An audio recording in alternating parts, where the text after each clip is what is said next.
Big Ray making his triumphant return, and apparently we have no sound on Ray's end. Yeah, I shouldn't have started so early, but Ray was heating up meat. So you got to figure out how to fix this on the fly there, buddy. I will start this.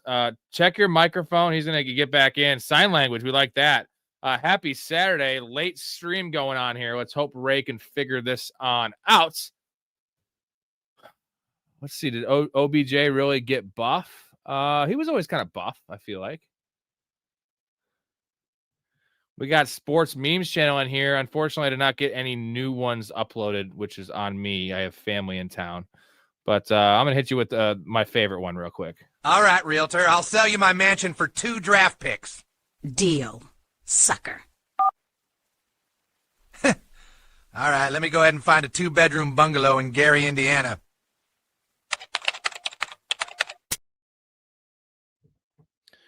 Everyone in here, if you have not subscribed to Matt's channel, there it is, folks. Sports Memes channel on YouTube. Super simple Sports Memes channel. He has them before I do. If you want to get the when they drop, pop on in there and check that one out. Anyway, how's everyone doing tonight? A lot of good stuff going on here. We got Sven in here. We have CK in here. What's going on, CK? DB Ball out. Dylan. It's Dylan. Shout out him out for the newest upgraded Patreon subscriber there. Hit that like button damn straight. Leonard says start one, Swift, Wandale, or Henderson. Probably Henderson, bro. The weather's shitty in Chicago. Swift is in a 50-50 timeshare, it appears. Give me Henderson for a possible breakout week. I feel like that would be the play there. It's not a great situation all around. Scott says still torn on starting Judkins or Barkley. The Eagles game will be high scoring, but the Jets are the Jets. You have another option, Scott, that you could like choose the bench, or is this like a 10-man league? Because I feel like you should be able to start both of them.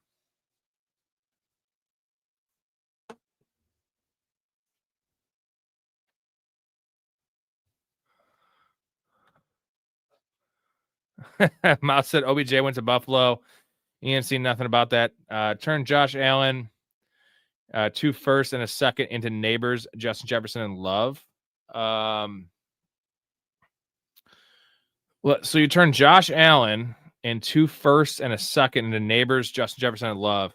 So I'm guessing you're playing for now and the future. I'm trying to just figure out that trade because this is it's dynasty, right? So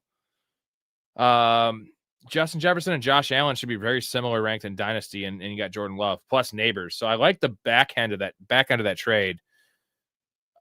But you traded Josh Allen, so you must have another good quarterback is my thing. Josh Jacobs and Henry already starting it for my flex.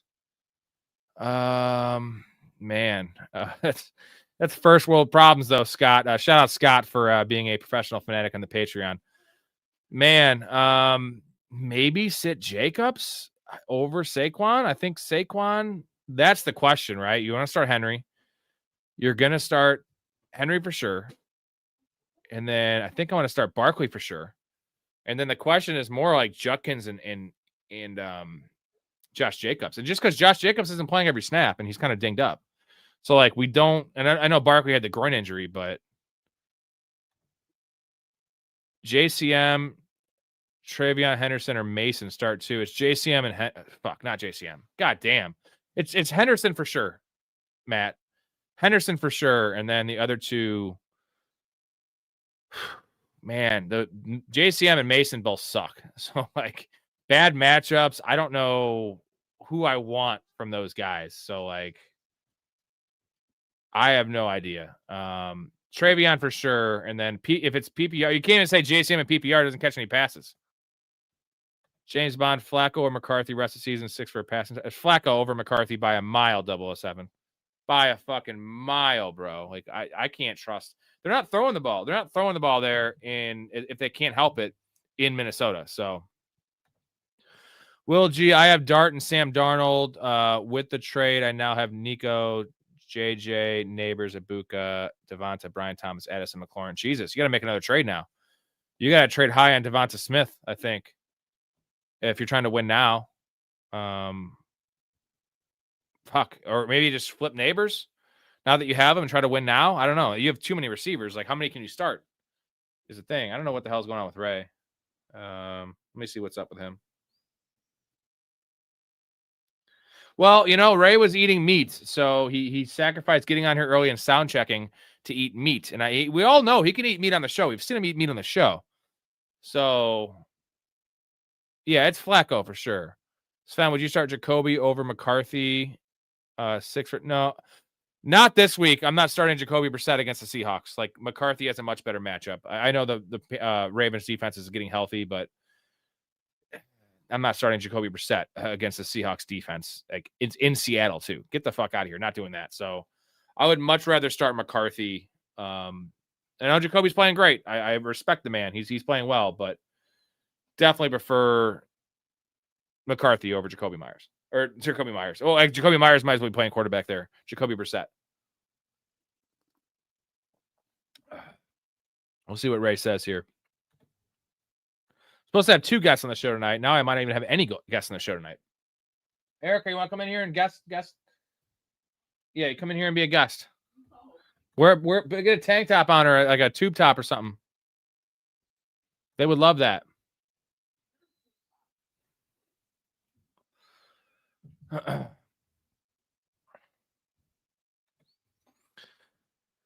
Paradise Pool and Spa Service. Hook me up with some of your fucking pools and spas, bro. I don't believe Chris Rodriguez is going to take over that backfield. I know the whole captain thing. I don't know what that means. Maybe they took it away from Eckler. I don't know because he's out. But they like Chris Rodriguez there. I know that. But like JCM's a rookie, and why would they've been giving him work all year? He's been terrible. He has been just fucking terrible. But why would they take away JCM's work when their season's lost to play Chris Rodriguez, who's 3 or 4 years older? That being said, I did scoop up Chris Rodriguez in a few spots. But I'm not going to go that far to say that like Chris Rodriguez is the starter there now. I will say Chris Rodriguez is a better player right now than JCM is. He gets the yards that are blocked for him. He's a fucking bulldozer. And I want to say JCM could be our new Tiny Dancer. Now, I don't ever want to change Tiny Dancer from Kenneth Walker to someone else, but if there's a Kenneth Walker 2.0, a Tiny Dancer 2.0, or someone we can kind of nominate for a different kind of name similar to that, it's going to be JCM because, I'm a big Brian Robinson fan, and they did Brian Robinson dirty, so I'm always going to have like the opposite of a soft spot in my heart for JCM. Just it's nothing against him. Like, it wasn't his fault they did that, but like they trusted a 7th-round tiny rookie with Brian Robinson, who's a professional running back, and that just killed their season. So JCM's terrible. He gets thrown down. I've never seen a guy get thrown down with like arm tackles more than him for like an early down back because he's not a pass catcher. We know that. So what does he really do? He's a front runner. If you have the lead and you get a soft box, he'll get you, a 30-yard touchdown. But in a real NFL football game that's not preseason, he's not doing any of those things. So. Mark, this is Parker Washington by a goddamn mile. Jacoby Myers isn't that good in the first place, and also it's his first 4 days with the team. So they're going to have to play Jacoby Myers out of necessity with Brian Thomas being out, and Diami Brown's going to be playing the X receiver role. And they already came out and said Parker Washington's role is not going to change. He's going to be the Y, which is a slot receiver. So Parker Washington is going to be the starting slot receiver there. So Jacoby Myers will have to be forced to play out of position a little bit in the X position. And Parker Washington is the focal point this week of the offense. You still have no tight end there, no starting tight end. And ETN isn't catching a lot of passes. So Parker Washington is a clear answer. I would maybe go Zacchaeus if for some reason Luther Burden wasn't playing, or DJ Moore, one of DJ Moore, or Odunze wasn't playing. But you have a pretty much full health Chicago team in bad weather going against the Giants defense. Giants defense sucks, but it doesn't seem like a blow-up spot at all for Zacchaeus. He might get you 4 for 50, but Parker Washington has a potential for 10 targets. I traded for Brian Thomas Jr., which is just really, really stupid. Alec Pierce, Parker Washington, Sharps, Woody, J-Mo. Pick 2 at flex. So what's the scoring, Sven? No, I think I'm still going to go QJ. Now, if it's full PPR, I might lean Parker or maybe give Parker a shot. But Quentin Johnson's still playing majority of the snaps there as much as any other player besides Aranda Gatson. and I like the offense better. But Parker Washington's a PPR scam guy. So if it's half PPR, it's definitely QJ. Full PPR. So Sven is full PPR. So you can't go Sharps right now. You can't go Woody with Nick Chubb playing. So it's down to Alec Pierce, Parker Washington, and JMO. I'm going Alec Pierce for sure. I think I might go. Fuck, it's so hard to sit JMO in this perfect matchup against Washington. So I'm gonna say you're gonna go JMO. I'm going JMO for the upside. Give me JMO on the upside, playing a lot of snaps there. Hey, and then I'm gonna go. Your pick your poison with Alec Pierce in Washington. Yo, I think I hear you. What the hell? This is really pissing me off. I think JMO for sure. They're so close. The Charbonnet and Woody are the only ones that aren't in there, Sven. I can tell you that. So you have 3 names to choose from.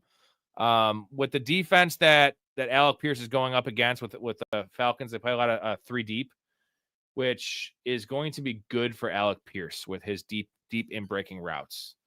Parker Washington seems like the number 1 receiver this week there. And then JMO, I just love being paired to the Lions in a most likely, this is what I said on the stream last night or 2 nights ago was, remember the last time the Lions lost in embarrassing fashion? And just in general lost in that kind of way. It was week 1, they lost against the Packers and they got destroyed. And they came out and scored 52 points against my Bears. And they were throwing in the fourth quarter up 34 points, 35 points, throwing touchdown passes. I expect that against this Washington team that's just over with. So you're going to get the garbage time. The garbage time comes from running backs. You're going to get garbage time from fucking receivers, dude. And that's why I'm bullish on JMO. What's up, Big Ray? Are you here? I don't know. Can you hear me? Yeah, Big Ray is here. I mean, I'm on my phone with no headset, so I mean, I don't know what the fuck just happened, but literally I've been using this mic the entire time and plug it in, it just doesn't want to work, so I don't know. But you owe me 12 minutes of your life, man. I do a solo show. My wife's now in the dog cage right now. That's pretty cool. He's eating steak. I see it. It's ground beef. It's ground beef. It's ground beef. Sven says he owes you a steak. Yeah, GT, I get what you're saying about Pierce. Overseas games are not good. It's almost like an extension of a Thursday night game, which we don't like. But Pierce has been so fucking good. Again, I read the stat earlier this week. He's 12th in the NFL this year in receiving yards per game because he's missed a couple games. You got three of these clowns in the their tails are wagging there. They're all in the cage. It's a gangbang. My wife's getting gangbanged by 2 dogs. Awesome. Pierce is 12th in the league in receiving yards per game. So, like, that's huge. That's fucking huge. DB says, yo, Ray, man. Big Ray, get Ray. Audio is great. Yeah, audio is great, Ray. It's really good. It's really good. It's off my phone right now. So, or I mean, I don't know. At least I think I have the speakerphone. I don't know. Either way. You're good. We're figuring it out. Okay, let's just settle down here. How you doing tonight, Ray? Everything good? Besides this, yeah, man.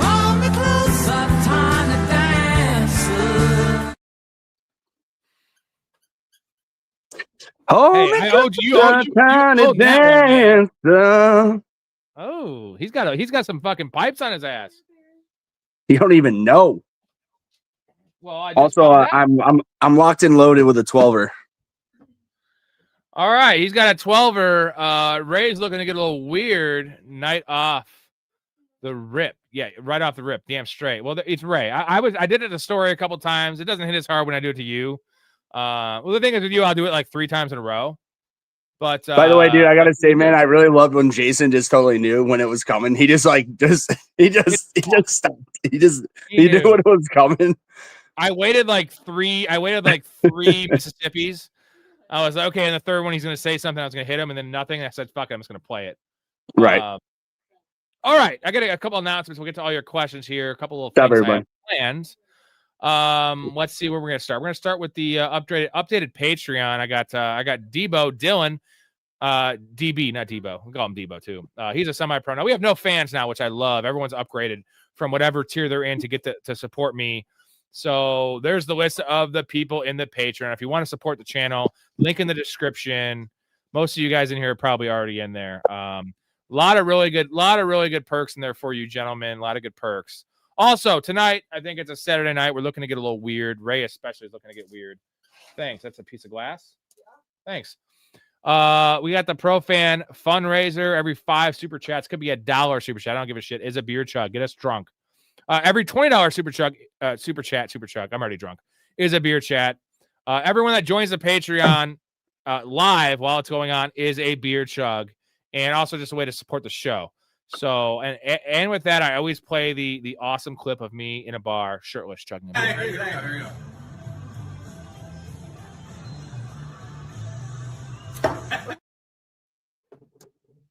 Oh, I love that clip. I love that. Ray is just mowing down some goddamn tacos. Gatson or Christian Watson, full PPR. Now, we got a really banged up receiver core situation there with no Tucker Kraft now, and you have Wicks probably being out, and it looks like Matthew Golden's not going to play. So that makes Christian Watson pretty appealing. But Gatson's been killing it. What do you got for Sven here? I'm still going Gatson, man, just because I just like he's just a hot tight end. And Christian Watson, I mean, I know he's been playing decent lately, but when I say decent, that's being nice. Hasn't been anything crazy. Plus that entire the Packers are just a coin flip, you know. At least I know the floor what I'm getting from Gatson at least. Yeah, GT says sound cut out of my earbuds, and all I heard was he's got some pipes up his ass. And Ray might have a pipe up his ass. I can see Ray liking that kind of shit. CK, I see this sweat starting. He sees the sweat starting in you, Ray, and Ray is still stuck with the old hat. We gotta get Ray a new hat here soon when I see him next. I do love the old hat though. I have it up right here, the old hat. Just skin on the wall, my man. Skin on the wall. Yeah, it was a good hat. Mouse South is in here. What's going on? Mouse South, gentlemen. Shout out Downtown Sports. If you didn't watch the recent episode, me and Story, we're on that. Link in the description for that. Once a week, man. It's not a big commitment like my show, which is 3 hours a week. Pretty easy to watch those 2 hours, and just also give them a follow. They're on 23 fucking platforms. Anywhere you want. If you're driving in your car, you can't interact with this show. Like this show's different. You kind of want to be here to watch this live. You can just watch their show in the John, walking your dog, driving your car, jerking off. If you want to jerk off to my voice, it's fucking awesome. Please do. You know what? I don't have the Story has a more smooth jerking off voice, if that's possible. Would you agree? Oh yeah. Like you'd rather jerk off to Stories like if it was like reading an adult novel. Oh yeah. You remember the Seinfeld episode where George is trying to get the books for the fucking blind, and it ends up being his voice, essentially like a clone of his voice. He's like, I can't read this. It's like me reading it in my head. Yeah. The guy in the subway is like, this has ruined me for Braille. Blind guy. DB, start 2. Olave, Quentin Johnson, Gatson, or Wandale. Let's assume this is PPR. He's going with Gatson and Wandale. I ain't going Wandale over Olave. No fucking way in the world. I know. Me and him were talking in the Discord. Well, in our one-on-one, and he was telling me that. I just told him, go with your gut with fantasy, no matter what. It's your team. I told him that you saw the Bears defense sucks. It's just that no matter what, Olave is an elite talent, and he's for sure the number one. So, well, he was before, but now the target tree shrunk down, and maybe you could say Alvin Kamara gets more involved in the passing game. Maybe Juwan Jennings gets a couple more, or Juwan Johnson gets a couple more targets. But it's going to be the Chris Olave show. For me, it's a lateral move, right? Chris Olave was where he was, top 10 receiver, and they bench Rattler, and that was a downgrade. And now, right. Okay. Now Shuck's worse, but now you have no Shaheed, so now he's back up to where he was, which we all know the top 10 was a little bit it was volume driven, but I don't give a fuck about how my guys score their points. Volume, touchdowns, fluky shit, I don't give a shit. So I would say he's a top 18 receiver. Would you agree? Is that pretty safe to say? Yeah. Maybe I'm being lowballing it because I love Chris Olave, but I'm not going to get too aggressive with a guy that his touchdown equity is very low. Like the chances of him scoring a touchdown, it's got to come on a bomb because he ain't getting a 3rd and 7 from the 8-yard line. Like, that ain't happening. No offense. It's not his game for one, and the quarterback play is just not good enough. The play calling, Kellen Moore. What the hell is Kellen Moore doing there? What is he doing? He's supposed to be a good offensive mind, Ray. Yeah, well, we've seen a lot of Kellen Moore, from his days in Miami, not till now. It's you think, but then here we are. I don't know,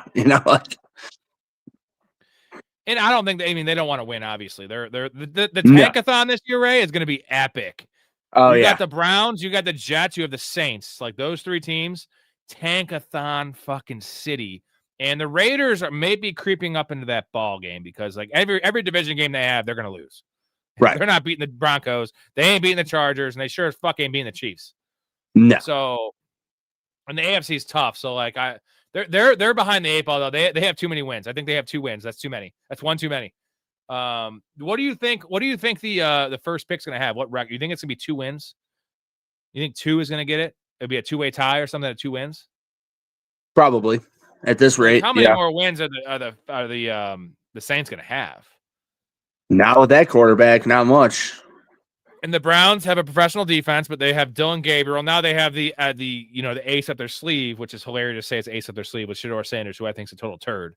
But like Shedeur Sanders is like a god compared to Dylan Gabriel. Like Dylan Gabriel is like he's so bad, bro. He's fucking awful. He's like you said the other day. He's Kyler like size. It's just worse too.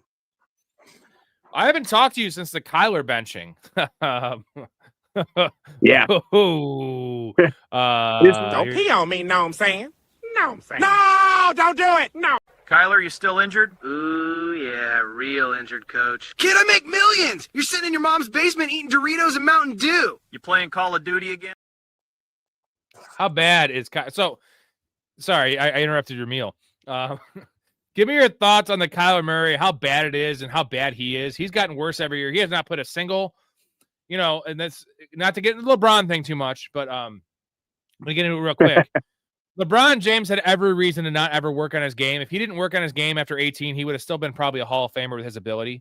And he might, obviously wouldn't have played 22 years because his body would have given out on him. But like, that's why I respect the dude, because he has worked on his game way more than any all-timer ever would. And Kyler Murray is not an all-timer, but he was the number 1 overall pick, so he was entitled. But it's clear that he has not only has he not worked on his game, Ray, he has not put any film time in. Like he is on the opposite of like, he might as well be Jamarcus Russell in my mind, right? Just he wasn't fat. So he had that going for him where he could actually like get on the field and not look like a fucking, like Zion Williamson out there. But right. So like Kyler Murray, is it over? And I didn't realize he's only 28. Kyler Murray is 28 years old, bro. You have Joe Flacco right now balling the fuck out at 40. And I'm not talking about Aaron Rodgers or some of these other guys, Kirk Cousins, like those guys, like Aaron Rodgers is an all-timer, right? But like Joe Flacco is that fringe Hall of Famer, a couple of good years, good quarterback. But he's playing at 40 right now at a very high level. Like he is so much better than Kyler Murray right now. It's not even close. And like, what are we talking about? Former number 1 overall pick, all the hype, was an MVP frontrunner 2 out of the years where he would, it was only 7 weeks, but still like, we're talking like not 3 weeks in the year, 7 weeks. He was an MVP frontrunner. 1 year he was 7-0, his second or third year in the league. So like, what are we talking about, Ray? Like, is it over for him? I know it's over probably in Arizona, but like, who is going to take a shot on Kyler Murray right now? Well, the fact is that there are 32 NFL starting teams and there aren't 32 NFL starting quarterbacks in the NFL. So there'll always be some sort of dump team that will make a Hail Mary chance on him. But I just find it funny that the dude has all the athletic ability in the world and he just literally just doesn't care. He likes video games more than playing sports and everything. It's absolute insanity to me that honestly that in the NFL as a quarterback, if you're just average, dude, you'll make hundreds of millions of dollars. And it's just like He cares more about video games than that, which is just insanity to me. So Mouth has a super here. Thank you, Mouth. Again, Downtown Sports. Check this out in the description. Kyler might go to the A's. They still have his draft rights. Now, Kyler, and similar to Russell Wilson as well, they would have been first-round picks in the MLB draft. But what we know, you get a nice signing bonus, especially if you go back and watch a Moneyball. It doesn't guarantee you, like NFL guarantees you playing time if you're a first-round pick. MLB, you have to go through the minors no matter what. You don't get, you're never guaranteed. So many levels of that. Right. There's so many levels of that. Is there any chance? Now, we're not baseball experts. I was a big baseball fan in the past as of 2 years ago and then my whole life. I know a little bit about baseball. Do you think there's any chance Kyler could actually go to baseball and actually be a like all-star level player, even a everyday player in baseball? Second baseman, I believe. I mean, right. No way. Probably not. I mean, but I'll put it this way. He could probably make the majors, but his role would be TBA, which I would say would be more on the lower end of a utility level player. But even so, dude, I mean, has he actually practiced baseball? Probably not. So in reality, he probably ain't doing shit on that level. And here's the thing is, okay, you could say maybe he can work his ass off for a year or two, but like Kyler Murray had franchise quarterback money and he refused to work his ass off and get in the film room in the NFL. What makes you think he would be like, I'm going to play baseball and devote myself to baseball? Yo, you had a chance to devote yourself to football and you chose to play Xbox, and we both love Xbox. We're both gamers, but like I never lost a job because of it. You know what I mean? I never lost a girl because of it. I mean, because I date really cool girls, but like, Deion Sanders also, I think Deion Sanders ended the conversation when he was asked, what's the hardest sport? And he said, it's baseball by a mile. He said, you can be a Hall of Famer by being a 30% success rate. You can't be a success at anything at a 30% clip of anything. And now baseball is even harder than it was back when Kyler was playing. Pitcher's a specialty position. And I'm not trying to discredit pitchers, but like it's easier to get your rhythm and become a pitcher than like to be a second baseman or a shortstop. You have to like master your fielding again, and you have to bat against major league pitchers and bullpens that come in the fourth inning. Like there's too much work involved to do. Like he couldn't even read defenses, bro. And like he had the ability athletically in the NFL. The time's over for Kyler Murray. Do you have a name? I think I got a couple spots for you. I think the Raiders could be a spot for him. I think the Dolphins could be a spot for him. I think. Could you imagine though the Dolphins picking up Kyler and you have Kyler and Tua on the same team? And not obviously they wouldn't be paying him. You know the Cardinals. Dude, money. Sports memes would have a fucking field day with that.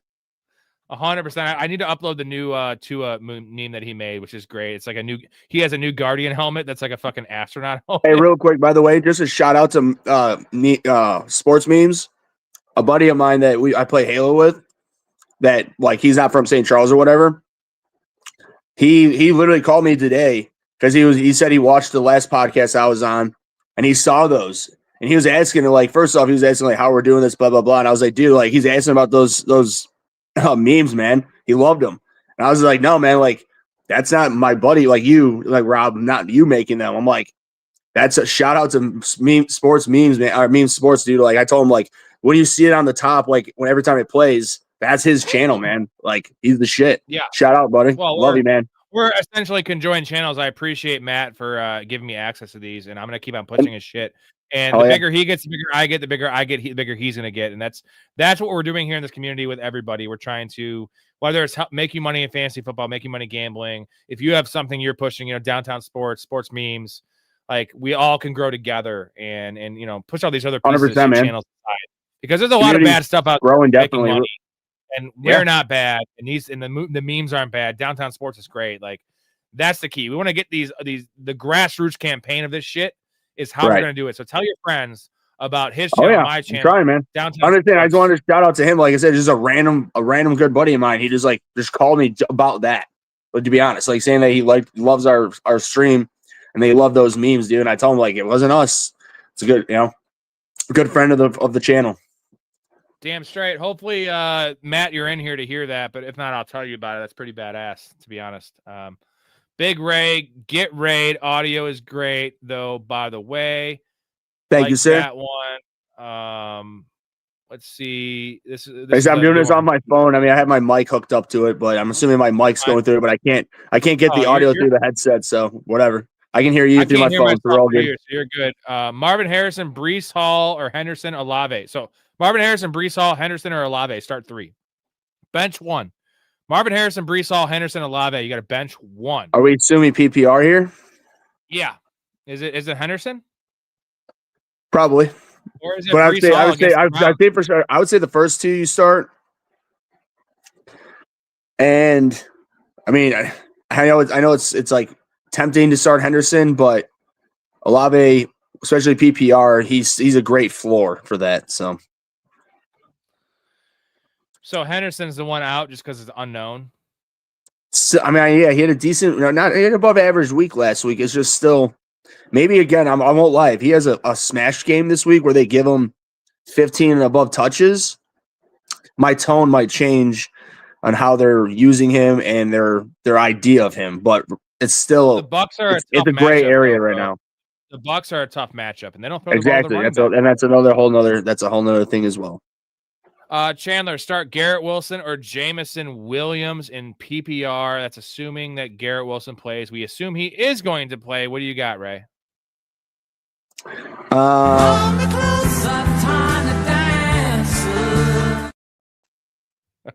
Sorry. Oh, you're sorry, are you? Yeah, I don't think you're sorry at all. I'm not sorry. I'm going Garrett Wilson just to come back. I mean, fuck it. We've been waiting for him to come back. He said he's ready to rock and roll. I mean, that's just me, but I mean, I wouldn't be shocked if J-Mo would kill him. And just because J-Mo is the home run hitter, I mean, Garrett Wilson can be, but obviously Justin Fields is so, Yeah, we want to start the number one receiver though. That's why I'm saying. Yeah, exactly.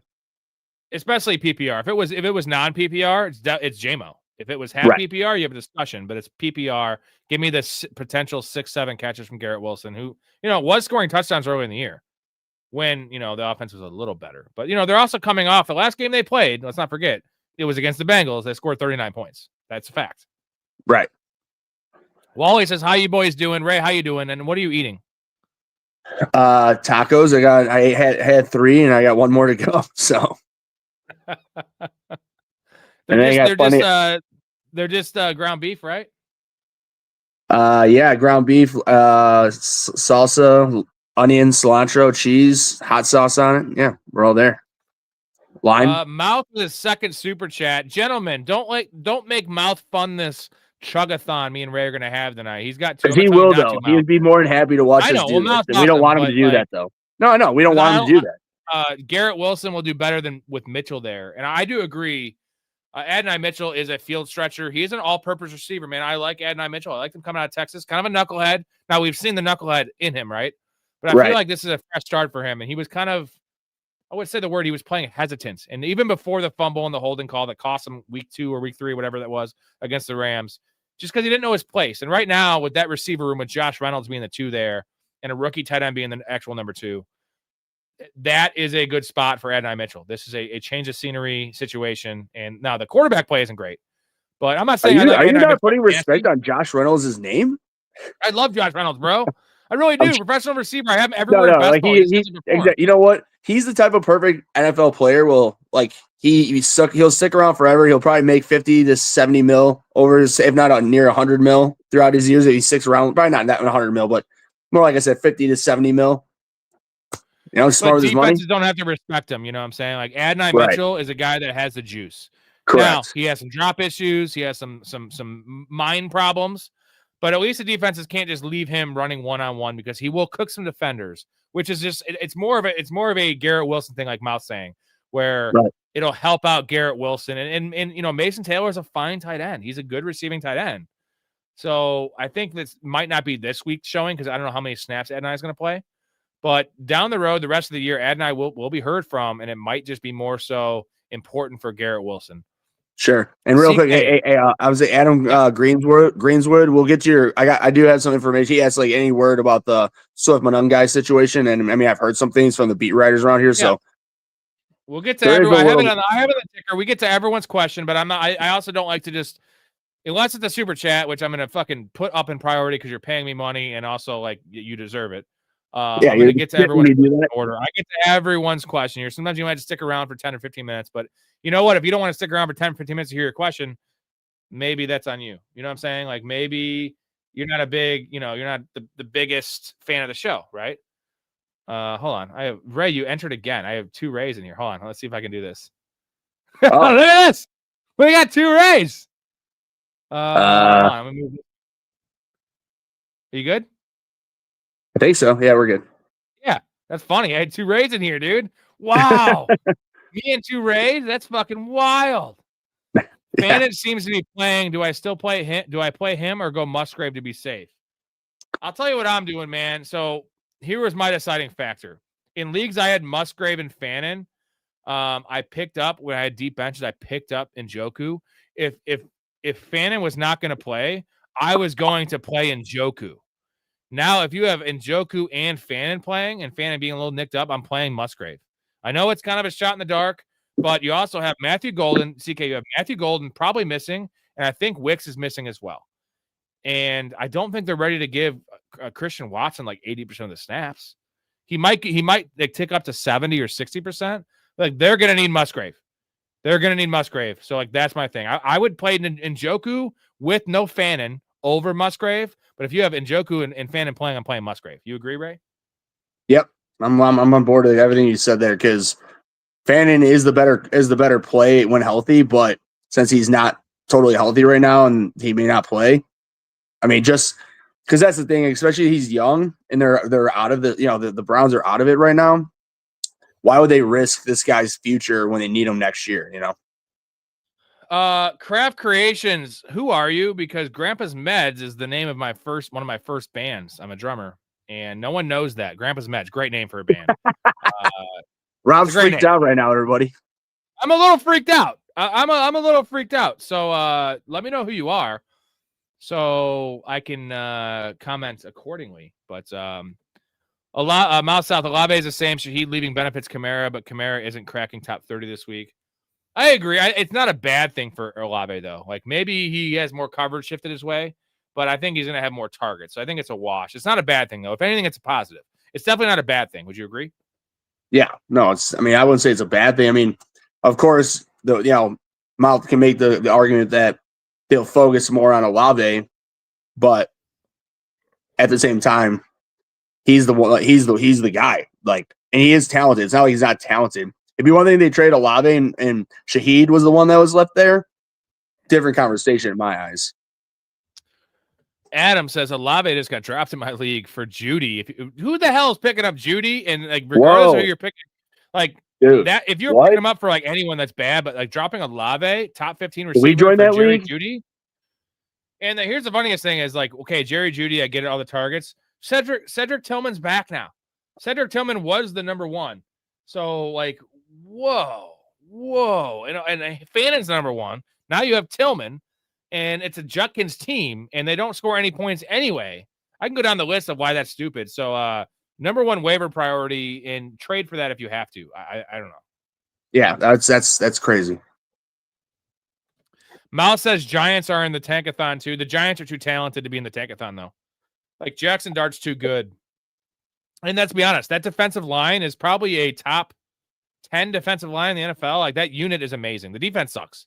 But like they have Jackson Dart and they have an elite defensive line. That's like two good things in your team. These other teams we're talking about have none of that. None of that, right? Hey, put some respect on Tyler Nubin's name, all right? Safety. You know what I'm talking about? Well, yeah. He's our hometown guy. He hasn't done shit. I know. I'm just Mouth has a good point, though, that the Giants have the worst schedule remaining. That their schedule is really crazy. I get that. But we just saw them. They should have beat the Broncos, Mouth. They should have beat the Broncos, right? Like the Giants, they might beat the Bears tomorrow, bro. Would you be surprised if they beat the Bears tomorrow? Yes, but not that surprised, if that makes sense. Like, you give them a 33% chance to win this game, right? 1 out of 3? I do. I'm more leaning 25%, but like I'd say it's in between 25, 30. No, it wouldn't completely shock. Isn't it a 3-point line, Ray? It may be now. I haven't seen what it has been lately. And you have weather, like the weather concerns are kind of an issue because Jackson Dart, I feel like he's a mutter, right? Jackson Dart's a mutter. His mutter was a mutter. Right. Okay, Bears are minus 4.5. I mean, it's still not like 8 points or anything. Saints still play Dolphins, Jets, and Titans, so maybe more than 2 wins. Dude, Saints. Dude, I can't believe it. Saints play the Dolphins and the Jets and the Titans. We forgot about the Titans. Titans are definitely in this conversation. Here's why I like the Titans not to finish the worst record, because they have their franchise quarterback. They spent a first-round pick on Cam Ward. So, like, yeah, getting the number 1 pick's nice because you could trade it. But, like, they don't need it as much as the other teams. And they would much prefer Cam Ward to play well and to show some progress. And, you know, young receivers. Like, I think the Titans will play better than these other teams. But, like, what a mess. The Saints with Dolphins, Jets, and Titans. I love the playoff games, week 16, where it's like 2 playoff teams, 2 division teams. I also love the 2 Tankathon teams because betting on that's hilarious. You always bet the under. And it's just a turnover fest, dude. The dump bowls, I like to call them. Mouth got an actual question. Injured Fannin or Ertz? I'm going Ertz over Fannin. I'm going Ertz, and I hate Ertz. Yeah, me as well. Zach Ertz is a dinosaur, and just to prove my point, here you go. Coach, are you giving me dinosaurs to throw to? Ah, yes. Dinosaurs, remarkable athletes, unpredictable routes.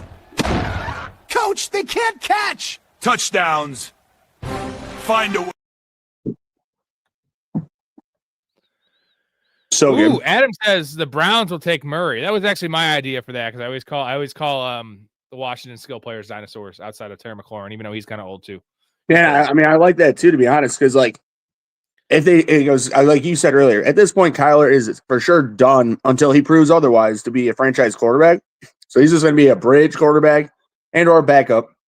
So going to the Browns being a bridge to Shador, I mean, in their eyes, because obviously Dylan, unless something rabbit out of his ass at this point, that dude can't play in the NFL, and Kyler can't really either. But at least can be a bridge to let Shador blossom if he is going to be a quarterback in the NFL. No, Shador, none of those guys would answer their question. But here's the thing: is the Browns actually have more of a win now roster than any of these other teams we're talking about. They have an elite defense. They have Myles Garrett. I do like some of the. I was about to say, when you have Myles Garrett, that answers a lot of things. Mark says Saints have Panthers, Jets, and Titans for the fantasy playoffs. Wow, that's a nice run. Is their defense special teams worth stashing closer at that time, and would you be worth playing? Now I'm all we're both opportunity guys, and in terms of defensive matchups, I think we can speak alike on this one. We like starting. It's not about the team defense we're starting; it's about the team they're facing. But when the team defense is as bad as the Saints is, like, can you ever trust them? And sometimes it's not about how bad their defense is, it's about how inept their offense is. And when your offense keeps on giving turnovers and bad field position, like, it just puts the already bad defense in some pretty precarious spots. So I don't think it's worth it. I could maybe see streaming them for one of those games, but to like stash them just seems like, it's definitely. Like I would not stash them at all. The third string running back on the Titans, like, Right. if Tony Pollard, if Spears gets hurt, Julius Chestnut's going to be a league winner. Like, dude, his name is Julius Chestnut. Like, he's not going to be a fucking league winner. And I don't think the Saints, they might get you 8 points, but you could do better. You could do better, Mark. You're better than that, Mark. Right? Yeah. Oh yeah, you're much better than that, brother. GT just give me a 99-cent donation just to fund the beer chug, which I appreciate. We're 2 away. Of course, that's what he does.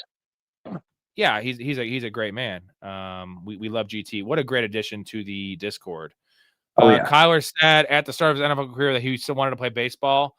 I mean, hey, I wanna do a lot of things, but like saying you want to do them and doing them are 2 different things, Ray. Do you think there's any chance that Kyler, give me the percentage chance Kyler plays baseball? An actual good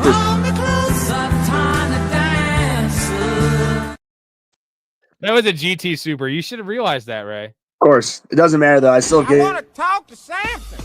Climb into the moon. Hey, I'm always mowing down in between the clips. He's not playing baseball, right? Like, can we just put that to bed? I mean, he may try. He's out in the NFL, but wouldn't he just retire and take his money and play Call of Duty? Well, here's the thing. You're not wrong because, like, dude, he'd be sponsored to play professional video games. So, like, just call it a day, man. Fuck it. Take your guaranteed money that Arizona will give you and move it along. Last time I call off, 99% of the bets are on the over in the Giants-Bears game. I mean, did they not look at the weather report? Because it's 35. It's going to be 35 degrees here. The snow seems to have gone away. It's not going to be too windy, but like 10-mile-an-hour wind and really cold. When, like, that's going to be the first real cold weather these teams have had. And it's like 44.5 is my guess. 46.5. Jesus, dude.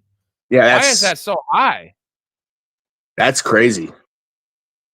I wouldn't be betting the over. Man, I hope, because that means the Bears are scoring a lot of points, but damn, that's high. That's high. McAuliffe also says James Cook playoff schedule is, I'm guessing he's talking about the semifinal and final. Patriots, who are elite against the run, and the Browns. Do we sell James Cook? I'm not going to, because yes, the Browns have a good defense, but they're also typically a good game script for opposing running backs. We're like, the Browns aren't going to be beating the Bills. They're not going to be throwing the ball. So, and I don't think the Patriots, I know the Patriots have had they've had a really soft schedule. I'll say this, and I don't think their run defense. They're not the 85 Bears. So James Cook's a good player. The Bills are an elite team. I'm not going to get off James Cook because of that. Now, if you were worried about the injury, the possible high ankle sprain, now you got me talking. But no, he's almost started healthy. Change, a lot of things will change too in the next 5 weeks.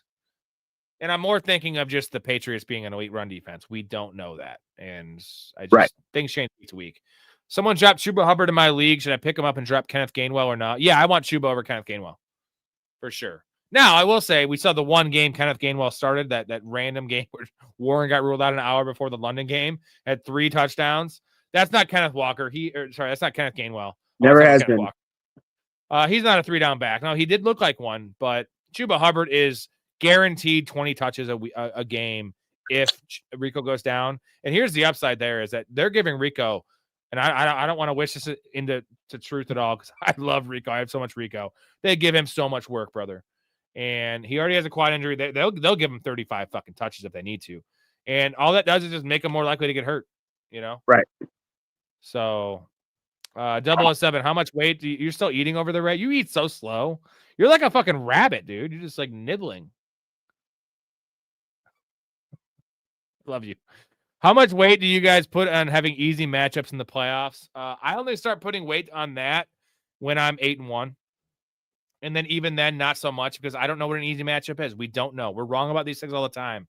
We don't know the injuries that'll happen and like how things gel. Also, guys have awesome games in tough matchups and guys have bad games in easy matchups. Talk to me about player props.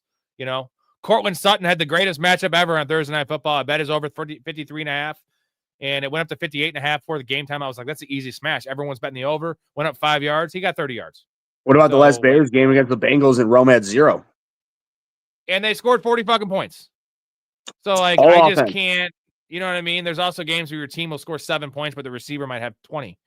But I'm saying, also more importantly, you nailed it, though. This past Thursday game, dude, everybody thought Denver would smash. I did. Why not? They're at home against fucking Vegas. I don't care if it's Thursday night game. I don't care if it's divisional. Well, clearly, it mattered because it was a dumb game. Mouse says you sound awesome, even though he's on pods with Kenny Albert, Iron Eagle on cell phones, Bluetooth, and it works. And he says you sound awesome. You actually sound better tonight than you usually do. So, well, there you go. Cruz has a good point here. Trey Benson's still not ready to practice. Think he's out the rest of the year. No, I'm not worried. Are you more worried about Trey Benson or Bucky Irving coming back this year? I hate to say it, but Bucky, because I have Bucky in one of my other leagues that I really need him. I have Rashad White in that league at least, but Bucky's way more talented, and I'm definitely more worried about him, to be honest, at this point, because he had the bye week and he didn't practice at all, and here we are. So and I'm definitely more worried. The thing that story mentioned is that they didn't put him on IR when they could have, so that just shows that something else happened, or it's worse than they thought. I don't know, or Todd Bowles is just an idiot. It could be all those things, but no, there goes Michael Myers. I see you're doing. I see you're prepping something. I was pouring a brewski. I'm not worried about Trey Benson. I thought he'd be back by week 11 for sure. It looks like more week 12, but I like what the Cardinals are doing there. Their defense looks good, and it's not about Trey Benson, Cruz. It's about the other guys that have there. DeMarcado lost his shot. Bam Knight sucks, and Michael Carter they dropped, who they re-signed to the practice squad. Those guys have none of them are separated. They're going to give Trey Benson, when he's healthy, might take a week or two after he's activated, which will be the fantasy playoffs where you can trust him. He will crush ass. I'm going to hit you guys with the intro. We're going to finish up answering all your questions. We're just getting into this. We're just getting started, right, Ray? Oh, yeah. We're just getting started. We want to chuck some beers too, guys. So, let's go.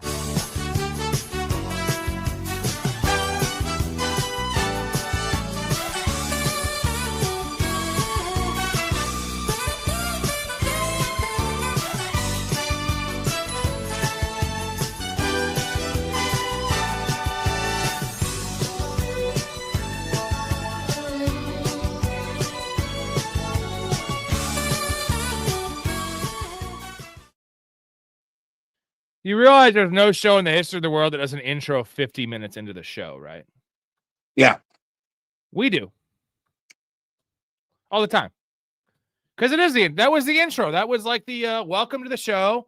And, you had to get me into the show at first, at first as well. Like, Clearly, I was raining hard Ray there. is still eating. Ray is still eating. Welcome to the Professional Fanatics live stream.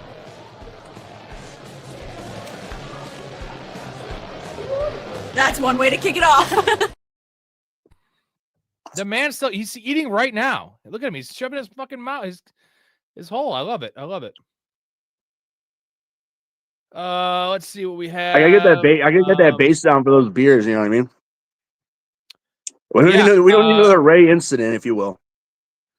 Adam, any rumors about the Swift Manungai situation? Did you already answer that one, or No. So now, Rob, since you're a Bears fan, this will, for when I say this, I don't know how much you want to believe this, but Brad Biggs, I heard him on Saturday this morning on 670 Score, and they were talking about this, and he just said that he believes that. And by the way, the guy I'm talking about, he's a local Bears beat reporter that's been around for 2+ decades at this point. Very good at his job. Very good at his job. Correct. He's very in tune with everything with the Chicago Bears. And basically he was just saying that he truly believes that Ben Johnson is going to do because, either running back is not a Jahmyr Gibbs. You know what I mean? There's not just a true talent, elite talent. I mean, sure, Swift has a little more athleticism, but nonetheless, he's just going to go. He believes he's going to go with the hot hand. So take that for what you will, because the guy on the radio asked him, so what do you like percentage wise? And he says that right now I'm thinking 50-50. So again, just take that for what it is. I mean, who knows? Especially because Swift was already hurt, so maybe he tweaks it a little bit, or they just I mean, I don't know. If I had both right now, because how I have RJ Harvey and DK Dobbins in our league and balls deep. If I have the same situation with Swift and Manungai and I'm starting one, it's hard because Swift is better on the outside. Yeah. Why not? Sorry, Manungai. It's crazy. And Michael says, did you change this is down at the bottom of the chat. Did you change the format on YouTube, Rob? I don't think I changed the format. This is the same it's always been. Yeah. So let me know what you mean by that. Cruz says, start 2. Alec Pierce, Pop Douglas, Parker Washington, Darius Slayton, Christian Watson. Ooh. So I'm a big Parker Washington guy, so I'm starting Parker Washington. And then especially because it sounds like that they're going to keep him in the slot and have Jacobs on the outside. Jacoby Myers, you mean? No, Jacoby Myers. I'm sorry. Yes, thank you. I'm going, and this is first game. It's been there a week, not even a week. So I'm going Alec Pierce and Parker Washington, man. Now, Pop Douglas is interesting with the injury there to Keyshawn Boutte, but they play different positions. I don't think that they're going to play Matt Collins or the rookie there. I think I'm going Alec Pierce. And again, you're not worried about the overseas game? No, not really, bro. I don't know. Not really. Are you? Okay. I'm just asking because, you never know with those games. Yeah. Shout to Mouth. I'm agree with Rob, though. I would agree with Rob, though. Yeah. Check that out in the Discord. He posted some photos and all the music's in there. Mouse says Ray the Don. That's your nickname. Shout out, brother. You know what's funny is I dropped Brock Purdy in my league and literally no one picked him up. It's been 3 days. That's because we don't know anything about Brock Purdy. We don't know. Kyle Shanahan's just the Ricky Pearsall situation is just fucking wacky, bro. But Brandon Ayuk, I understand because he was coming off an ACL, and I understand that, slow playing that, not giving information. But Ricky Pearsall, same situation as Bucky. They didn't put him on IR, and now he's about to miss his 7th game. They're 6-7 minutes, bro. They're 6-7 at whatever the fuck that means. It's really weird. Is Theo Johnson a start in full PPR? Would you start Theo Johnson or Kyle Pitts? I'm going Kyle Pitts in full PPR. He's the number 2 receiver there. Well, if you don't count Bijan. So here's the thing. I'm not disagreeing with Rob by any means because he's not wrong what he just said. I guess again, it just comes down to your gut feeling of, do you feel like Theo will have a better chance of having a better game against the Bears? Because here's the thing: as much as people think that over is going to happen, the under very well might happen as well. You just never know. And then also on top of that, again, me and Rob, we do talk about we are opportunistic guys when it comes to fantasy, and Kyle Pitts being the number 2 to Theo Johnson being probably at this point the number 4, 3-ish, and he's, I mean, here's the thing. I'm going to go with Pitts, but unfortunately, I wouldn't be shocked if Theo ended up having a better game, but I wouldn't say it would be a better game by 10 points. it might just be. It could be a It says it's touchdown. higher It could be floor, whoever man. gets It's the crazy to touchdown. say Either one that. of them. Higher floor. PPR, give me the catches, man. And like Theo Right. gets 3 catches a game. That's not enough. If he doesn't get the touchdown, what are we looking at? Mr. Right. Free throw, Rashad White versus the Pats, Breece Hall versus the Browns, Kamani Vidal versus Steelers. Let's call this PPR. I think I'm going Rashad White. There's no receivers there. I think Rashad White could have 6 receptions in this game. That's why I'm going to take the running back with the reception upside. Yeah, I mean, because the thing is, Rashad White, when I know he's not as explosive and awesome as Bucky. That's why Bucky overtook him. But at the same time, he's above average. Like he'd be a starter on some dumpier teams that don't have good running backs. Like I mean, I guess I don't know. Would you think Rashad White would start over DeAndre Swift? That's really close. I think Swift might start over him, but Probably it might be. It's not as far off as people might think, if that makes sense. Although Rashad White has proven to be able to take 270 touches in a year. Now, inefficient at that, but he is a bell cow. He's just a bad bell cow. Right. Like he gets you milk and he gets you eggs, but it's like they're spoiled. Like they get you sick. But like, hey, he so long to get them back product, to you, right? You're right. Max says, I know my prediction from a month or two ago about the Giants being the NFC Championship in 3 or 4 years could be a great prediction. I mean, with Dart Neighbors, they get another receiver there. I don't mind their team, but they're in a tough division. I mean, Washington still has a bright future with Jaden Daniels, and I hate that franchise. The Cowboys will always kind of be there just based on the fact they spend money and they have Dak. And then, the Eagles are just fucking the new fucking Chiefs, right? Apparently. And until they ban the tush push, and then they're in trouble. We know that. It'll be next year, so that will be interesting to see that going forward. They'll make the adjustment. They can still do it, just not the tush push. They can still do the quarterback sneak. That's the thing. Yeah. And nobody know the quarterback squats 700 pounds, whatever the hell he squats. So the Bills do it. The Bills do it. They just don't do the tush push. So what the Bills do would be legal next year with Josh Allen. They'll just do that with Jalen Hurts. And Jalen Hurts is still the best in the business. The guy's a fucking monster. Adam says Caleb is going to have another big day. Do you foresee that? I know it's a good matchup, but the weather looks rough. You think it's easy? I do think here's the thing. This is going to be a true, in a way, like a lot of people have been talking about tests with Caleb. I think this is going to be a real, actual good test of Caleb because the Bears are high right now, and when 100% healthy, the Giants aren't as bad as they are right now. And I think luckily the Bears have good coaching, so I don't think that coaching is going to let them overlook this team. So I do think that because the offense is the one thing that is rolling right now, the defense is struggling. And so basically, I'll put it long story short. If they can run the ball and establish the run, I think that Caleb will end up having a good game because it'll open things up. If he can't, then Caleb's going to have to drop back a lot. And with that defensive line, I think that will end up causing a lot of issues. So if they can establish the run, Caleb will have a good game. If they can't, it might. I mean, he still could have a good game, but I think it'll be much harder because that defensive line was pin their ears back and go right after him. So, Mouth, $2 donation. Mouth's funding this operation right now. Appreciate you, Mouth. Follow Mouth's direction by helping us out because Mouth is the man. I was also on the show on Tuesday night. He was on his show as well.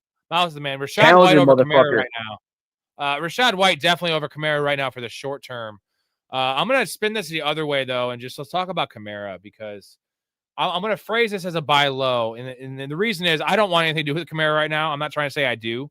But when I phrase it buy low, it's infuriating, dude. It's so fucking weird. No, but we could be talking about peanuts, right? Like if you had Tajay Spears, would you trade him for Alvin Kamara? Because I would, just based on the fact that maybe things change. But I'm saying that's the level that we're talking about, right? Because Tajay Spears is outproducing Kamara and not even the starting role. And I know, man. It's fine. Would you do that trade? Probably. I mean, it's a weird situation to be honest, man. It's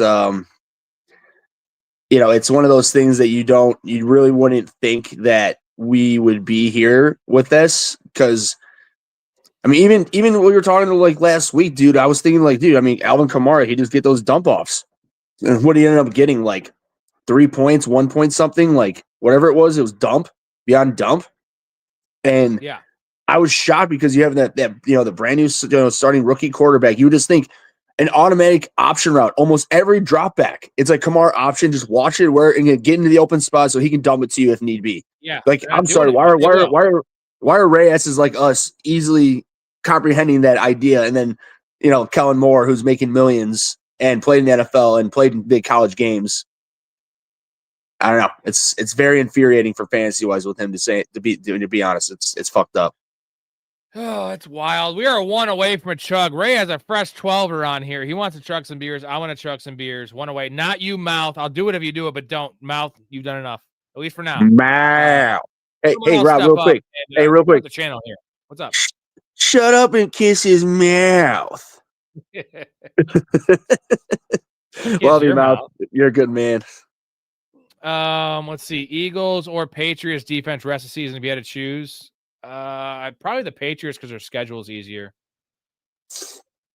Yeah. I mean, at this point with defenses, it's one of those things that, I mean, again, when these defenses are pretty close, I would just go with the better matchups. I mean, I don't have, I'm on my phone, so I can't look at the moment, but I mean, I'll believe you would know. So, I'll be going with New England as well. As long as they have the better matchup. Here we go. We got it from Taj. Newer viewer. I haven't seen him around. I appreciate you, Taj. Hopefully you're liking the stream. Thank you, 7 Taj. days a week. 20 plus hours we're rocking here. 6 different guests. Ray is one. Ray is probably my number 2 go-to. Him and Mike Story are kind of the co-hosts together. And also my movie guys. So Big Ray, everyone loves you, Big Ray. Would you trade Kamara and Ladd for Pickens and Judkins? Yeah, I want Pickens and Judkins all fucking day and twice. Yeah, run, dude.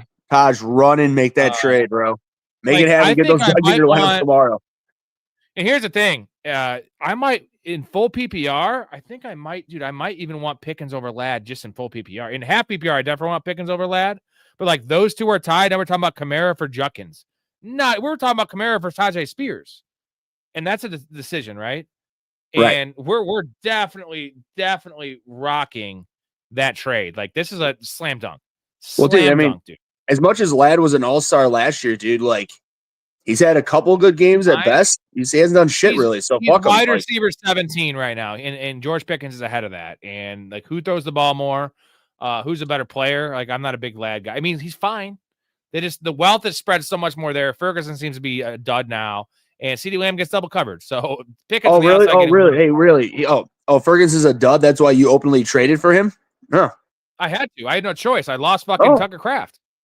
Who did I trade? Vidal? Yeah, I traded Vidal. Dude, I have JT and Derrick Henry. Hey, I'm saying, Carroll asked me. I was like, that's a fair trade. It's funny though. I told him, but in reality, you fucked me by making Simpsons seem better. And he said, he's like, Ray, I knew that's exactly what you would say. I mean, I think it helped both teams. It's a trade that no, it helped him, dude, because he has Hampton. So like I told him, you did the right thing because our friend we were talking about has Bowers, so he had Ferguson and Bowers with one starting tight end. So Rob made a good trade, and our friend made a good trade as well as he needed it. So just so you know, if there was a flex in that league, I would never have ever traded Vidal. Of course not. Why wouldn't either? So I know. Also, I'm in the playoffs, so it's like. Vidal is not going to help me when I need him. I have Henry and fucking JT, and I have a good handcuff running back. So Mouse says, so Taj, again, thank you, Taj, newer viewer. Appreciate you, man.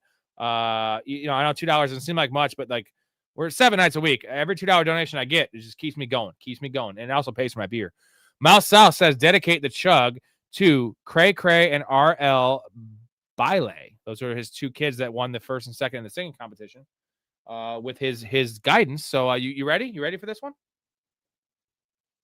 Pinky out. Here we go. Let's go.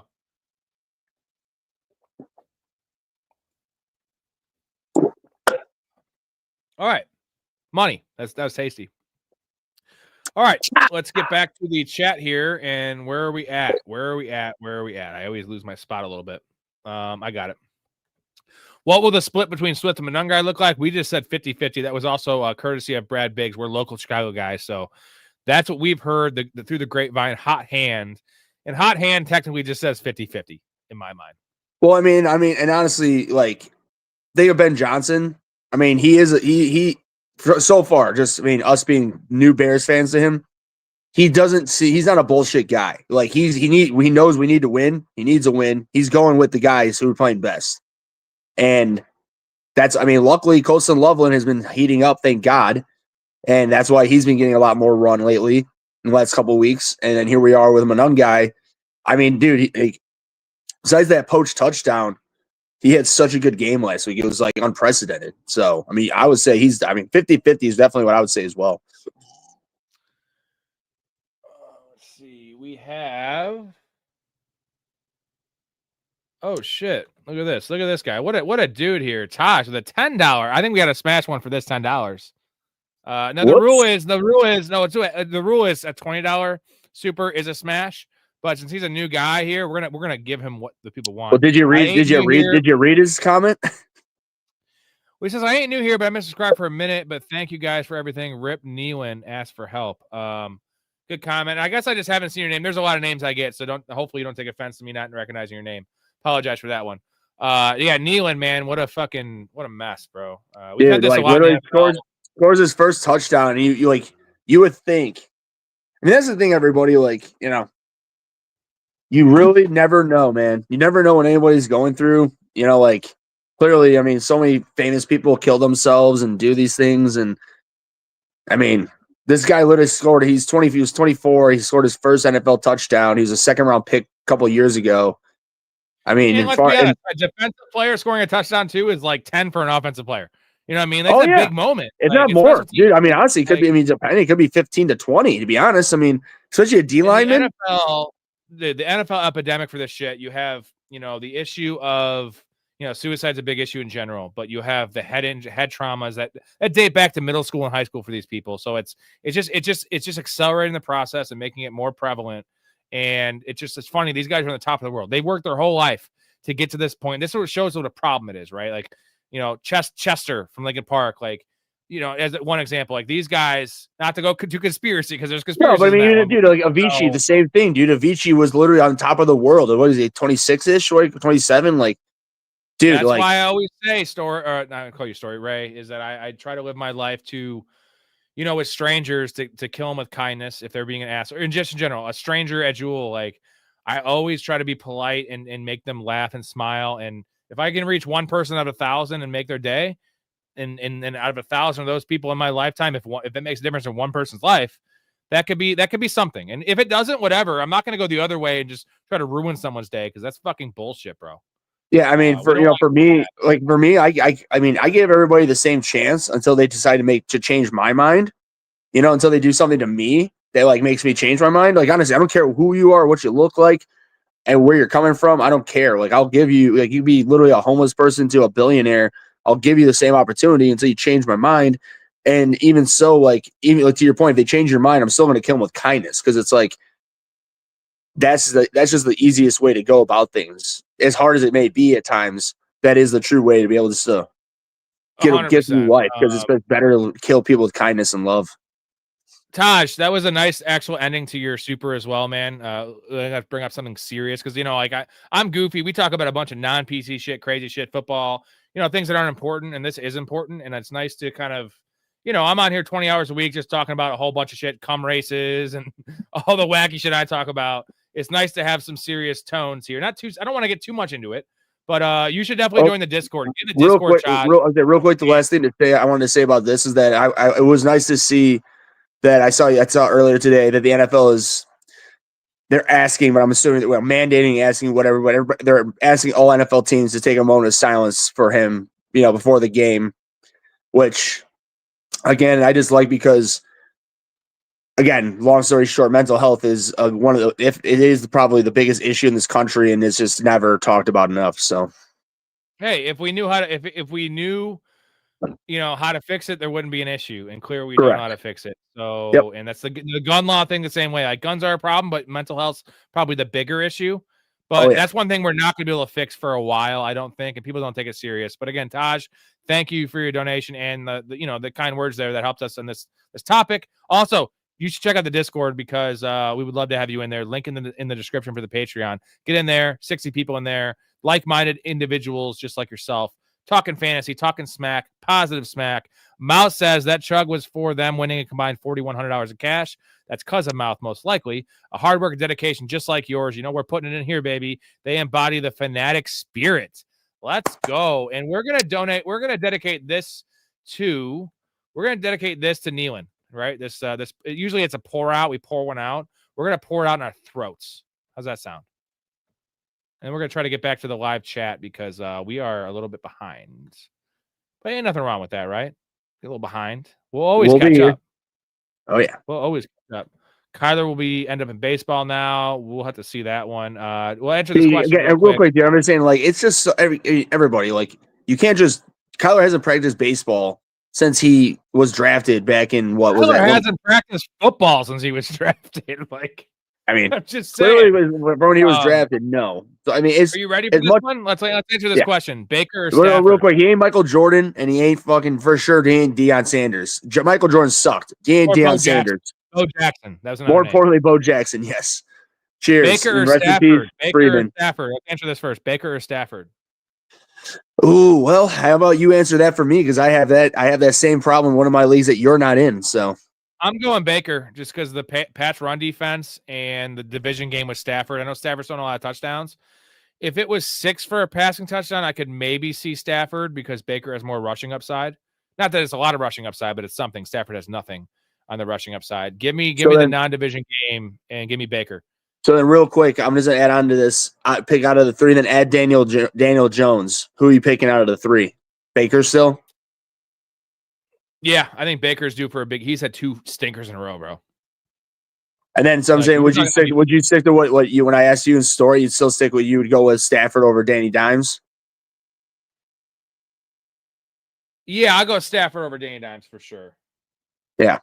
That's just only because, again, like, I mean, it just sucks because, dude, Mouth, hey, shout out Mouth. I mean, he gave me a lot of, like, rundown of, like, reasons as to why Stafford might have a bad game.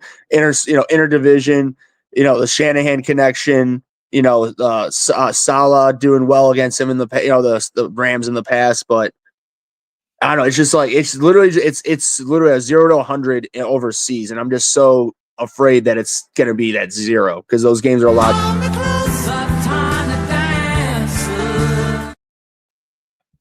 Here we go. Oh, we're getting wild there tonight, folks. Wild. So your dashing hero. I see Murray ending up with the Jets, who have picks a trade in a weak quarterback draft class approaching. Well, thing is, it was supposed to be a really strong quarterback draft class, and now it's turning into a weak one. I still feel like it's decent. It'll be decent. There's talent out there. Well, yeah, I mean, it's talented. It always happens, dude. There's always 1 to 2 good quarterbacks that end up in any draft, no matter where they're picked. Excuse me. Hetzer, he says, I have the Jags defense right now this week, better than nothing. Dude, the Jags are, in my mind, a top 6 play. They have a CJ Stroud-less, also a bad offensive line Houston team without their best offensive lineman, with Davis Mills playing quarterback. They have one weapon. It's Nico Collins. I'm just going to say, I mean, Davis Mills is at least a halfway professional quarterback, but it doesn't matter. He's still a backup. He's not a starter in the NFL. It is a smash spot right now for defense. Devin Lloyd coming back. Devin Lloyd, the first 5 weeks, they had 13 turnovers. Since Devin Lloyd went out, they've been awful. And I'm not saying Devin Lloyd's a god, but like he apparently that matters, dude. Call on the defense. He's a good linebacker. That's something, man. That's not nothing to like tip, like put your nose up to. That's something for sure. Slayton, Theo, Douglas, Tillman start 2. That's Slayton, Theo, Johnson. I don't want to start 2 fucking Giants, but I think I might start 2 Giants here, man. Like I think I'm going 2 Giants. I can't start Tillman. I love Tillman. First week back with Wario playing quarterback there. He sucks. I can't play a receiver with Dylan Gabriel playing quarterback. So he's out. Douglas. Okay, maybe Douglas and Slayton. I would go those 2. I'm picking Douglas over Theo, especially with Booty being out for New England, who was heating up, and once he went out with that hamstring injury last week. Douglas had a huge game, and I mean Douglas he's not an elite guy, but he's a solid player. He knows how to play football. And I just think that, like, I mean, again, like, he had some decent games last year when May was a rookie, and now with Booty being out, who he started to start to trust, I would say that I would go Douglas and Slayton with that. Sorry, Mouth. I just saw he was shouting out his kids. Also, if you're in the Discord, he's played he's put their singles out. Pretty good shit, man. Awesome, not my dude. in terms of music, but if I did like that music, I think it was fucking awesome. Well, dude, You know he's the producer on it. I mean, the production's great on it. So. No, the production's great. That's what I'm saying. It's just not my style of music. Yeah, I know. I mean, it's good. It's 100% good. 100%. Good shit, Mouth. 100%. Let's see where we're at here. Need to start one Fields, Rodgers, or Brissett this week. Not Brissett against the Seahawks in Seattle. No, probably Rodgers. My worry, I would be Fields, but I'm worried that he gets benched again. That's the problem. Now every game until he can firmly have 2 or 3 good games in a row, I got to worry about a third quarter benching for Fields. And it's a Browns. If it was a worse team, if he was playing, the Steelers or something, maybe I can go Fields. But like I'm going Aaron Rodgers here just based on the playing the whole game, and I'm not playing a team. I'm playing Brissett against the Seahawks. No, I would do the same thing. Yeah. The Great Gamer, pick 2, Slayton, Downs, Pierce, Tez Johnson, Slayton, Myers, Parker, Washington. Oh, boy. I think Tez Johnson is a must start. Honestly, I think Tez Johnson is a must start. Yeah, dude. He's the number 2 there, and Baker's going to go off. And then not Myers, so it's Tez Johnson, and it maybe Pierce or Downs or Slayton or fucking Parker Washington. So they're all like not, dude. Downs. It's. I think Tez Johnson's in there, and I can't give you the second name. Who's your second name, Ray? Pick your second name. So I'll put it this way: if you were looking for home runs, you pick Pierce or Slayton. And if I'm picking one of the two, I'm gonna go Slayton, just because of how bad the Bears secondary's been. If you're just looking more for the more just floor consistency, I would go Downs. Just at least that, or even Washington. To be honest, I mean Washington at this point, because like I said earlier, they've already said that they're going to put Washington in the slot. They're going to put Myers out on the outside, and so Washington will have that like consistent just under for full PPR. So honestly, I'll put it this way: I'll go with you. I'll Tez starting. You want the higher upside, Slayton, and then Parker Washington, and then Pierce. That's just. I mean, and then Downs is 4. That's just again. If you want high upside, go Slayton, because that Bears secondary obviously is trash. So, and I kind of like Downs more in a PPR setting. We don't know what the scoring is. Same with Parker Washington. Adam says, Ray, you like White over Tucker. White did great for me, but it looks like he's heading more Tucker now. It doesn't quite look like that. I was about to say I'm grabbing Tucker in some leagues. I'll let you answer here in a second, Ray. Yeah, that's more of an insurance policy. Now, I feel like if they rule out Bucky for the year, I think they realize that Rachaad White is a third down back. He is a 50-50 back in a timeshare at best. They might go more Tucker, but if they're still holding out hope Bucky comes back, they're going to ride Rachaad White because he is the veteran and he's been the guy that has had the workload. That's why I'm grabbing Tucker, but I'm definitely not starting Tucker over White. Definitely not in a PPR. Not yet. No, so honestly, at this point, I think that if you want to cue that sports memes channel with the Hendy, that's pretty much what I'm feeling with this situation. That between the 10s, honestly, it's going to be Rachaad White, and that Tucker will get those goal line carries within the 10. So I'm definitely not. I mean, I'm definitely starting Rachaad White until further notice at this point. So. All right, Trevion, you're starting today. Go out there and make it happen. First down, Patriots. Trevion Henderson on the carry. All right, come on back, Trev. Come on back. Coach, what's the problem? See? I told you you'd start today, but that's it. You're done. Putting in the backups. So I'm saying like that. I don't want that to happen. Yeah, shout out Sports Memes, man. That's Sports Memes channel. Go check that out. Also, if you are not in the Discord, what are you doing? Shout out to my boys in here. We've seen 4 different guests now. Those are the Professional Fanatics that are really supporting me, but they're guests on the show. You want to come in these streams, it's very easy. Have a laptop, have a fucking earbud. You don't even need a microphone, and you're in these streams at least once a month. I'll hook you up, bro. Play fantasy football leagues with us. You want this free merchandise. Also, a way to keep the show going strong, guys. I'm going 7 goddamn days a week. So, link in the description on the channel description. Also, Professional Fanatics on Patreon if you want to help us out. Keep the show going. You're getting in on the ground floor too, Ray, because I think we both know with the guests I have on here, including yourself, the work I'm putting in, the money we're making these people. My bets are still killing. Like, I know it's been a rough couple weeks, but we're still 40-25 on prop bets in the NFL. We're still 29-11 in NBA. Like, my history in NFL is not debatable, and the fantasy now is like the way the chat literally is the show. We let you control the show, the entertainment value. We also are not like other shows. We go 12 months a year. I might only go 5 nights a week once football's over. We'll do other stuff. We'll do a lot of draft coverage. We do movies. We do pop culture stuff. We do Joe Rogan-esque stuff. We do a show called Open Bar. We're just going to be getting drunk talking to you guys with these guests. Big Ray. We have a whole Star Wars month coming up. A lot of good shit. So you're getting on the ground floor because this is going to be huge. Whether it's this year, whether it's next year, it's going to be huge. And why not get in now? Because I will not forget the people that have helped me out to keep the show going when it needed it most. Ray has been on the show for a while. He is he's so goddamn. You're so dedicated, and I love it. I'm always here, man. And I could have swore you said that you'd always send me a link to every channel, every stream just in case, but haven't seen that yet. Yeah, I will. Dude, I got a lot going on, bro. I got a lot going on. I'm just fucking with you. I got a hat for you. Hey, I'll take that. Also, for those that have really been helping me out, you know who you are. You're going to be getting your hat sent in the mail here within a week.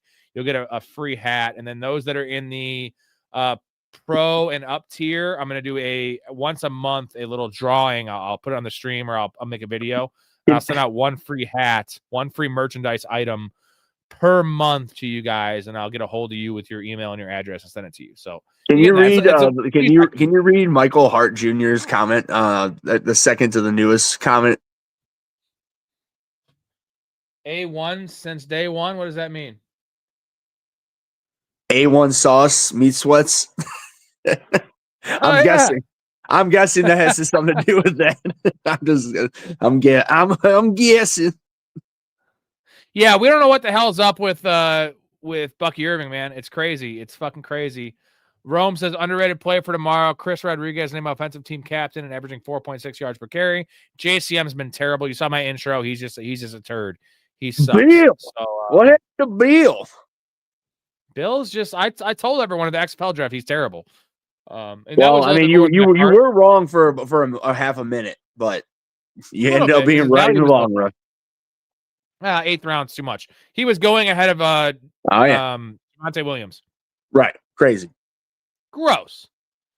The personal issues, do we know what's up with Swift there? I don't think it was anything major, but no, I mean, as far as with Swift, I don't think it was personal issues. I think it was just a quad and a ankle issue that he apparently he sustained at the end of the 2 weeks ago, that game. Hey, Rome says in the bottom of the chat, you have amazing hair. You shouldn't wear a hat. That's fucking true. I mean, he does have good hair. Mine's not great anymore, guys. I'm a little older than Ray. God damn it, I hate it. Well, hey, everybody, if you guys donate enough, I'll just grow my hair out and donate it to Rob so he can have a wig, and then he can have hair again. So I'll have the hair. I want to have the hair from the kid from Dazed and Confused that's always touching his forehead. You know that like 70s hair? Like long? Yeah. I want that. Michael Hart says full PPR league, Monungai or Monty, Devonta Smith or Tet. So I'm going to, believe it or not, go Monty here because they're going to blow the fuck out of the Commanders and give me Monty for the touchdown upside. And are they at home? Are they at home for that game? No, they're not on the road. They're 8-point favorites, but I still no. I'm just curious because but within the dome, that's always a big difference with that team. I get it, but not in this case. Commanders are dead. No, right? No, exactly. I mean, right now they're a useless team. Like, at least when it comes to fantasy wise, I mean, look at the whole team. Honestly, like, it's a dumpster fire. Unfortunately, the Commanders are in the level of the Browns and the Jets and the Dolphins and the Raiders offensive production wise for fantasy purposes. So, yeah. And then Devonta Smith real quick. To Rome, I did. I actually grew my hair out one time. Fun fact: it's about 16 inches, and I donated it. Now, whoever has that 5 times wig, the length of your dick. yeah, you would know, wouldn't you? You freak. Maybe.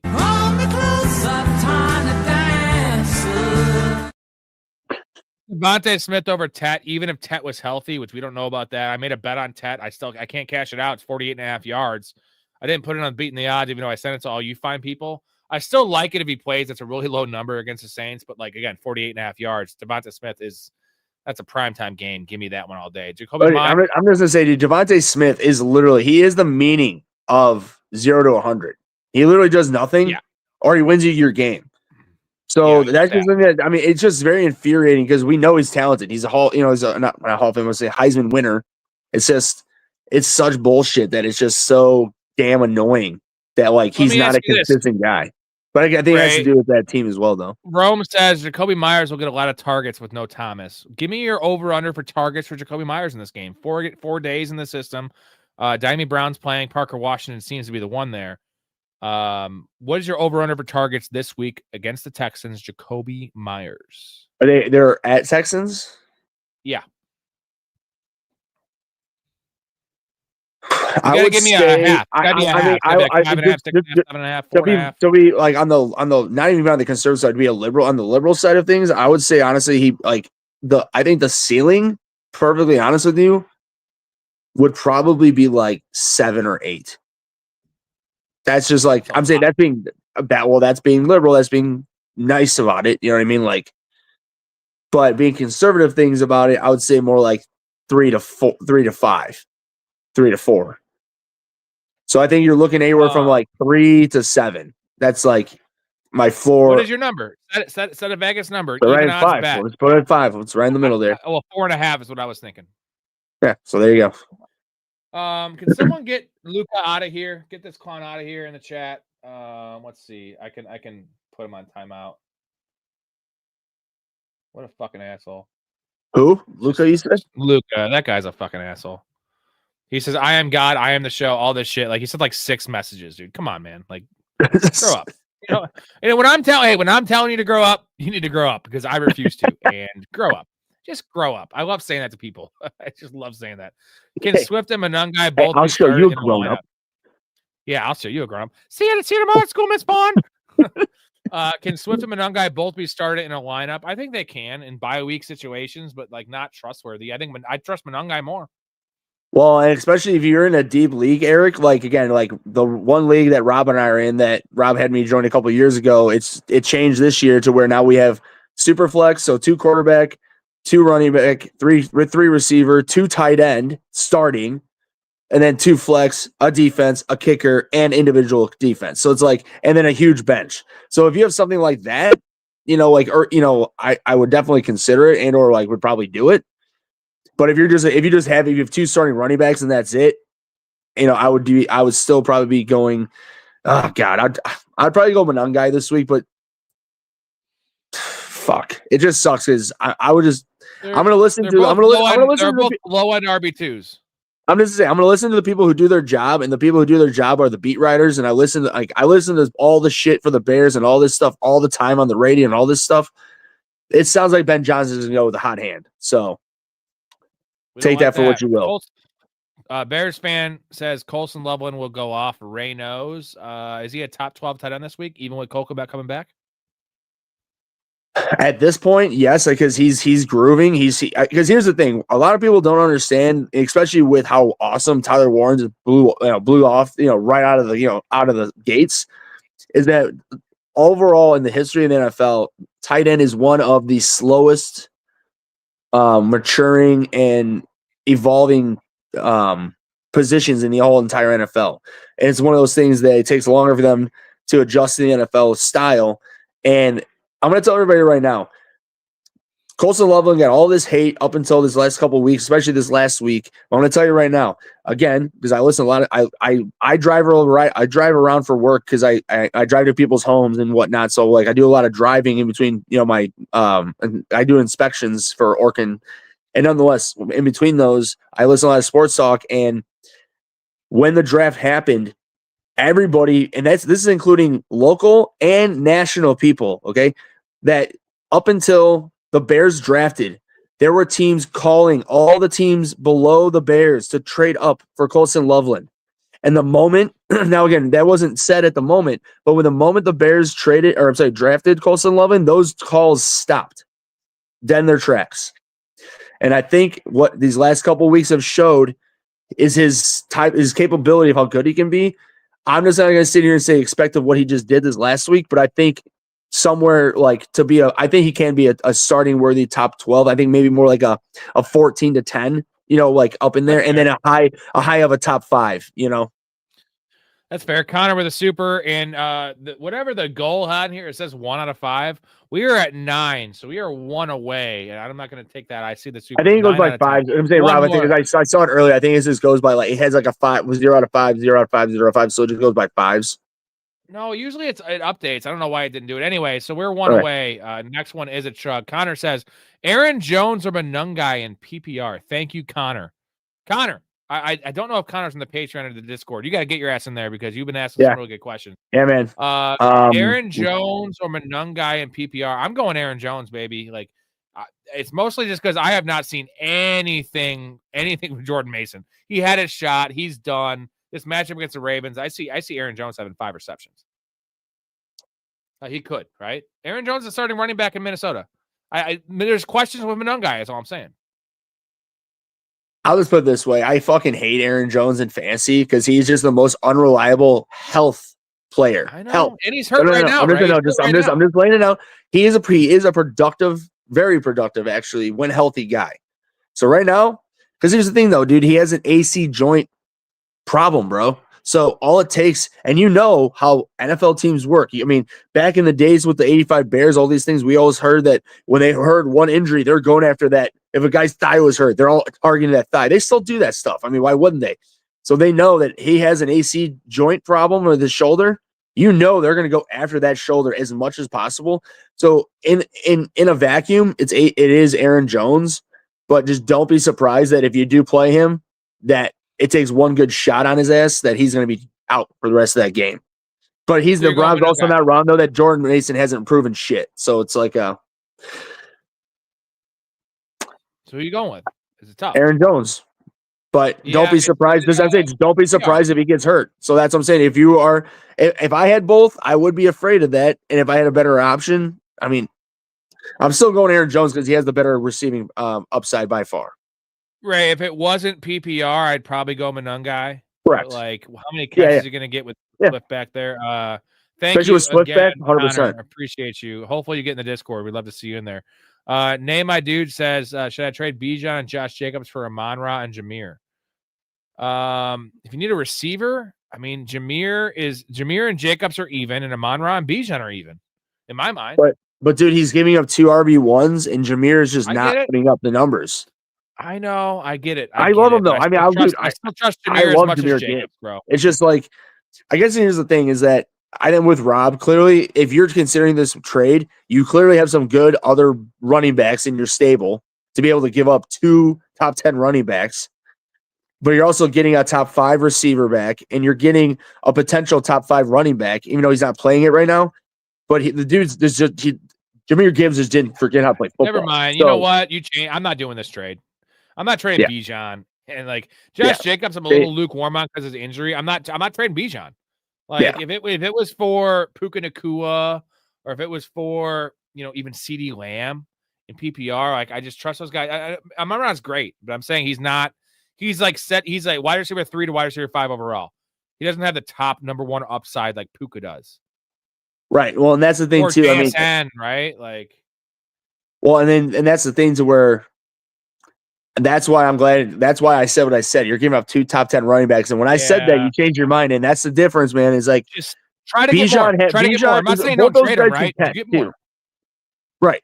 Yeah. Yeah. Try to get more. And the thing is, we love Jameer Gibbs, but you're trading, and I like the idea of trading low for Jameer Gibbs, but try to get more. Try to get more.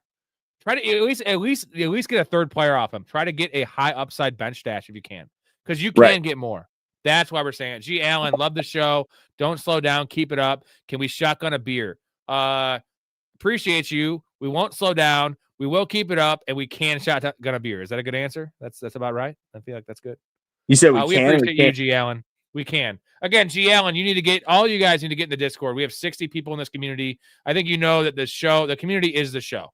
The show is the community, and like this is why the show is good, is because you guys. Well, and honestly, honestly, at this point, dude, I've already had multiple, probably.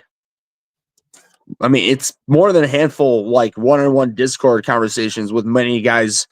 Mouth, Brick, DB. Shout out DB. These.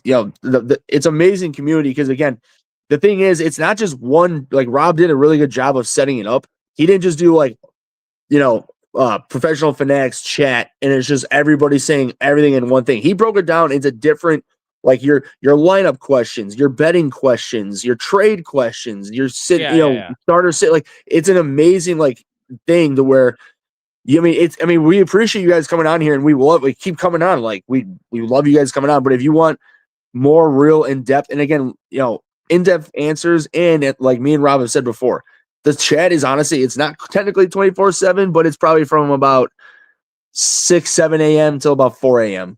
the next day. And you can send your lineup pictures. You can send the other team's pictures. You can get more in depth. I can't spend 10 minutes on everyone's question. We do a good job at not just saying yes or no. I refuse to do that. I will miss questions if I have to. And I don't. I stay on all night to answer them. But I want to give you the best chance to win. That's what you guys are supporting me. I want to give you the best chance to win. And also next year is a whole different ball game. You can start. Why did you guys started? Once the season started, you didn't get our Javonte Williams and Tucker Kraft takes and getting these guys that are leading you to the championships that we have.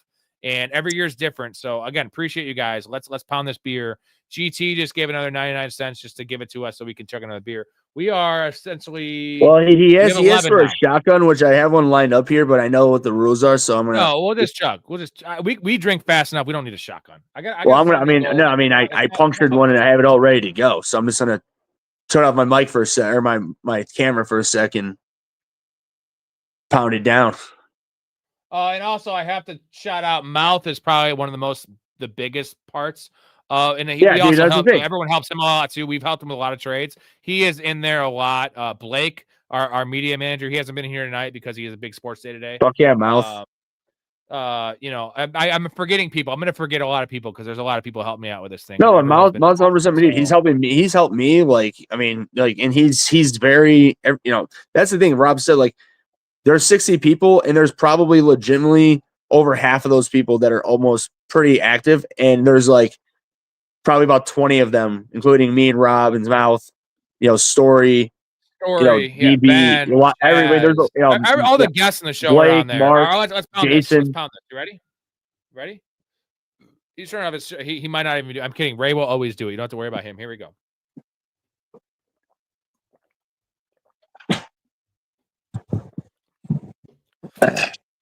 I know G. Allen just pounded one with us. I hear the audio of Ray making sounds, which is just fucking amazing. Just fucking amazing. Let's see where we're at here. Oh, this is a good comment here. Hopefully you're still on here. I did what the man asked. I gotta shout out Cruz. Gave a shotgun. I gotta shout out Cruz real quick because Cruz is it's probably one of my favorite people in the Discord of the newer people. Yeah, Cruz is a good man. He's fucking hilarious. And you see him there, and I think he's in the pro level. I can't really see. I have to zoom in. But shout out Cruz. And you're fucking amazing. Funny as hell, and also super good questions. He has Jalen Lane, a dart throw this week. Injuries and game script may get him some looks, dude. I am starting Jalen Lane in my leagues, like Ray always talks about. My leagues are 12 teams. They are 3 receivers, two running backs, 3 receivers, and 2 flexes. And one of them is a super flex. So it's so goddamn deep.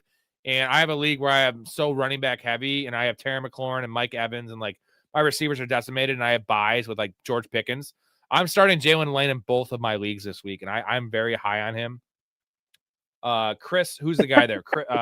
Chris, who's the other guy there? So you have McLaurin's out. You have Debo, who's just a corpse right now, and you have Chris. Who's the guy there in Washington? Chris Wright, Chris whatever. Yeah, dude. I don't even because McCaffrey. Yeah, was it McCaffrey? McCaffrey got knocked out last week. Yeah, McCaffrey's out now too. So Jalen Lane is the second most. He's going to have the second most routes run behind Debo, and then maybe Ertz. But like, Hey, the real game quick too, script's but great. like, I am starting Jalen Lane. I am starting him in a couple leagues. So I like him this week. I think he's a top 40 guy. I'm gonna go with because I don't have any stock on him, so I'm not too sure about him. So I'm gonna go with you. You did more research on him. Sorry, Chris, or sorry, Cruz. I will try to help on the next one. But yeah, I'm gonna go with Rob on that. But real quick, Rob, just like quick answer. With the Commanders having the oldest roster in the NFL, what is their like immediate next 2 to 3 year future? They have to revamp the roster with young players. They don't have many of them. So that's what I'm saying. Like I think that they fucked up like the Bears did in a way back in 2018 by going all in, but the Bears put a better roster together than the Commanders did. Because I mean, could you imagine that Bears team in 2018 with Jane Daniels instead of a Trubisky? I wouldn't. I mean, I don't want to say they win a Super Bowl, but my God, they'd have a hell of a better chance. All right, let's try to pound through some of these. We're 40 minutes behind. Sorry. One: Waddle, Garrett Wilson, Parker Washington, or Wandale. It's Jalen Waddle. It's not even close. He's getting everything there. Yep.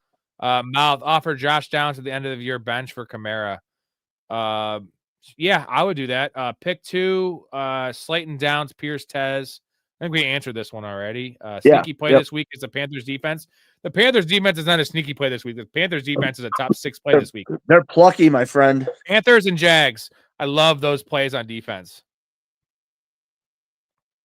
Start Swift. A good call, Bears.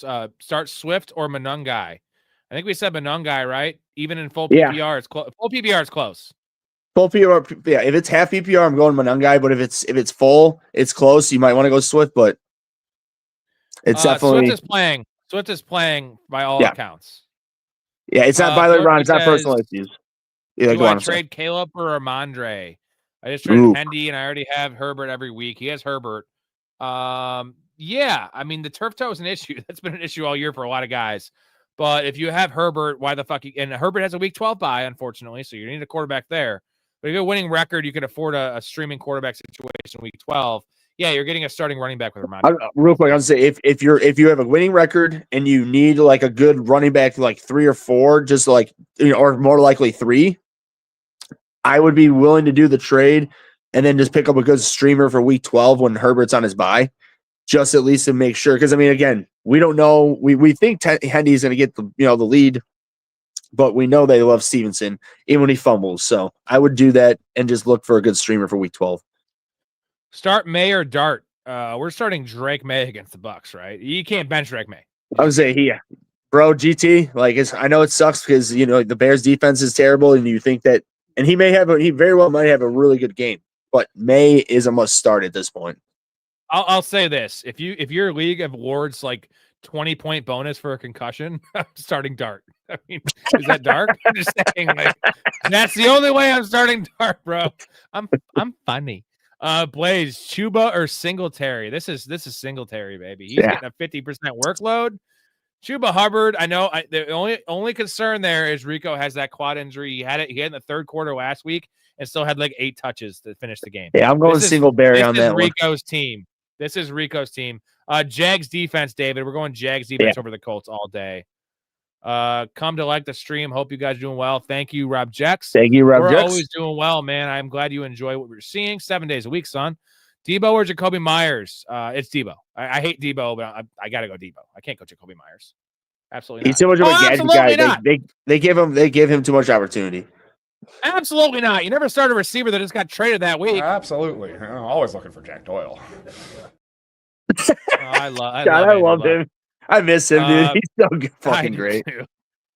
He's so great. Daily grind, PPR, Parker Washington or Njoku in the flex. It's as long as Fannin plays as Parker Washington. If there's no Njoku, if there's no Fannin, it's Njoku. Yep, I agree. Mouse says Kyler's having secret baseball workouts in his basement playing MLB The Show. Well, it would take away from his Call of Duty time, man. Right? No, that's great. Hey, he's getting his eye ready for that fastball. Okay, through he's working his thumbs out, man. His thumbs are strong, man. He's a Jedi with his thumbs. He just can't maneuver the pocket. Mouse says Beast is sticking with Darnold. I'm so happy. I don't mind starting Darnold this week. Darnold's fucking killing though, so I don't know how you're happy about that. Thank you, Hetzer. Appreciate you. Hetzer, love you, man. Joseph, Judkins or Warren can only start one. You're starting Judkins. This is Jags over now. Jags and Texans. Texans defense also top 6, right? Like I'm naming apparently everyone's top 6 to me, but Texans defense is better. Will Both Anderson teams are is top playing 6 in for this Rob. game. You know, you just got to decide which one he actually believes in. I think I still might go Jags, Texans dude. just because I'm going Texans because they're a better home? defense, better real life defense. Dude, Trevor Lawrence sucks. It sucks. You ain't wrong, my friend. Whoever would have thought how good he was. Real quick, how good it's funny, like remember when Darnold was in college at USC when he was a freshman and he killed it? Everyone, like me included, I was like, holy shit, this guy's gonna be the next thing in the NFL. And then he fell off and now he's finally coming around years later. But when Trevor Lawrence was in college, it was like, oh my God, he's gonna be the next Peyton, blah, blah, blah. Well, he's dumb. He was the highest, he was supposed to be like the can't miss. He was the next can't miss guy. And Caleb was also that guy. And Caleb has definitely shown me much more in a year and a half than Trevor Lawrence did. Now, the first year of Trevor Lawrence, you can't count because that was fucking Urban Meyer snorting coke on the sideline and kicking kickers in the butt. But, you know, you had the nice year, year 2, I think it was. They won the playoff game, that awesome game against the Chargers. They were down by 27 points. But then you see regression from Trevor Lawrence, and you can't read the field. Like, watch film breakdowns of Trevor Lawrence, and it's bad. And he doesn't run. Like, Caleb has shown the ability, and I'm not saying, like, Lawrence has ability to run. He just doesn't run. Caleb will fucking run, and he extends plays, and I like Caleb much more. Parker Washington over Debo in PPR. Ooh, now we're getting tricky here. I think I might go Debo it's so tough. I mean, I don't want to. Again, I'm going to go CK. I'm going to go Debo as well, only because Washington likes to use Debo in much more opportunistic, just give him the ball more, put him in more gadget things. So I just like him just to be able to get more, just dump off shitty, like it could be a 1-yard catch, but he could get like 3 1-yard catches. You know, I'm just saying, like, I'm not as overall, but just to build up points for him to have a better game. GT, pick 2, McMillan, Rashad White, or Quentin Johnson. Rashad White, 100% for sure. And then McMillan is questionable. Now, it's not just if he plays. We got to make sure he's healthy and he's not on like a snap count. If you get positive reports from McMillan in the morning, I'm going McMillan and Rashad White. If he's out, obviously Quentin Johnson. If it's like he's going to play, but we got to see how he feels for a snap count, then it's Quentin Johnson. You agree? My man Jalen McMillan is finally making his comeback, huh? Okay. I was gonna say, yeah, I would go with those first 2 if Tet's ready and healthy, ready to go. But otherwise, if he's not, Wally with a very, very nice comment here. This channel is everything you need to know about Wally. Fantasy You're a good football. man. Join the Discord, y'all. Let's go. Also, just got engaged. Here's some congrats, love. bro. Damn, congratulations, Wally. I bet she's super hot, great personality, super sweet with big cans. Either way, it doesn't matter if you love her, but I'm just being a fucking superficial male here. And also, Wally, you've been helping me out. Wally's been helping me out with the with my X, my Twitter, because I'm kind of Amish. So Wally's also a Patreon member. You will be getting a hat sent to you in the next 2 weeks because I appreciate what you're doing for me. Shout out Wally for the engagement, man. And shout out, dude. Congratulations. That's amazing, dude. Happy for you. And also, like, not that I'm kind of PC, but I'm kind of not PC. Maybe it's a dude. I don't know. I mean, if it is, like, either way, congrats, man. She or he is a great person because Wally's a great person. That's all that fucking matters, right? Peace, love, and happiness, my dude. So, very happy for you. Thank you for that. We are, we're still 30 minutes behind the chat, but we're kind of ticking. We're catching up. We're not 40 minutes behind, right? I don't think. Well, I'm just happy right now because I'm on my phone and I didn't realize I would have to do this on my phone, and so I didn't charge it all the way. But when we started, it was at like 65, and right now an hour plus, it's at 49. So should be able to make it through the rest of the stream here. Oh, cool. And I can always finish it anyway. Right. Yeah, it looks like we're farther behind because we had stupid Luca saying this shit. Sorry. Confused leagues. PPR, tight end Taylor or Njoku? This is Mason Taylor. If Fannin plays. If Fannin plays, but otherwise it's Njoku for sure. Here's these stupid Luca comments. I am the show. I am God. I own you. I am the show. Yeah, good comments. That's awesome, man. Like, congratulations. I'm super happy for you. You're really, really, really enhancing everyone's experience and your own. I'm so proud. Your parents are so proud of you. Go eat a dick, prick. Ray, you have an amazing hair. You don't need a hat. Yeah, that's when I read it earlier. JD, what's up, boys? Damn straight. Personal issues was the listed reason he missed practice. Also, when I cut my hair, I donated to Rob. my hair is all the way down my back. I don't want long hair though. You know what I mean? I don't want to deal with. But here's the thing, dude. That's the problem though. You have to grow it out long. So then when the wig is made, you can then style it to what you want. Good call, Mouth. Myers has another system. He's a decoy, and he's going to be playing outside, which is not his position. Decoy. I like that. Love that. That's my Mouse. Amazing. That's a Discord kind of thing you're going to get from Mouse. Myers can play out of the slot and outside. He's not really good outside. Jacoby Myers. Well, he's not wrong. He can, but he's more of a slot guy. But they've already said that this week, which would add on to what Mouth said, that Parker Washington's playing in the slot this week. So what Mouth just said, that would make a lot of sense. I think the ceiling could be 10. Last time they played the Texans, no one caught the ball. Is he? What is he talking about? The defensive ceiling? I think he's talking about defense. I think. I just start the good. I mean, Jags have a good defense, and it's just fucking Davis Mills, bro. What else can I say?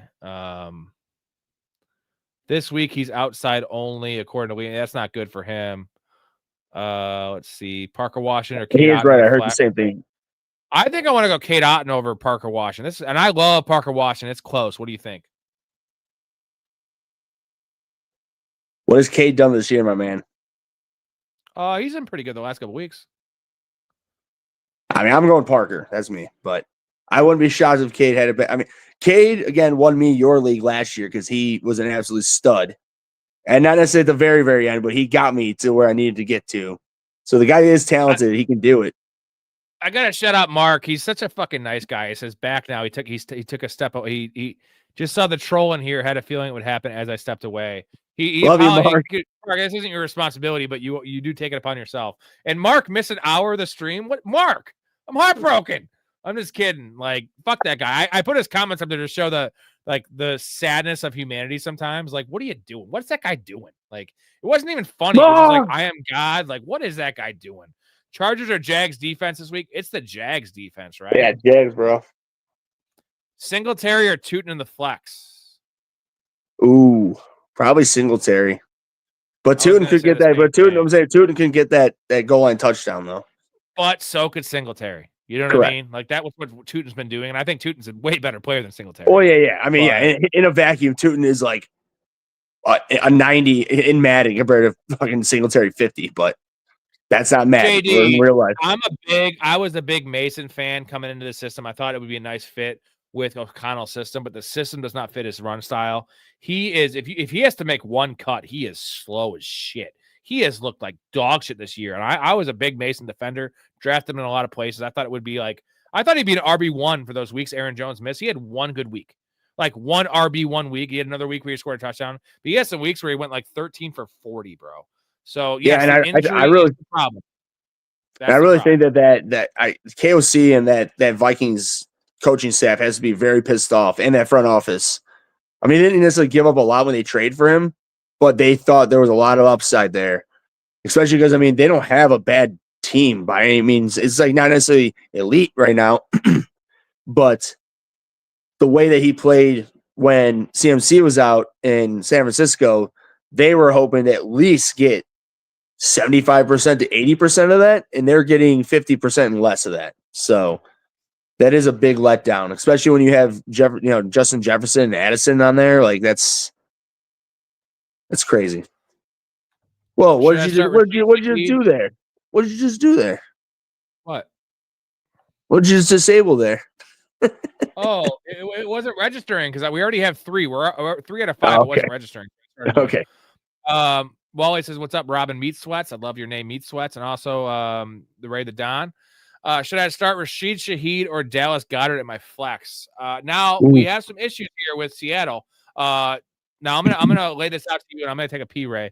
So we have issues with Torrey Horton is doubtful. Cooper, he's out. I mean, he's not playing.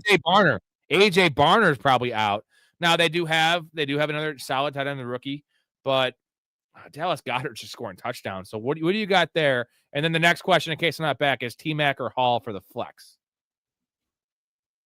So the first question I would say is that the better floor is going to be Goddard because Goddard is a mega part of the Eagles' red zone defense or offense. I'm sorry.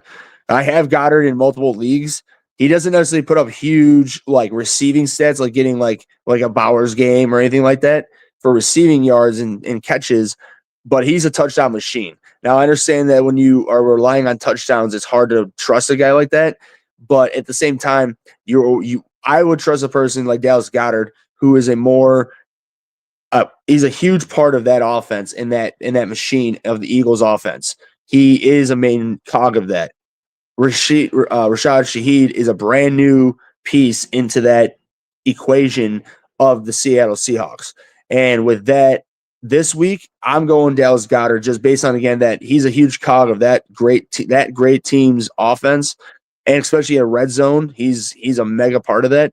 Rashad Shaheed, we don't know. We really have no idea. We have zero idea like how good and what. I mean, we know he's talented, but how well he's going to be used right away, especially with new teams. And when you have JSN, who is right now the number one receiver in the NFL, it's hard to trust that. I'm going Goddard. I'll say this, man. I trust Rashid Shaheed much more than I trust Jacoby Myers in terms of like rookie, receivers that are going to new destinations. Yes, but I agree that with all being that. said, give me Dallas Goedert, who is just a touchdown machine. And you also saw week 1, a couple weeks where he had eight catches.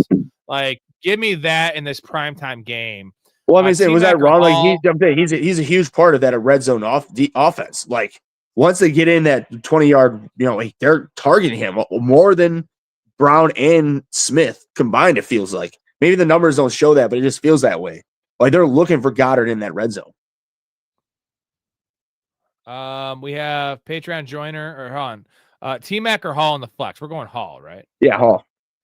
With the injury, Patreon says I only joined the show for Ray. Does Ray have his own channel to donate to? He seems more nice. Ray is really nice. I think we're both fucking nice. So yeah, Rob's nicer than me. Don't you worry. Yeah. Well, Ray has an edge for sure. Ray's more of a sweetheart. I'll say that. Ray, you're more of a sweetheart than I am. But you don't want to get Ray upset. And also that's just a weird comment. So that's cool. Like show love to Ray, but you don't have to tear me down to show love for Ray. You can say Ray's awesome and don't make a comment about me. But that's fine, bro. Like, congratulations, Patreon joiner. What a stupid name that is also. Patreon joiner hasn't joined my Patreon. He would join yours, Ray.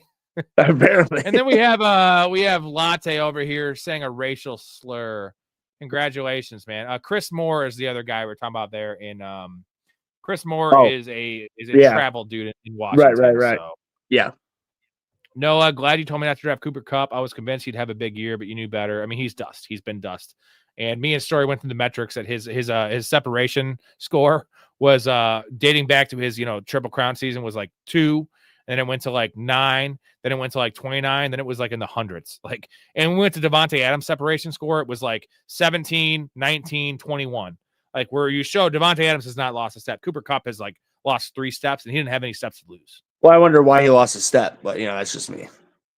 Maybe his blown knee. Hopefully you ban these guys, Mark, if you could, because these guys suck. So Latte, he comes in here all the time, and I can't permanently ban him. Thanks for the view, Latte. Jesus, I just, you guys get under my skin. And I don't get, Ray, I'm like one of the most zen people. Am I like one of the most zen people? Have you ever seen me in a bad mood? Like, it doesn't happen, bro. It doesn't happen. I get worked up, but like, I get worked up by just like, I've screamed at Rob at the top of my lungs, and he just is like, "What the fuck's wrong with you?" Literally saying that. While my wife was sleeping in the next room. Yeah, and then I'm gonna say, legitimately, just in that tone, like, Ray, what the hell's wrong with you? Or fuck. Not whatever. a great example though, Ray, because I actually love you. So like, I will allow my loved ones. No, I understand. No, but also to the point, I don't love these guys. Rob's never raised his voice to me, so I have to him, and that's my bad. But nonetheless, Rob's a sweetheart. He is. Out of love. I mean, you're more of a sweetheart, but either way, you know what? Screw you guys. I'm going at them. Yeah. Skins at Jets, the 2 teams where careers go to die. That is, dude. Whoa. Add on the Bears and the Browns. We're not as bad as those teams. Not as bad. As all right, Browns at least. Michael, the Browns. Michael add the Browns. Up the Panthers D this week. I had the Panthers D going a lot. Let's go, man. Panthers, Jags, or Texans. That's a lot of really good options. I think I might go Panthers, maybe just because like that Saints situation is just bleak. It's bleak. And here's the worry. I'll say this. The worry about the Panthers, now I don't know about starting this guy, is a possible Taysom Hill game. Could you see it? You know those Taysom Hill games where he has fucking like 14 carries for 92 yards and 2 touchdowns? Unfortunately, that's a really good call because now that they've traded one of their key pieces to that offense, Taysom Hill is he's the Ray of the fantasy podcast. Whenever you're needed, you just hop on. That's what Taysom Hill is, man. Like, honestly, like he's just there, and when he's healthy, the dude's productive. Like, he is a talented, like he's never going to be even, Hall of Fame, nothing. He's never going to do anything like that by a mile, even Pro Bowl, nothing. But the dude is an athletic freak. Mouth, we saw Dart's reaction to Scatabo getting hurt, and it was that was brotherhood. That was like, I'm not gonna like discredit war times, but like that was kind of like what would happen if you saw your best friend get blown up in fucking Vietnam. Like, you know what I'm saying? Like, it was like that. Like, it was fucking rough. GT, start Gatson or Pierce. That was probably insensitive, but my bad. Sorry, Vietnam. Not at all. It is insensitive to a point, but for what those you guys saw the reaction. Like, you saw they were going to war. It is insensitive to the fact that, of course, it's not comparable to war because war is war, but in what they live in, that was the same. That is a parallel in a way, for sure. Like, I agree with you. Like, that's his bro. Everybody, me and Rob were talking about this a lot when those two were healthy. We laughed the fact that what's his name? Who's the head coach over there? I'm blanking now. But the head coach of the Giants, he got his job saved by two meathead bros. So, Brian Daboll, that clown. Yeah, Daboll. Yeah, Daboll. Gatson, by the way. Gatson. Pierce. We're going Gatson for sure, GT. Thank you for being a Patreon subscriber. We love you. Also really good in the Discord. Argo, sup, bro? Long time since I chimed in. Recently traded Manungai in my deep dynasty. You think he could pull a Dowdle even though his draft capital is so low, 7th round pick? Well, I mean, outside of this year, we did see Isaiah Pacheco, a 7th round pick, just like become the starter. Now this year, if it wasn't for the knee injury or the broken fibula, what would have happened with Pacheco? Because he was crushing to start the year last year. I don't like the trade now, obviously, because we didn't see this coming, right? We thought it was Roshan Johnson, and I think they're going to bring someone else in. So I don't know what you got for him, but it looks like you probably. I don't hate it. I don't hate it, especially because I think Ben Johnson is a real guy to where like it goes a long way. I mean, just from what I can say, he seems like literally a legitimately like real guy to where. I agree with Rob. They're going to bring somebody else in, but I think Manungai definitely has a future here as long as he can stay healthy because he's got grit, and Ben Johnson really seems to be all about that. 100%. Mouth says we are not a secret. Stop stashing us on your fantasy bench. There is a share button. Fucking use it. Put it on all your socials. I guess I don't really ask for that too much to share. If everyone just shared with your friends, now, unfortunately, you're playing fantasy with these guys, so I could kind of understand why you maybe wouldn't. But there's a lot of info to go around, and that's another way to make the channel grow. Whether you want to donate to me, liking, subscribing is big. Patreon's big. Super chats are big. There's a lot of ways, and I'm not stopping. I'm going for this. And again, like I keep on saying, I'm a very loyal guy, right? You know this. I'm not going to forget the people in these next, the first 2 months that we've had and the next 6 months when I really need it most, that I know I've been here from the beginning.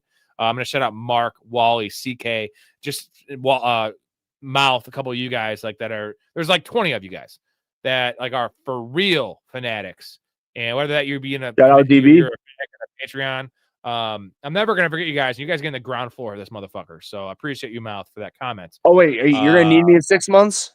I don't know. I think I might have a thing going across the world. Oh, wait, I can drop Bigsby for Jennings on the Patriots or Zacchaeus or Slayton. Not Zacchaeus.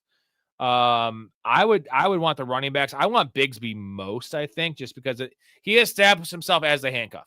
And the handcuff for Saquon Barkley and the Eagles is a top 15 running back? I mean, to be honest, dude, I mean, let's put it this way. What was it, like 3 weeks ago?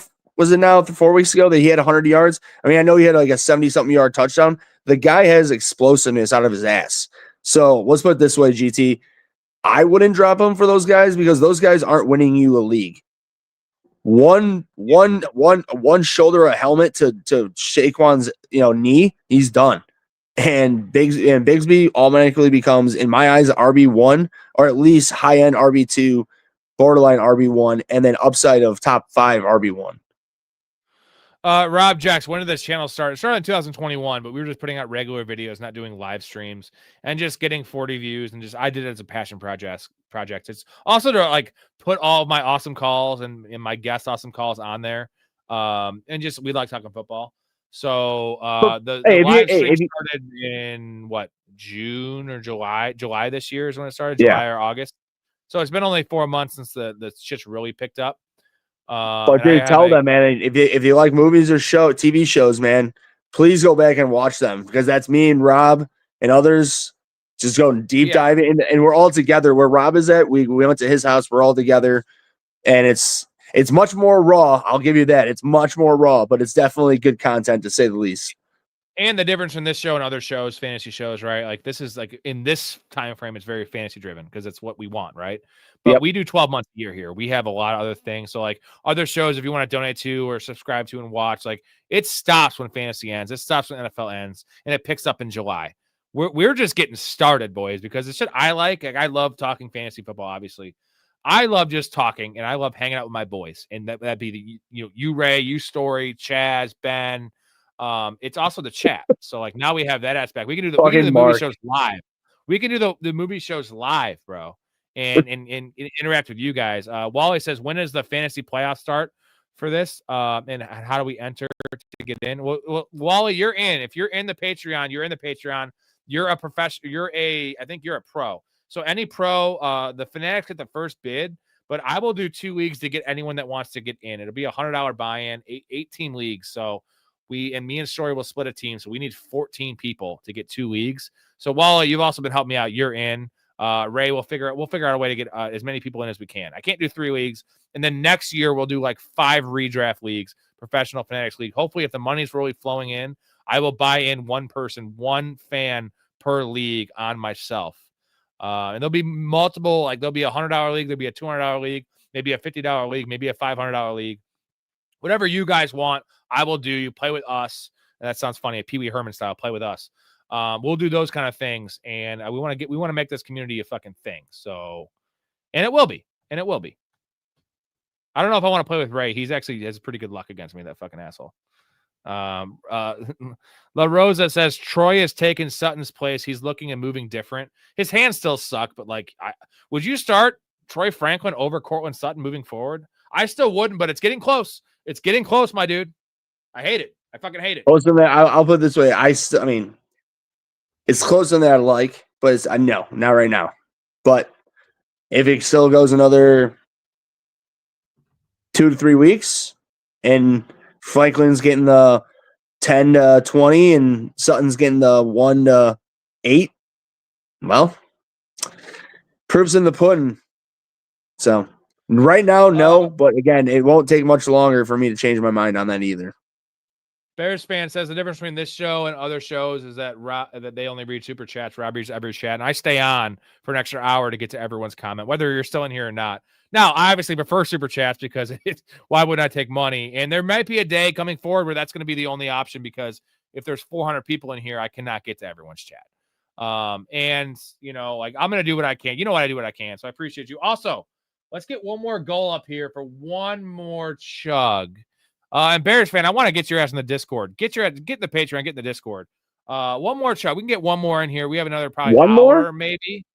That's it's we've already been here for 2 hours and 10. Ray, you were late to the show. I've been here 2 hours and 10 minutes. I have done 4-hour streams though before. Anyways, I only have 1 share of Troy Franklin and 1 share of Sutton. So I'm just pissed I lost a Sutton bet on Thursday night. That was insane. Hey, real quick, by the way, are we doing do you want to do a morning show? No, because there's a fucking overseas game. I want to watch that. Oh, that's right. Okay. Yep. Yeah, I have to watch the game. I mean, I have to get the information to the people, right? And it's actually it seems like a better game than most, right?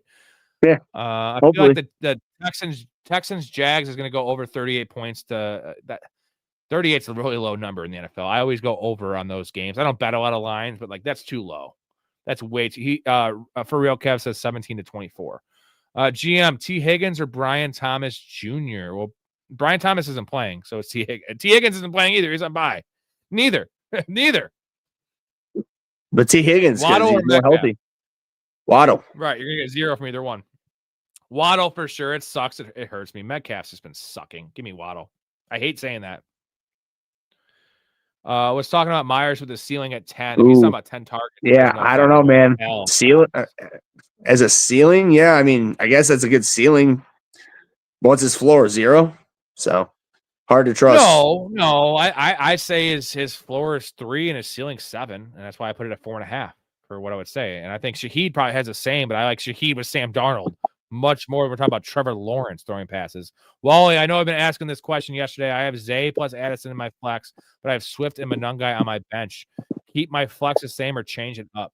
No, I want, if it's PPR, Wally, I assume it's full PPR, he says. Give me the wide receivers. Zay has 100%, dude. Zay is 100%. Right. By the way, he's one of my bets. I bet him at 61.5 yards. It's up to 70 now. So the public is hammering that. I don't know if I like that or not. That's a little bit too much money on him. With how the betting thing has been going on. But that just shows you Zay Flowers is like all the metrics for Zay Flowers are just through the roof with Lamar back. Give me that. Eric says, thanks for the advice last week. Your advice was right. I did lose because Dak threw an interception to end the game and lost by 0.1.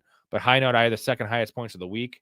You know what? You can only do what you can't control your opponent's score. You can just do what you do. And second highest points, that's bullshit. I fucking hate that. But that's also NFL football. That's why fantasy football parallels the NFL, because it's when you play people and it's not how you play sometimes. And second most points and you lose. I hate that. That's why I think ideally I like when the top 6 teams in a week, right? Top 6 point scorers get a win. Bottom 6 don't in a 12-team league. Now it takes away the shit talking in terms of matchups. But like in a perfect world, that is the way fantasy should go. Ray is still eating. You're still eating. This is another fucking Saturday Night ratio eating. Marvin Harrison or Parker Washington full PPR. Marvin Harrison, baby. He's a top 20 fucking receiver. Jesus. All day. Yeah, we think Barner's out, Mouth. We think Barner's out. It's not confirmed, but it should say that. Wally said I saw reports the Chicago game might be snowy. It's the precipitation has gone away, but it's going to be 34 degrees. I mean, it's going to be 34 degrees. Won't be snowy, that's for sure. It's gross. I need 1 tight end, 1 flex options. I need 2 of the 3: Gatson, Laporta, Rashad White. So I'm going Rashad White in the flex, and I think I'm going to go Sam Laporta. I know it doesn't seem popular, but like, dude, this is going to be a bloodbath, bro. Give me Laporta catching a touchdown over Gatson. I mean, I'll give you that just because, to your point, like that should be more of the odds that game is more of a blowout than the Chargers game is very high. So for sure, White. Hold on. It's not just a blowout. It's what I said earlier. The last time the Lions had an embarrassing game, we saw it against the Bears. Week 2, they won. They scored 52 points, right? They were throwing the ball in the fourth quarter up by 30. Dan Campbell will do this. So the blowout doesn't matter because you get the points from the blowout and then you get them still throwing the ball in the red zone. That's the difference. And I promise you it's going to happen. And if it doesn't happen, the game's closer, then you get a close game with them still throwing. Like, I truly believe this. And we've just seen the history of Dan Campbell. He bites your goddamn kneecaps off. Look at Mark over here. Mark, my dude, this is a chug. The $20 chug right here, Ray. Get ready. Greatest fantasy football show out there, fellas. Amazing knowledge from Rob and all his guests. Join the Patreon. Get the Discord where we talk fantasy football nonstop. No shortage of entertainment here. 1 beer chug. Damn straight, Mark. Mark has been on the show twice. Mark's one of my favorite people. A Canadian. Love Canadians. Love you, Mark. I have a friend, not to name names, that has been slandering Canadians just in general because he's into politics. And Ray, you're a very conservative guy, and he's very conservative. But somehow his ideals have said Canadians suck. And I've had so many good experiences with Canadians, no bad ones. I love Canadians. Like, I love them. I don't care what their politics are because I don't care about politics. But, like, you can't judge the book by its cover. Canadians are fucking great. And in general, Mark, #1 super fan. Last night he made a funny comment how I was saying I rock like 23 hours of streams a week and I never miss a night. And Mark's like, I never miss a minute. And that was damn straight. He doesn't miss a fucking minute. And hope your job's going well, Mark. I can't wait to have you on the show again. Maybe me, you, and Ray do a little threesome. And then we do a show afterwards. Woo! Hey-o. All right, you ready? You ready? Just for Mark. This is for Mark. Hold on. I was getting the grease to get down that foam, you know. Did you not see me wiping the grease? You know, that old trick? That's not. All right, here we go. All right, ready? They're going down too fucking smooth right now. Ooh. That gave me some energy, though. So we like that. Ooh. All right. Mark, you're my guy. I love you, Mark. Love you, Last Mark. name, McCullough, Brissett versus Seattle. Best defensive football, or Gabriel. No, Yeah, no, it's Brissett. we're not. What you said, you lost me. You Yeah. had me at hello. You lost me at Gabriel. That's it. You he's had a Wario. me at Gabriel. And would it surprise you? Would it surprise you if they bench Gabriel mid-game this game? Like, because it's been so bad. Yeah, no. So, yeah, I'm not fucking with that Wario dude at all. So, not happening. Not happening. Wally says, I'd prefer Gatson at flex over Rashad White. I mean, dude, until I see Sean Tucker take on even a 40% role, like it's PPR, like give me Rashad White after the bye. Don't get cute with it, bro. He's been bad, though. Rashad White has been bad. But the point is the offense has been bad, right? And like Rashad White's value comes from two things. It's not like yards per carry or rushing yards. It's receptions and touchdowns. Now, Patriots really tough against the run, stingy, but any team can get scored a 1-yard touchdown on them, and he can have 5 receptions. So give me Rashad White. Let's say his line's 14 carries, 37 yards, but 4 catches for 40 yards and a touchdown. Like you're getting fucking 15 points. That's what I'm kind of thinking. So Mouse says, so wait, Arroyo is on waiver. Do I take a shot at Arroyo and drop Calvin Austin? Well, yeah, drop Calvin Austin 100%. Because now Mouth's in a 14-team league, just to preface this. And Arroyo is a guy, if you're really hurting a tight end, I would probably rather start Musgrave over him. But if you have no AJ Barner, you have no Cooper Kupp, and you have no Torrey Horton, like Arroyo is already catching touchdowns. That offense is clicking, and he's a good player. He's a rookie. He's like a DK Metcalf clone. And he's worth a 14-team start, right? So you're going to start him over Calvin Austin, right? So yes. But I'm saying, would you still, like, if Kupp plays, does that change anything? Probably not. A little bit, but not a bunch. So when the needle's here, it moves it like that. Yeah, moves it like that. If you couldn't tell everybody, it was a nice little flight. He has Zach Ertz. I don't think I'm starting Arroyo over Zach Ertz. Just because they have nothing else there. As much as I like Jalen Lane, like Zach Ertz is still the security blanket for Mariota.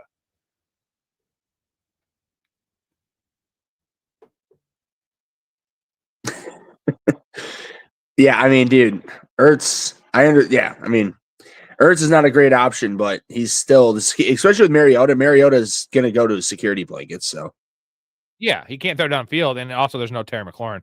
Mark says yes, ban them all. I know the names now. Yeah, we just got to know the names. It was the latte guy, and then there's Adam Silver's in here being a clown. There's one other guy. That's why I love Mark. He's the shit. Ray, what are your thoughts on these fucking pieces of shit like coming in? I don't want to call anyone a piece of shit, but like these trolls, like again, they're troll guys. What are your thoughts on the trolls coming in? They need to get a life, right? If you don't have haters, you're not doing.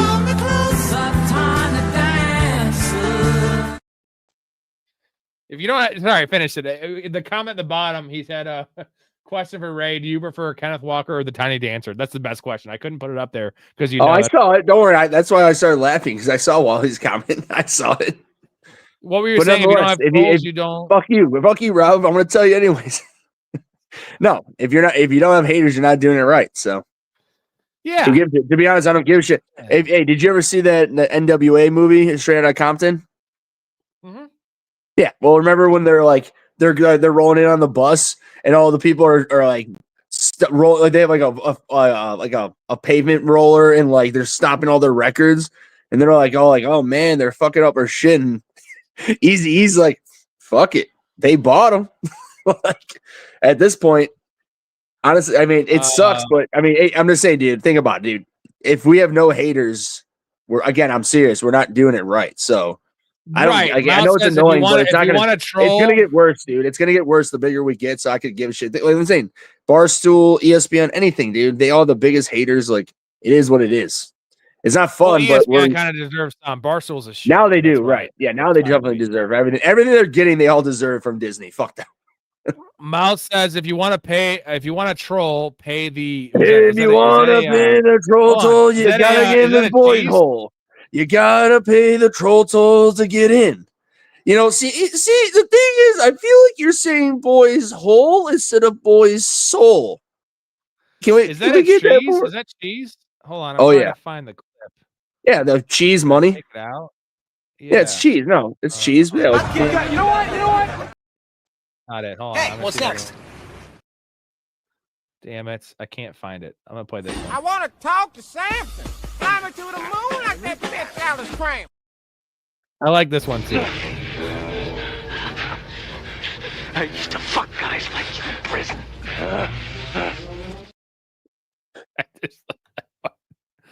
Oh, the 80s were a great time for movies, my man. We're such a good time for movies. 100%, dude. Can we go back there? Can we go back there, please? Please. Hold on. I gotta see where we're at here. I lost my spot. I had the troll toll thing in there, but I don't know where it went. So I'm fucking pissed off.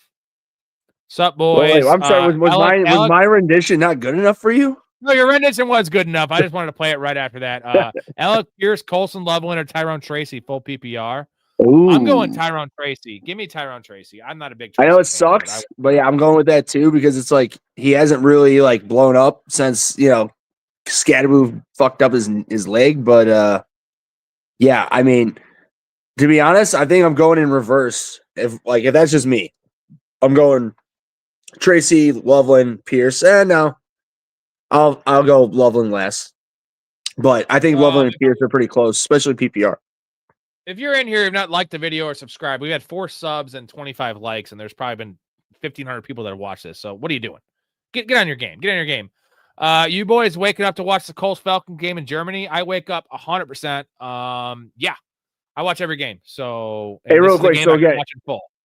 So what are your actual thoughts on this game of being overseas? Like for the big fantasy players, so Daniel Jones, JT, Bijan, Drake London, like those guys. Like I'm not talking worried about it all. I'm going to tell you this right now. I think the Falcons win this game. That's what I'm saying. Falcons win. Okay, so that's what. So you're not worried about Danny Dimes? I would be worried. I'd be worried about Danny Dimes if they're losing that game. No, because it can be thrown a lot. It's going to be like a competitive game. I see like a 28-24 game. It's fantasy goodness. I'm not worried about that. Really? How many? Right? Again, I'm just saying how many overseas games have ended up like that. 0. Not many. Well, not 0, but GM Tyreek Hill sucks. Tyreek Hill's a bad human being, so I would say so. Well, I was saying, as a football player, he does not suck, but as a human, he's a terrible person. Oh yeah, he's a good football player. He was very good. Yeah, I want to watch it. I have JT starting. I love watching JT. Oh, guys on waivers too. So wait, Hill, Arroyo, Ertz. I have to beat my co-host. I'm projected for the second most points in my league this week to him. We were talking about Taysom Hill, but I'm not starting Taysom Hill. I just said there was a chance that you have a Taysom Hill game. Right. So we're taking out of the equation. I'm still going Ertz over Arroyo. If everyone's ruled out, then I can maybe see going Arroyo for upside. But if you have the second most points projected already, don't get cute, right? You don't want to get a fucking 4 from Arroyo. But I guess here's the thing, dude. I hate to say it, but Hill has the highest upside out of all 3 of them. Yeah. Oh, yeah, because Taysom Hill has a lead upside of 2 touchdowns, 100 yards. DB on the bottom of the chat. Bears game is in Chicago. Really, really rough weather. They're really cold. The weather might be okay and mild, but cold. Bears fan club traded Gibbs, Olave, Warren for Cook, Ibuka, and Gatson. Yeah, he won that. I saw that earlier. I think he won that trade in my eyes.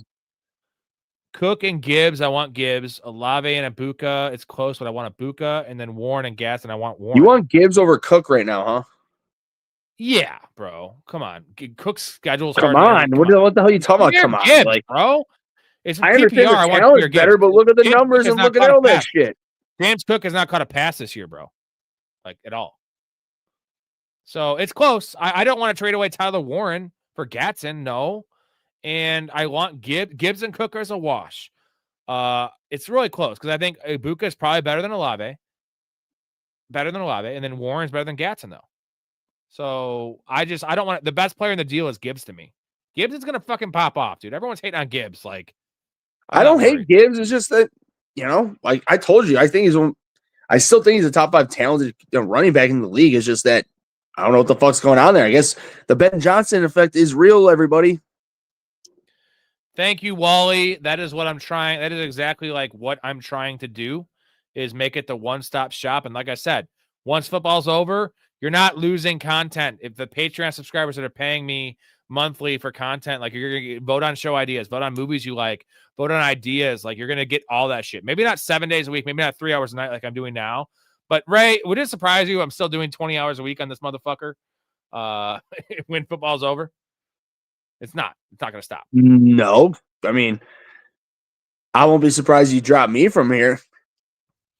Ray, you were the movie guy. The funny thing is you were the movie guy. Now you're the number one sub that's filling in for everyone's spot. You're like the long reliever that you need a spot start move. You got to close. You got a pinch hit. It's fucking Ray, dude. And you do it with grace. You do it great. Ray, you're awesome. Always here, man. Thoughts, what made you start playing fantasy football? Why do you enjoy it? I like winning money. I like beating my friends. I love football. It makes the game interesting. NFL is hard to watch if you don't have money on it. It's really hard to watch with the penalties. When did I start? 2005. I'm pretty old. That's when I started playing. I was gonna say for me, it was just it's easy enough for me. I'm in 4 leagues. I'm in friends leagues. It's just, I'm at that age now that most of my friends are married with kids. So it's just an easy way to continue the boys session, if you will, to talk shit, camaraderie, all that stuff. Plus, yeah, it's like a bowling league. I'm not with Rob. I mean, I'm a Bears fan. I'll continuously watch them no matter if they're shit like every week, but it always makes things much more enjoyable when you have some skin in the game to watch all the other games. So I'm with him 100% on that. 100%. Mark says explosiveness out the ass. Ray, if you keep eating all those tacos, you have explosiveness out the ass. Get Raid. Love you, dude. You just got raid from Mark. Yeah, that is the meaning of Ray got raid. But at the same time, Mark, when this stream ends, I might have to go make a couple more. I don't know. Who knows? I don't know. You know. How is your relationship with your toilet, Ray? She loves me, so.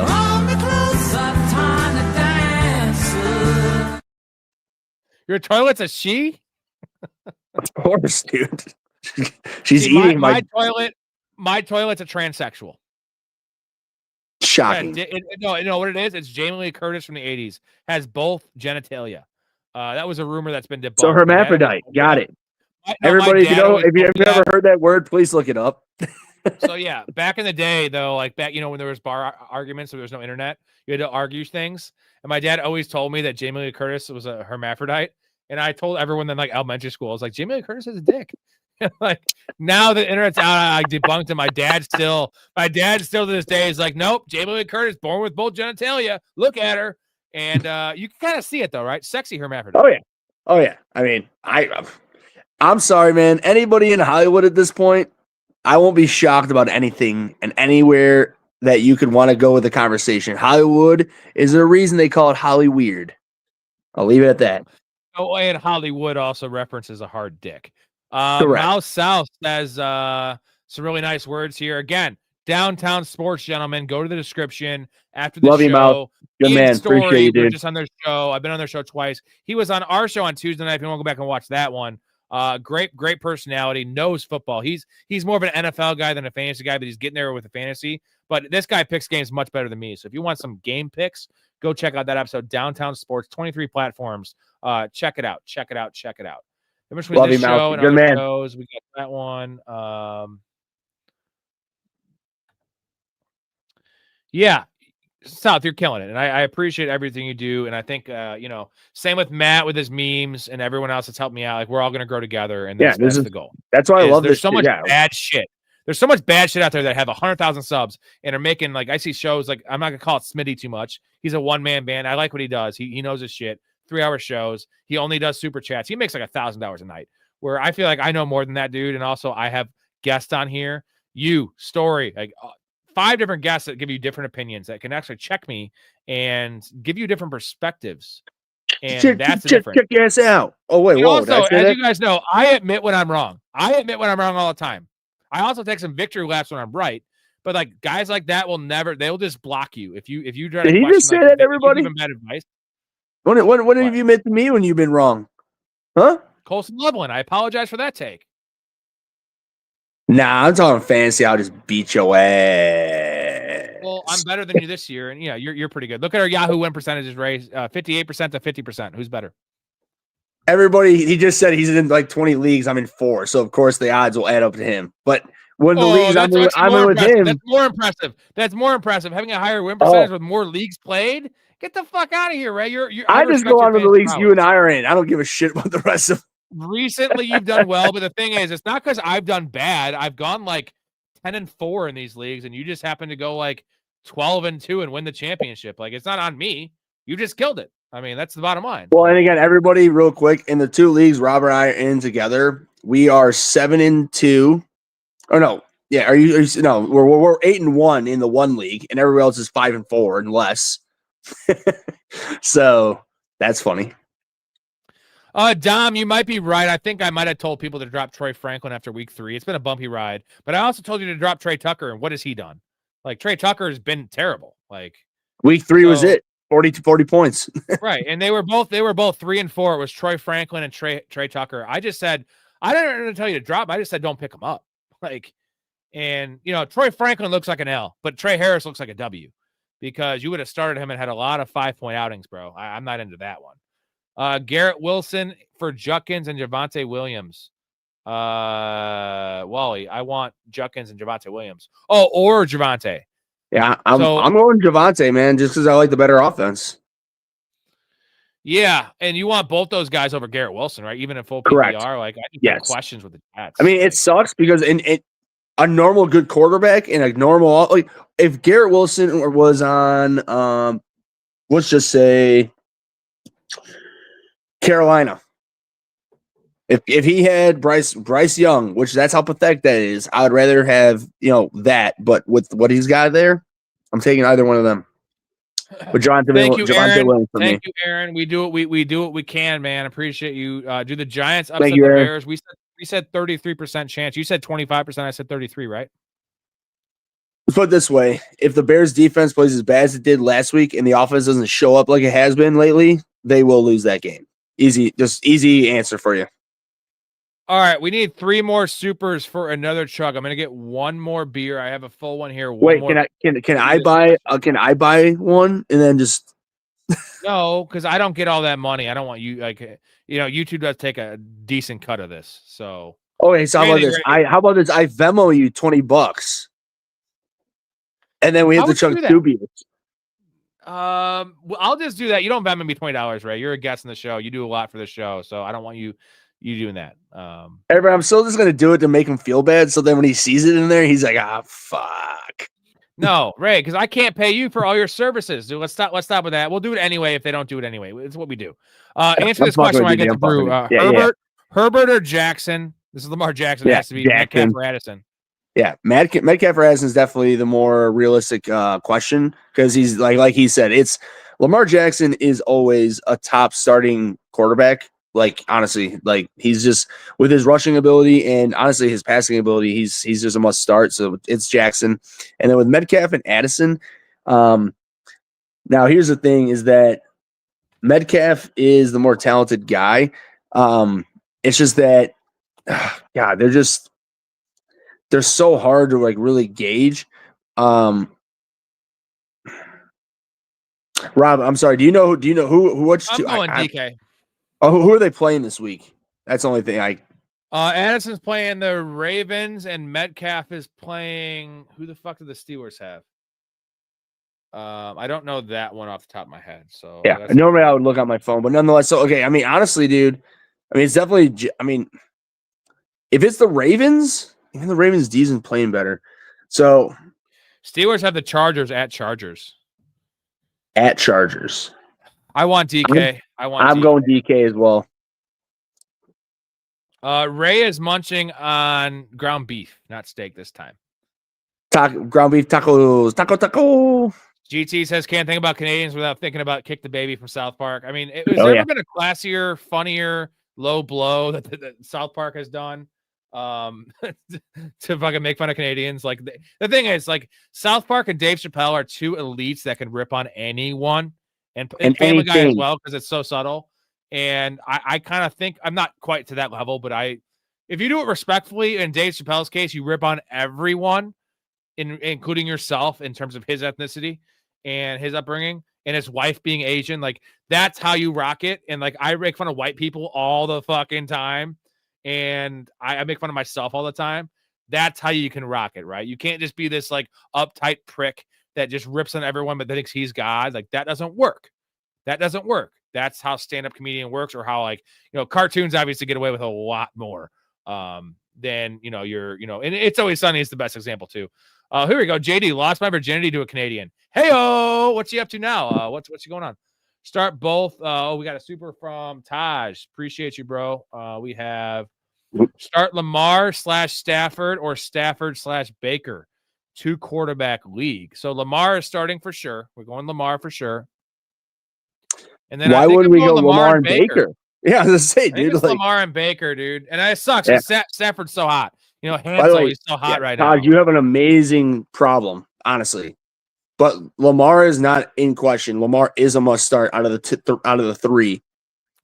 And at this point right now, man. Hold on. Let's do something real quick for Taj. I think what you have to do right now is trade Matt Stafford. Yeah. Because everyone's had their bye. Lamar had a 7 bye, Stafford 8 bye, Baker 9 bye. Matt Stafford's stock is sky high. I like their defense. They have a lot of tough division games against the Seahawks. Like, dude, you could trade Matt Stafford in a 2 as long as it's not a keep, even if it's a keeper league. Fuck it, he's old. You could trade Stafford in an RB like a DeAndre Swift or one of these guys, right? Even if you have like Rico Dowdle, trade fucking Stafford or Rico Dowdle for Bijan Robinson, or trade Stafford and DeAndre Swift for Derrick Henry or something. Like, you could do one of those trades because you're gonna have this decision all the time. Your buys are over. I'm guessing you have a winning record.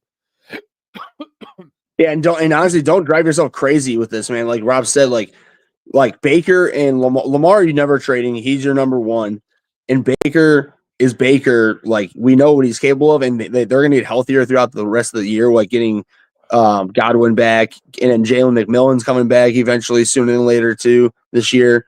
I mean, I shouldn't say sooner than later, but he's coming back this year as well. Stafford, I mean, the problem is, man, is that Stafford is playing at MVP level right now, so it's like so hard to because that's the problem I have, dude. I have Stafford and Jones, and it's just like it's so hard because you really have to make the right decision on the fucking on the matchup because one, like literally last week, I was like, oh, Daniel Jones all week, and I left Stafford on my bench. Stafford had 30 fucking points plus, and Daniel Jones luckily got me 17, even though he had a really bad game. Hold on, real quick. Don't trade for Irving. He said trade for Irving. We don't know about Irving. Don't do that. Yeah. I have the hiccups. This sucks. I'll say this though. This is why you tune into this show.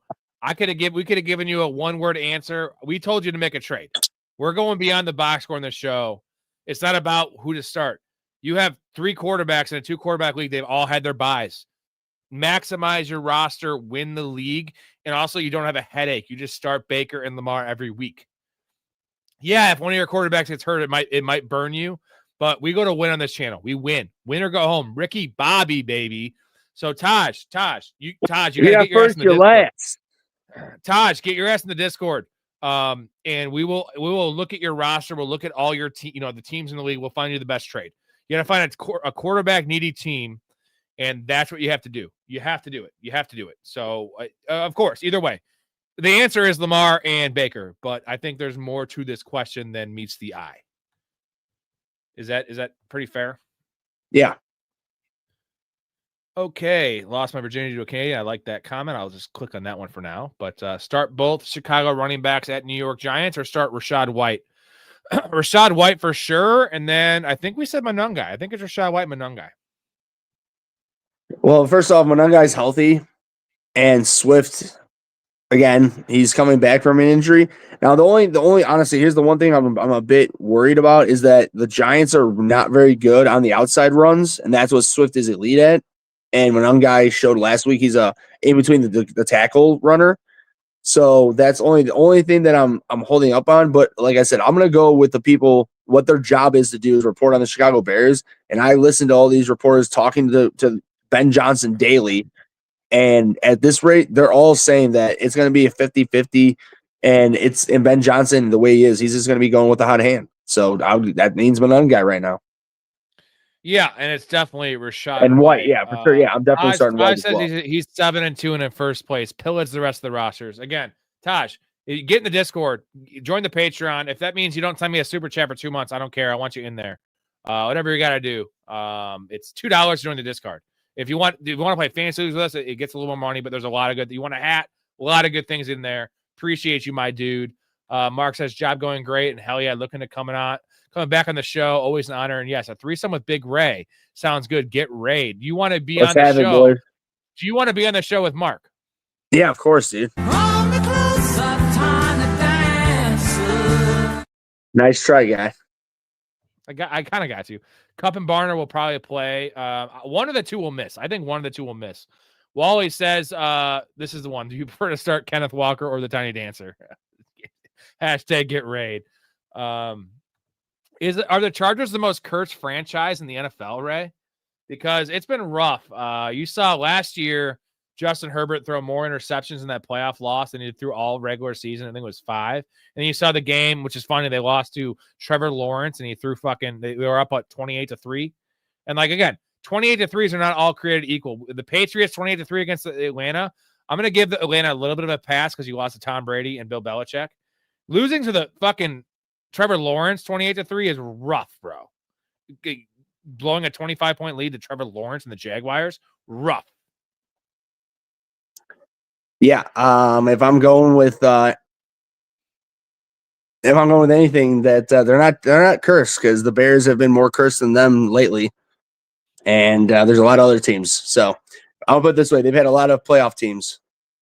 Ray, real quick, who's better, Jokic or Giannis? Career, who's a better player? Who do you want?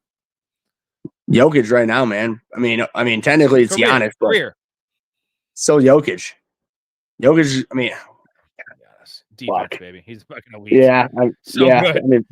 That's the thing. So, overall, with the defense, would be Giannis. You see his numbers this year? He's averaging like 39, 15, and 8. I know Jokic is triple. Is that a chip you just launched on? JD, Andrews or Ertz? Every time we're going Andrews here, I'm going to go with the upside for the quarterback. Like in PPR, maybe you could sell me on Ertz because Andrews will have 2 catches for 2 touchdowns, and his upside is like 4 catches. I want Mark Andrews side of Lamar Jackson. So Lamar loves Andrews, dude. Miles says that's a cheese tax. Ray and Rob, if you woke up today and your quarterback 1 and RB1 was gone, what are you doing? Banging my wife, taking her out to breakfast, and then figuring it out after that. I think that's what I do every day, though.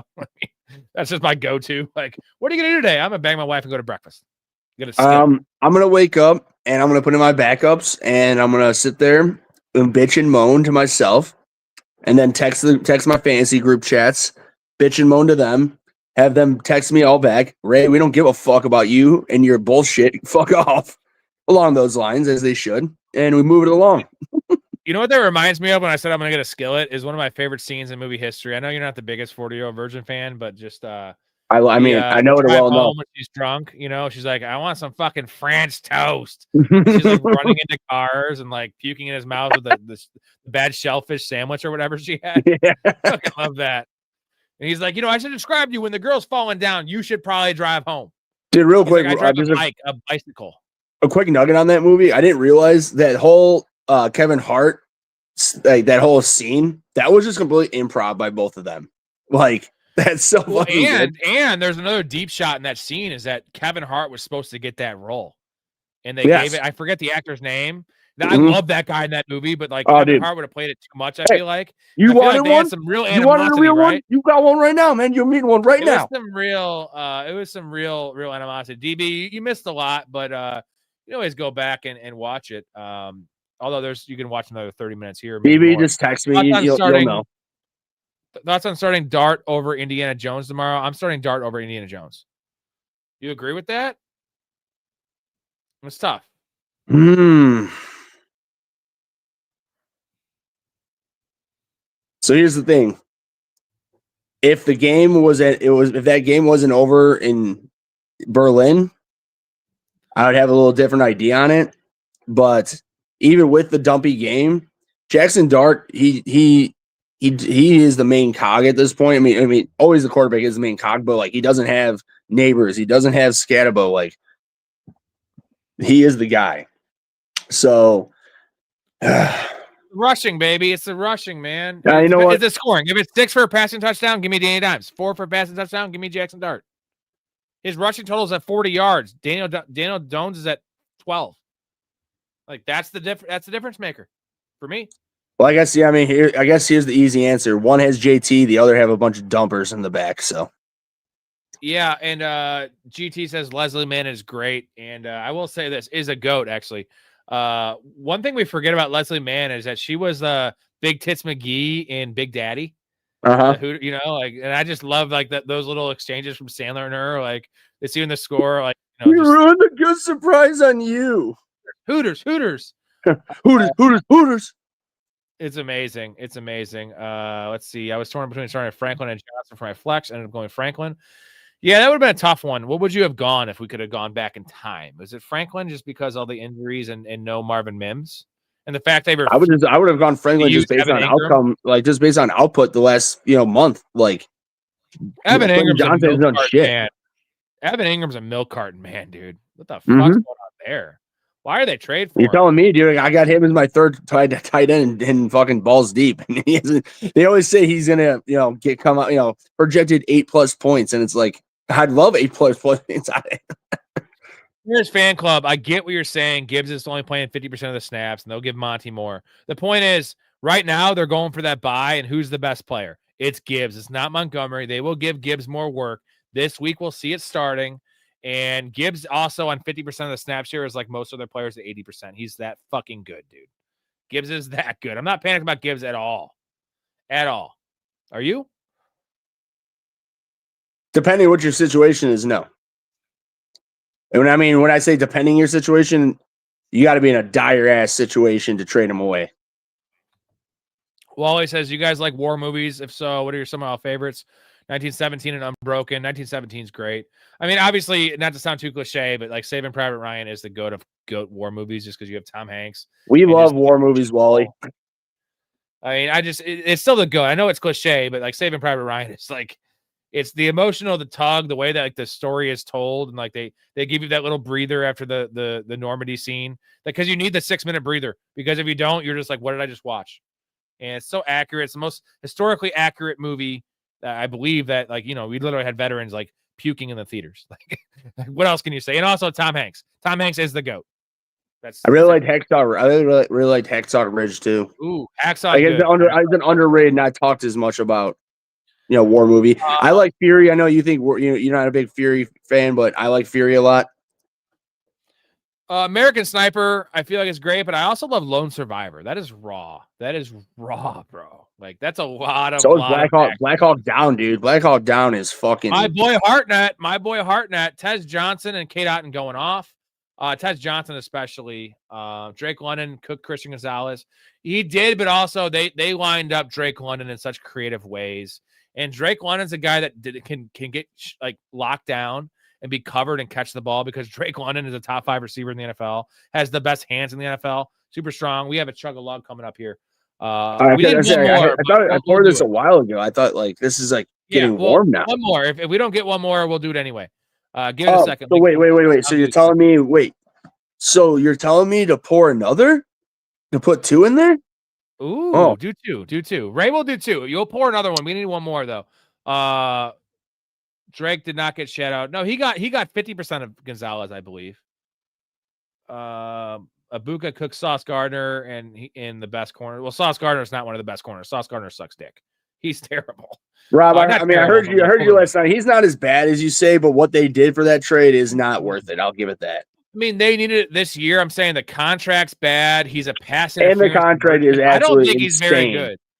Like, I just hear people putting him in the same conversation as Patrick Surtain. But what about every person that said Randy Moss sucked in fucking Raiders? What about that? Riddle me that, my friend. Riddle me that. He didn't give a shit. He stopped caring. I'm pretty sure Sauce. Well, I'm pretty sure that dude did the same fucking thing. He gave up on them, stopped caring.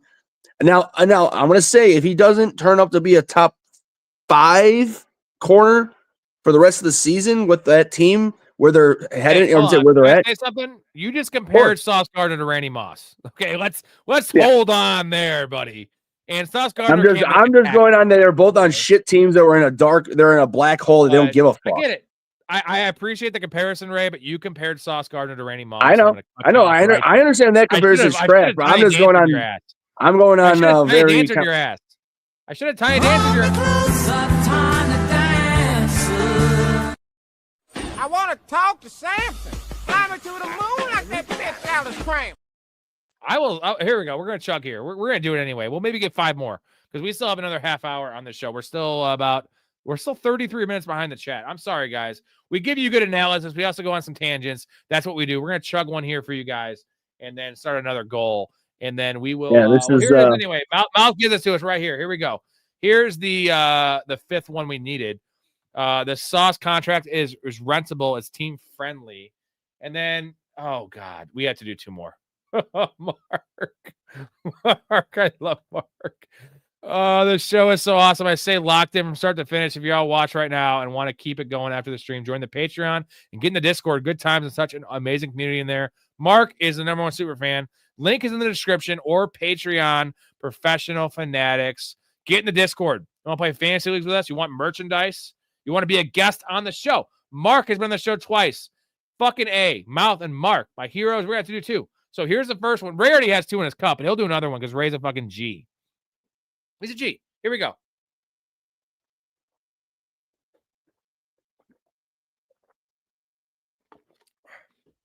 That's a big cup. Double hands. We got to do another one, too. He going to do 1. He going to do 1, right? He going to do 1? Is that right? All right, I'll do another. It just hits so cold on your lips, you know? It's so good. I told my wife I wouldn't drink tonight. Besides, I got a big day tomorrow. It's a big day. I'm doing what? Well, actually, pretty nice little Saturday. We're gonna go to Home Depot. Yeah, buy some wallpaper. Okay, you know what? Give me that thing. I'll do 1. I'll do 1. We gonna do what? They gonna do 1. He gonna do 1. He gonna do 1. Fucking love old school. We did old school again. If you want to go check out the old videos, we did. Me and Ray did. It was me and you, right? Old school. Yeah. Oh yeah. Oh, fucking love that, man. We have a lot of good stuff coming up here too. Let's see where I'm at in the chat. I gotta get another beer too because holy shit, that went down smooth, brother. Mark, God, those 2 went down real smooth. DB with some deep take here. Buka is an X receiver and can play anywhere in the field. He knows his role and is very mature for his age, considering he played behind the talent he played behind at Ohio State. Yeah, I'll say this about Ibuka. His film doesn't pop for me, but he is so mature, like you said. Like, and he from day one he's been a professional receiver, and the nice thing is he can play X, he can play Y, he can play Z. He can run the full route tree. Athletically, he has disappointed me a bit, but his numbers have been good, and Baker's a good quarterback. So Baker loves him too. I don't know when he's the only guy in town. Right now, he is the only guy in town besides Ted Johnson. We love Ted Johnson. It's a little rough, and we'll see how he goes. I know he's dealing with a groin injury or hamstring injury. His numbers will be fine because he's gonna get 9 targets a game. You truly believe that, though, dude? I mean, like, honestly, I hate to go. I don't think he's an elite talent. No, I don't think he's an elite talent. He's not Justin Jefferson. He's not one of these. No. I mean, well, it's early. I mean, I wouldn't go and just say he's not. I mean, I'm very likely he isn't. But my point of bringing that up is just more or less a lot of 2nd-round receivers like him, blow up to be top talents. I mean, look at Puka Nacua, 5th-round pick. But nonetheless, I'm just getting at that. Mike Evans and Chris Godwin, they're pretty much done in their careers. Like, not overall, but they're done. They're done this year. So, okay, well, there you go. So, Emuka Buka is going to be the guy. So, I'm just saying, hey, hold on. It's a Mecca, a big boo. A Mecca, a big boo. A Mecca, a big boo. DB says, I know I've watched him all year. Steve Smith knows his shit, too. Steve Smith, really, really good wide receiver whisperer. He whiffs on more. My guy is Matt Harmon, reception perception. That's the one guy I actually watch religiously for not just receiver takes, because Matt Harmon is, again, I want to give out some names that I watch that I think you all should watch. It's Matt Harmon. Matt Harmon's a G. Matthew Berry, clown. A lot of these other guys, Salvetri, like they're just clowns. The counselor, Jesus. Now, Matt Harmon. I remember Matt Harmon came out years ago, and I really liked his content. And now he's a superstar. So, I mean, he's younger than me, bro. He's younger than me. Like, he's a film guy. I'm more of a all-encompassing guy that, like, the thing is, I play 35 fantasy leagues, like 25 my own and 11 my wife's. So, like, he probably plays 10. No, Matt Harmon's a real deal. but he's a film watcher and he diagnosed. He created perception. That's he made an entire thing, and that dude judges receivers, and he's usually right, and he knows running backs and defense. He knows that shit too. So Matt Harmon is better than me. I'll say that, and that's not really a hot take. But he's not as entertaining. He's actually pretty entertaining too. He's a little squarish, but he's funny. I think he's a cute dude in just personality wise, and he's kind of he's cute, real nice. I'm joking. Yeah, I do. Hey, I go leak the Javis real quick. I'll be right back. Yeah, I can take. You think I can handle this by myself? I don't know, man. I think so. I'm kidding. I got it. Baker does love a big boo. Now I'm calling him a big boo. I got to get that clip on there. It's the best thing I've ever heard. And like, is that not the most Rob Gronkowski thing you've ever heard in your life? A Mecca, a big boo. Like, oh man. That showed awesome. His CTE real quick. I heard you say I had to say that. Like that clearly just showed the CTE, like Gronk. That was the most Gronk thing ever. I fucking love it. It's a mix of CTE and like Jersey Shore douchebag. Yeah, just a bro with CTE. That's exactly what that was. Like, frat boy you want to party with. Yeah, exactly. Franklin is confusing. I wouldn't flex him. I mean, right now he's the number one there. Mouth. You don't just look at targets. You look at the way what they do with targets. They have a real connection. It's also the high upside, high leverage plays, right? The when the game's in the line, the end zone targets. That's the shit that matters. If Garrett Wilson plays, should I bench Quentin Johnson for him? 100%. If it was standard, I'd probably play Quentin Johnson and over him in standard. Touchdown upside, big play upside. If it's half PPR, Garrett Wilson, full PPR, 100% Garrett Wilson. Free Garrett Wilson. Christian Gonzalez is not better than Sauce Gardner, and Stingley Huabuka is cooked. Stingley and Christian Gonzalez, I feel like, are both better than that clown Sauce Gardner. I don't know what I have against Sauce Gardner. Maybe I have something against Sauce Gardner. Maybe he fucked my wife one night at a club. I don't know. And I had a dream about it. I don't know. I think he did, though. But I don't like him. I don't think he's very good. I have a feeling my Vikings will come out with a big W tomorrow against the Ravens. Wally, I really hope not, man. I have so much money on the Ravens, 22-1, 25-1, 18-1. I have like 5 different tickets in the Ravens to win the Super Bowl. So I need the Ravens to win this game. And the Vikings need to win this game too. It's a must win for both teams.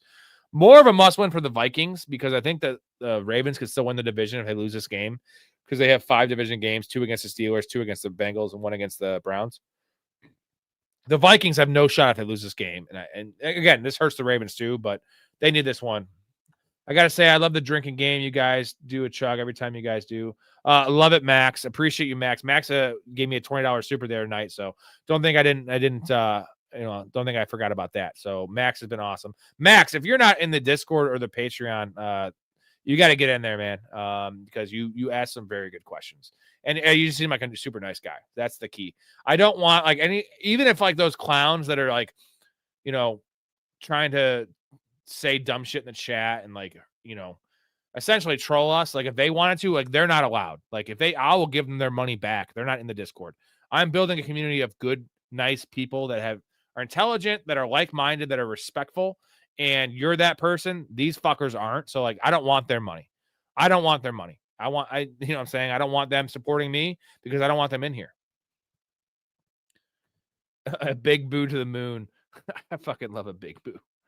Boswell is a year-long kicker, man. I had the mistake of dropping Boswell in like 5 leagues and because of the matchup. And of course he comes out and crushes on that Sunday night game 2 weeks ago. I have him in a few, but Boswell is just that dog. I mean, literally Mike Tomlin called him a serial killer. I don't know if you heard that, Ray.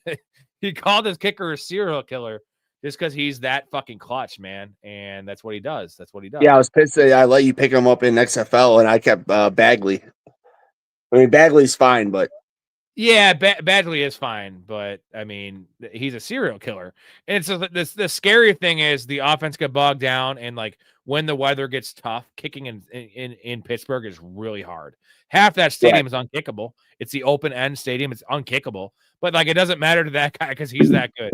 Like, I'm not saying he's better than Aubrey, but Aubrey literally kicks most of his games inside. And like, this dude's kicking in fucking like the worst weather ever, right? It's like taking a driver's ed test with like a 0.25 BAC and he's passing it and Aubrey is sober. Like, give me the guy that's passing the test and the fuck hammered. because he's a Hey, better real driver. quick, can we shout out to Cam Little? Well, he's been awful this year, but he did break the record. I actually, here's the thing. I am starting Cam Little in a lot of leagues this week. I'm gonna say broke the record. Houston. That's all I'm shouting out him, man. I mean, that's fucking that's newsworthy, man. Like fucking hey, dude.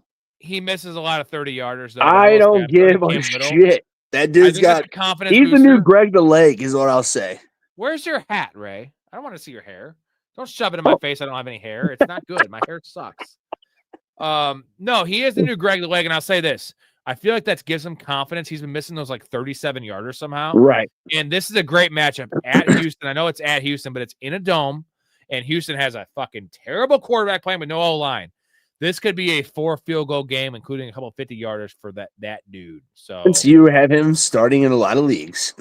Oh, I do. I really do. And I put my money where my mouth is. So, and I put a lot of things where my mouth is. Start Monungai or DJ Moore. This is a tough one. Answer this one. I got to get a beer. So if it's full PPR, it's more. If it's half or standard, I'm going Monungai. Because I think that the Bears, and even though it's going to be colder weather, I don't, as far as I can see, that the wind and everything is not going to be like crazy. So I think that, like, just look for the Bears offense to continue their ways that they've been going on the last few weeks. But the main thing, like I was talking with Rob earlier today in the stream, was that if the Bears can't establish the run like they have been, since they came out of the bye in week 5, they will then have to start passing it a lot more. And the problem is that the Giants D line is really good, especially at the end position. And so that if the Bears can't establish the run with Monungai, they're going to have to start passing it more. So then either way, it's gonna be more. Rob, I said it's more in PPR, Monungai and half in standard. I heard you. Oh yeah, but either way, I'm just thinking that we're going DJ Moore. I'm going DJ Moore. Marvin Harrison at Seattle or Parker at Houston. It's Marvin Harrison. We're not fucking around with that. That guy's a fucking shit. Don't overthink that. We are 30 minutes behind the chat. We're at 3 hours right now. We got to crush through this a little bit, but we still have 5 more supers. We're doing 1 more chug. We might do it for 3 more. Not from you, Mark or Mouth, if you're still in here. I mean, I'm not gonna say no, but I you guys have done enough. Is all I'm gonna say. And if not, we'll probably do the chug anyway. And we appreciate you guys, man. You guys are the shit.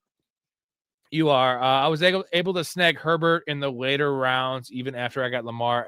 Everyone was sleeping on him. Yeah, Herbert was so devalued this year. He was like quarterback. Oh yeah. Because no one thought Harbaugh would throw the ball and Todd Monken and all that shit, but they're doing it. Todd, should I trade Stafford for an running back and a wide receiver? This is the one earlier. I said, don't trade for Irving. Taj, you need to get your ass in the Discord, and we'll get you the fucking trade. It'll be well worth it because you're going to win your league. You might win it anyway, but you will. Baker or Darts? Again, 6 for a passing touchdown. Baker for sure. 4 for a passing touchdown. I could see Dart, but I still want to go Baker. Yeah, Baker. No, you're not trading Jonathan Taylor for anything in the world right now. He's the most valuable fantasy asset, not Brock Bowers. Yeah, I saw that earlier, dude. It's like, no way, man. Like, JT, like, come on, man. Like, David, like, just again, you're getting cute because of one game. Well, he also said Todd Bowers. I know. Well, he got. If you look at a couple of things after that, he got the chat got made a little jab at him in a lighthearted way. I want Shakir over Alec Pierce. No one, Keon Coleman's done. Kincaid doesn't play even 60% of the snaps. Shakir's a number 1 there. Now, he's not a traditional number 1. He's a slot receiver that only plays 75% of the snaps. Like, I'm not going to get cute and take the 3rd option on Indy over the number 1 option. So would you say that is he a 1A to 1B to Kincaid or vice versa? Or is he more of a 1 and Kincaid's a 2?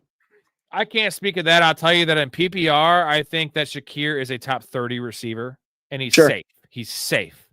Yes. That's what I'm looking at. And he has, and the thing is, but Kincaid's been pretty good. I mean, he's only had upside, right? Right. But I'm saying Kincaid, he's only had like 2 bad games. So it's like, it's not, but either way, yes, Shakir's the answer. 100%. Let's see. Trading JT, come on. Yeah, don't do that. Bucky, Zay Flowers, Jalen Warren for Rice, Swift, and Hampton. Bucky, Zay Flowers, Jalen Warren for Rice, Swift. I want Hampton and Bucky are both omnis. So I want Bucky over Hampton just because I know if he comes back, he's gonna kill.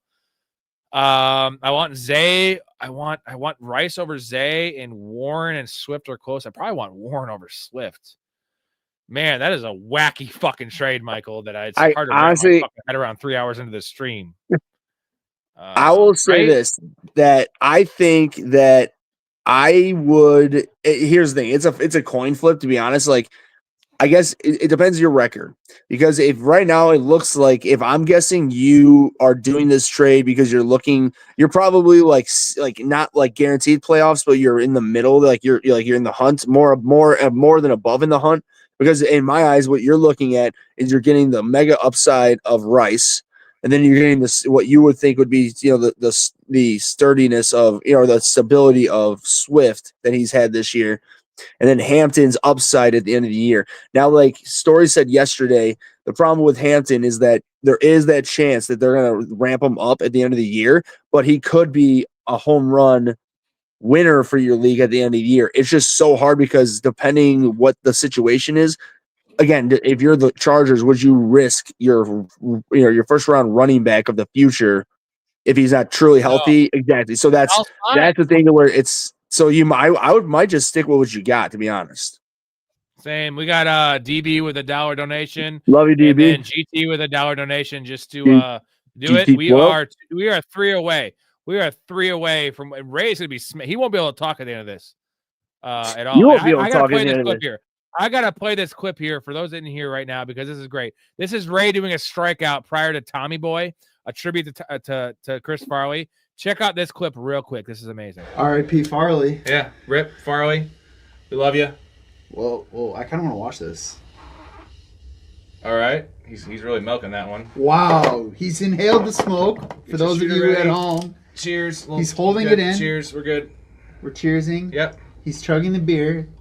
Oh, a little beer only. Little chase. Eyes are rolling in the back of his skull. Going down. Ooh. Very little spill with a smile. Wow, there is smoke coming out. Nice, dude. I love that clip, bro. Yeah, I mean, honestly, dude, shout out to fucking Mike, dude. Like, Rylan, that might have been the best thing he did. Not really, but that was one of the best things he did do. The Jim Nance play-by-play, Masters play-by-play of your strikeout, which is not very eloquent. Like, it's just like no. Here's the funny thing about Ray is that we were already drinking IPAs before that, and then you rock that before we did 4 straight hours. We did 2 movies. We did Jurassic Park after Tommy Boy. There was 4 hours of recording. Ray did that, and the first hour was rough. You were just like, what did you say? And then you actually you got your like sea legs under you a little bit, and it was. I was baby-like, to say the least, with my mouth and my body. Good for you, Ray. That's why we love Ray in this show, because the entertainment value is amazing. Is it crazy wanting to start May over Hurts? I'm starting Hurts. I would say a bit it is, my man, because you don't get the automatic rushing accolade, like touchdown upside of Hurts with May. Now, May gives you rushing yards, but not the touchdown. And especially how, like if it's 4 passing yards to 6 rushing yards, or 6 points, 4 points passing, 6 points rushing. Ray's getting buzzed. DB, you got in my head, asshole. You fucking said it. Fuck you. I got you. Demario Douglas or Darius Slayton? Slayton. I want to go Slayton. Yeah, for sure. Especially because, boys, I'm sorry, I'm a big Bears fan, but all it takes is one bomb. That's it. Bears say I feel like Ray's been eating a sandwich for 4 hours. It's tacos, but he eats slow, and that's what he does. Hey, it's because what do you want me to do? I get sitting here and just be mowing them down in front of you, and all of a sudden you're just hearing me just on, and you're like, Ray, calm down. We have to get to Kissman's comment, but I have another one from Alex here. Can y'all give me 3 quarterbacks not to throw an interception? Since you gave me a super, I'm going to deep dive into this shit, because that's what we do. And now we are 2 away from one more chug-a-lug. Jared Goff for 1. Yeah, I can fucks with that. I'm gonna go with Josh Allen. I don't know about the odds. I'm going Sam Darnold as 1. So Josh Allen, Jared Goff, and I'm saying Sam Darnold at home against Arizona. Now I will just say the caveat is a divisional game, so anything can happen in those games. But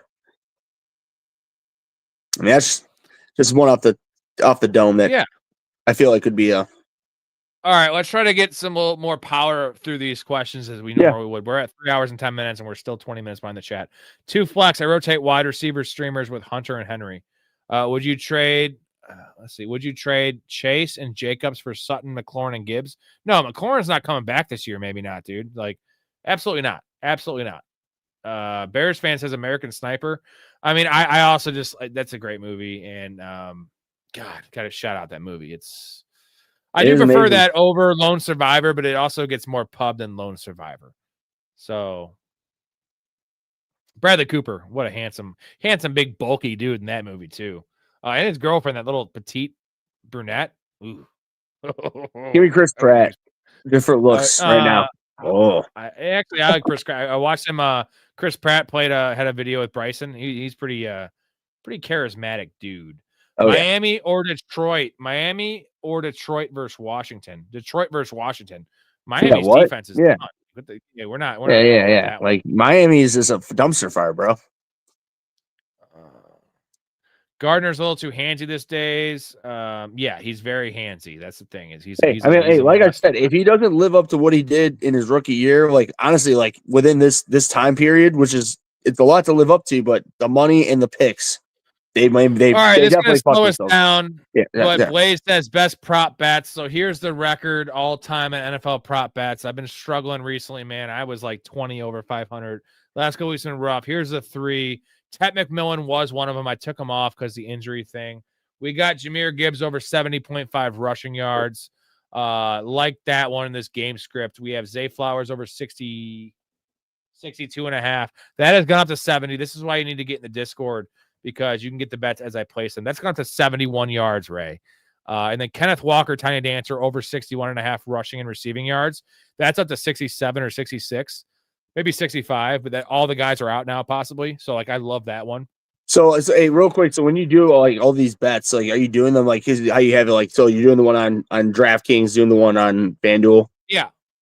And then I place most of these on Wednesday night. So now obviously the odds change. Usually in my end, doesn't mean I win every bet, but the odds change in my favor. Well, no, you literally just told me. Didn't you say that Zay? What you bet him at 62.5? He's at 71.5 now. So that's 9. Yeah, like and 9 extra yards. Cortland Sutton, I got a 53.5, and it ended up at 59. Oh, I know. That one, I know. So. I saw that. I know. I saw it. I saw it. You know what I'm saying? I saw it in the Discord. It's a good sign, right? Yeah, no, but I'm saying I saw it in the Discord. Everyone was talking about that. Yeah. So those are the 3. I'll keep them up here for a second. Favorite bet, Ray? Favorite bet for you? Jahmyr Gibbs, I wanted to get total yards, but I knew it was going to go up. It hasn't actually gone up, so I should have waited for total yards. I prefer his total yards at like 98, but I wanted to get it before it went up, and obviously the other ones went up a lot. So, my favorite out of these 3 is Tiny Dancer, my man. Really? Just because the injuries they have there on the receiving core? And just because they're at home against Arizona. So I think that they're going to get out in front quickly and just run and pound that ball, baby. What do you think about the Zay Flowers one? Because that one's gone up a lot, but I still think 70. So like to get over for 72 yards, like I don't think that's a bad play. 62, I love. Like, I love in this game. This is a must-win game for the Ravens, man. Like, that's what I'm saying, right? Every game is must-win. Thank you, dude. $2 for Big Ray word salad. That is the number right there. I think we're one short. We'll do it if no one else gets it. We're 1 short, I think. One short. Let's get back to the questions here and see what we can pound through here, because we are way behind, and it's already. Well, this might be a 4 fucking hour stream. Ray, welcome to the 4-hour stream world, because that's what we do. That's what we do here. Don't threaten me with a good time. It's what me and Ray do when we hang out. We hang out till the sun comes up every time. So need defensive Bills versus Miami. Yeah, I love that matchup there. I don't care. They just shut down the Chiefs, bro. Like, that's the end of the conversation, right? My eyes, it is. Especially against Miami. Fuck them. Look at them. Flowers and Henry will eat. Yeah, I think the whole Ravens will eat. I know the Vikings have a good defense, but Irish King, I cashed plus 3,500 since Wednesday in NHL alone. goal scorer parlays. Yeah, well, Irish, get in the fucking Discord and post those for the guys because we'd much appreciate that. I don't know enough about the NHL to be betting NHL. And who do you like for TD player props? I don't bet touchdowns very often, man. I can't really answer that one, but I think going like Lions, bet Lions because the Lions are going to score a fuckload of touchdowns in this game, and that's the thing. For me, if I ever do those type of bets, of course I'm going super high end players that always score, and then also more importantly, those players who have great matchups. So, I mean, just in general, just use that to your discretion and just look those players, look those matchups and players up. Doesn't matter who they are. If they're a high end, like in fantasy terms, a 1 through 4th round pick, like, and they have a great matchup and they score a lot of, like more, like even if they have 3 to 5 touchdowns, that's still more often than not. The odds are pretty good. But again, like, also odds too. Like we don't want to. Yeah, no. That's the thing. It's just so hard. Like Rob said, it's almost impossible to guarantee anything on that. So you can make and break any bet with that. I've actually bet 2 touchdown parlays all year, and I've won one of them. It was like $20 to win 500. So and Stephon Diggs was one of them when he didn't have a touchdown. So I also look at that, right? When the guy doesn't score a touchdown. Max says, "Would you guys start Little over Pinheiro?" Yeah, I like Little. Pinheiro's been so good, but like. Give me the dome game in a defensive struggle. I'm with that one. Is that I think that game. Do you know off the top of your head roughly what the over under on that is? Yeah, you don't. 38. That's fine. No, that's fine. It's 38. Rome says you guys might have to stream until the Colts game starts. We have 5 hours until that. I hope not, but Irish, I could, and I think you remember how ESPN used to do the 24-hour thing for like the draft prep, and they'd have like 6 different people come on. Me and you could just do that for the whole 24 hours. And because I know you eat on the stream, and so like since you eat on the stream, you can actually sustain. I don't eat on the stream because I'm not disrespectful. And I could. I'm just fucking with you, bro. No, I'm fucking with you. I'm not calling it disrespectful, but like, if you could call one person right now on the phone, who would it be? Well, I guess you, because you're. I want to talk to Samson. Fly me to the moon like that bitch Alice Cram. So we're trying to have serious conversations here. That's a real question. That's the answer I get. I'm joking.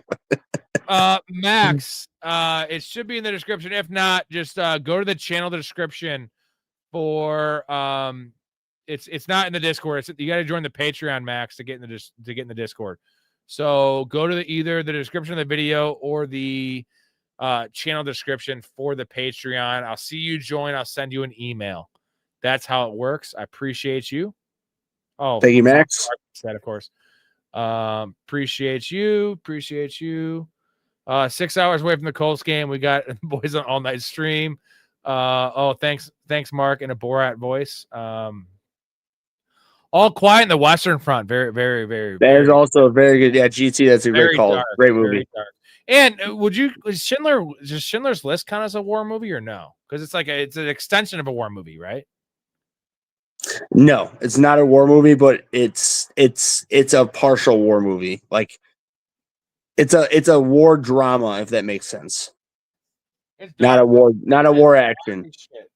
Dark as shit. Michael Hart, Monty, anytime TD is probably nice. It's probably plus money. Yeah, I say that. And, that's the type of player though where we know, hence play. The memes channel, Hendy thing. It's like that's the meaning of that. Like that team does that. Bears fan says, drink some coffee, Ray, 6 more hours. We could chug coffee. Now, that's hard to do with the heat. Or just blow some lines. We could blow some lines, Ray, but that would probably get us banned off YouTube. So we can't do that. I got beer. Yeah, we can't do that. No, I'm not staying up, man. I have a long day. I also have of course we're not. Stream. I think Story's coming on tomorrow, Ray, but if he doesn't, I'm going to need you. And then obviously you're on Monday night. You're on the Monday night recap show. That'll be a fun one. Well, it sounds like that what you need to do is you just need to send me that link. And then when Story hops off, then I'll do that.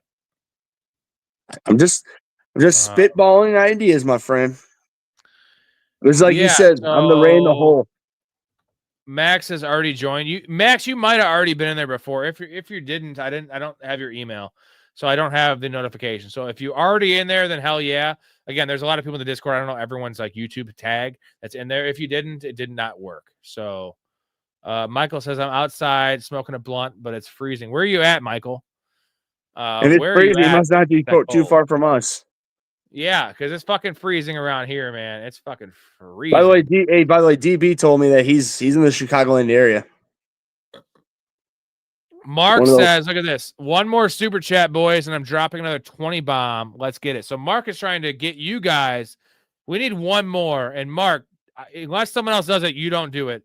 We need one more to get the chug. And then Mark says he's going to drop a 20, which actually equals another chug, Ray. We're going to be fucking shit-faced. Well, if I will do, I'll just do the doubler. You know, the double.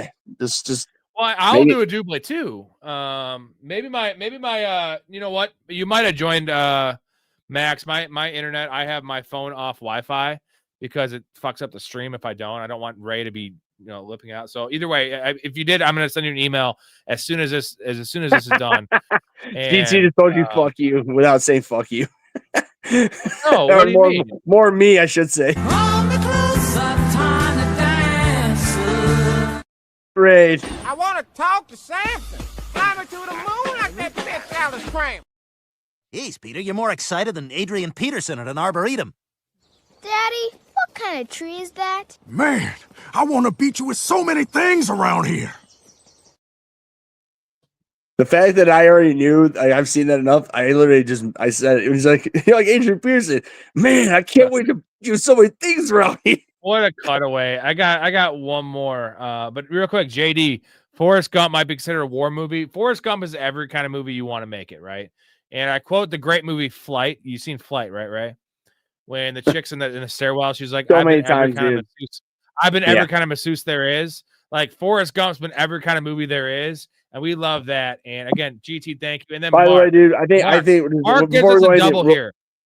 Real quick, the way that Family Guy does the Forrest Gump interpretation is, I think, unmatched of just like hilariousness. How bad Jenny is? Yeah, like Jenny is the real villain in that movie. I'm gonna leave and just. I said that. Remember, we did a. Yeah, no, I know. That's why I'm backing you up. You did say that. So not only did we do movies, we did a top 10 movie villains thing, and my honorable mention was Jenny, and which is crazy. We're talking about movie villains like Jigsaw and just all these crazy villains. And Jenny was in my honorable mentions list, and I couldn't disagree because she is a bad person.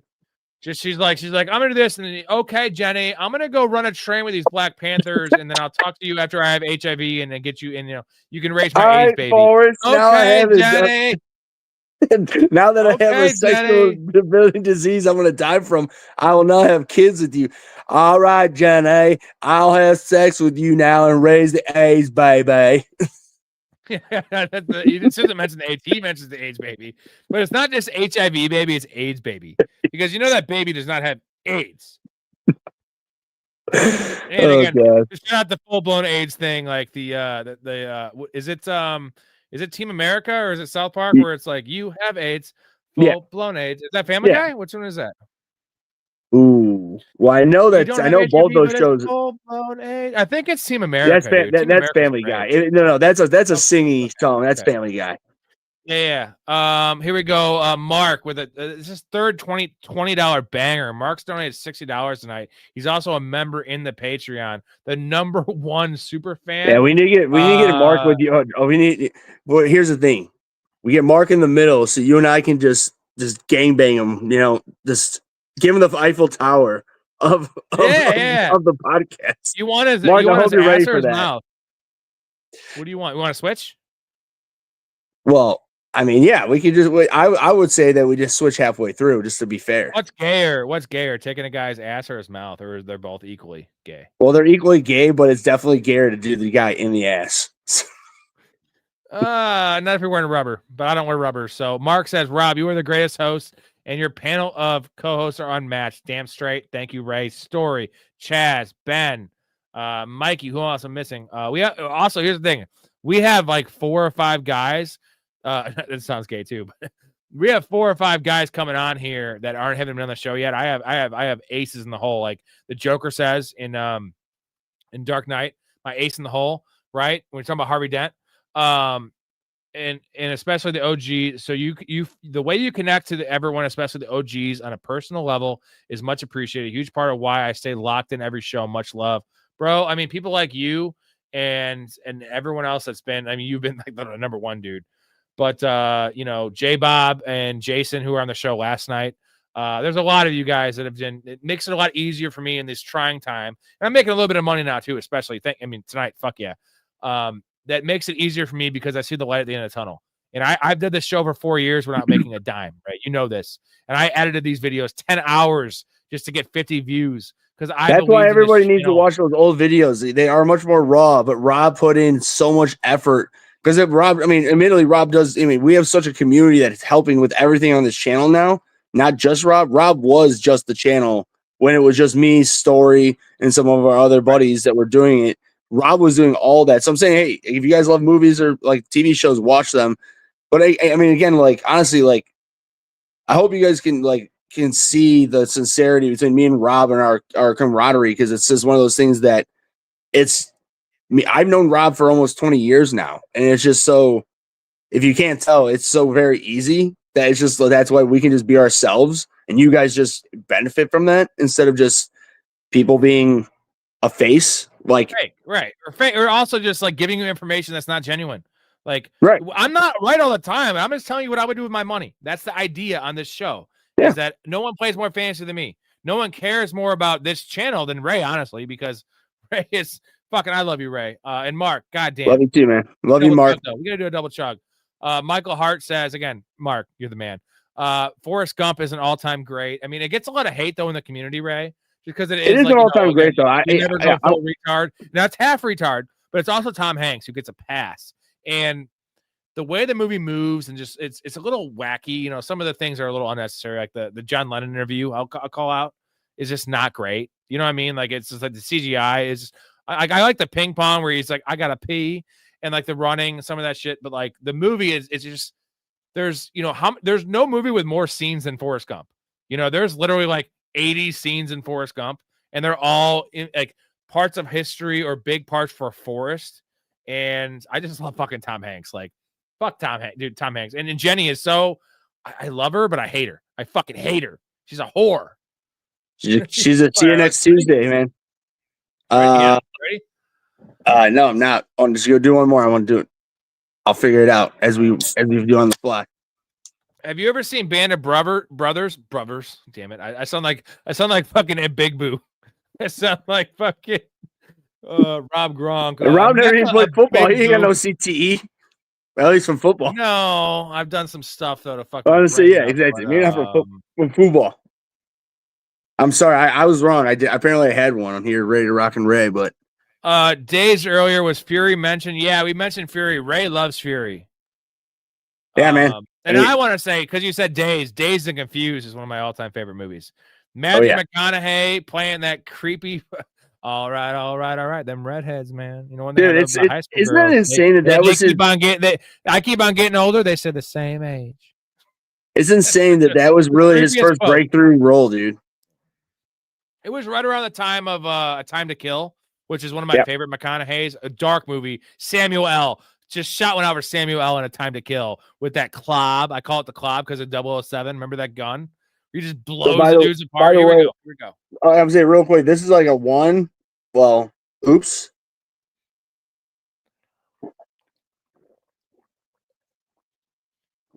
Oh, we gotta do one more. Let's wait a second. Full blown AIDS is early Family Guy. Good call. The AIDS baby. I love how he spells. He spells it perfect. AIDS baby. Yeah, baby. AIDS baby. The AIDS baby. Yeah, I can't wait to do movies and again, I love the fantasy stuff, but I'm a big Joe Rogan guy. I love Bill Simmons as well, and Bill Simmons has a lot of good movie stuff, and that's kind of was my inspiration. Here we go. Where was Blake tonight? Blake left a lot earlier. He watched college football all day. Blake again. Mark is like Blake is my media manager. Blake does a lot of things. Oh yeah. for me outside of just being on here. And Blake's about 85%, I'd say. Mark is like, I think at like 90. I always said 90. I think it's at like 98%. Dom says, what do you think? Is Olave better or worse without Shaheed? Got to be better, right? Yeah, I mean, here's the thing. Of course, teams can scheme to be more, focusing on him, but in general, he was already getting all those targets. His targets are going to go up 3 to 4 at least a game. So, hey, Ray, guess who this is in the chat? This is a Friday night or Saturday night, right? Guess who this is? Look at this comment. Guess who this is? I think you know who it is. He's going to get banned, but you know who this is. His burner account. You know who it is.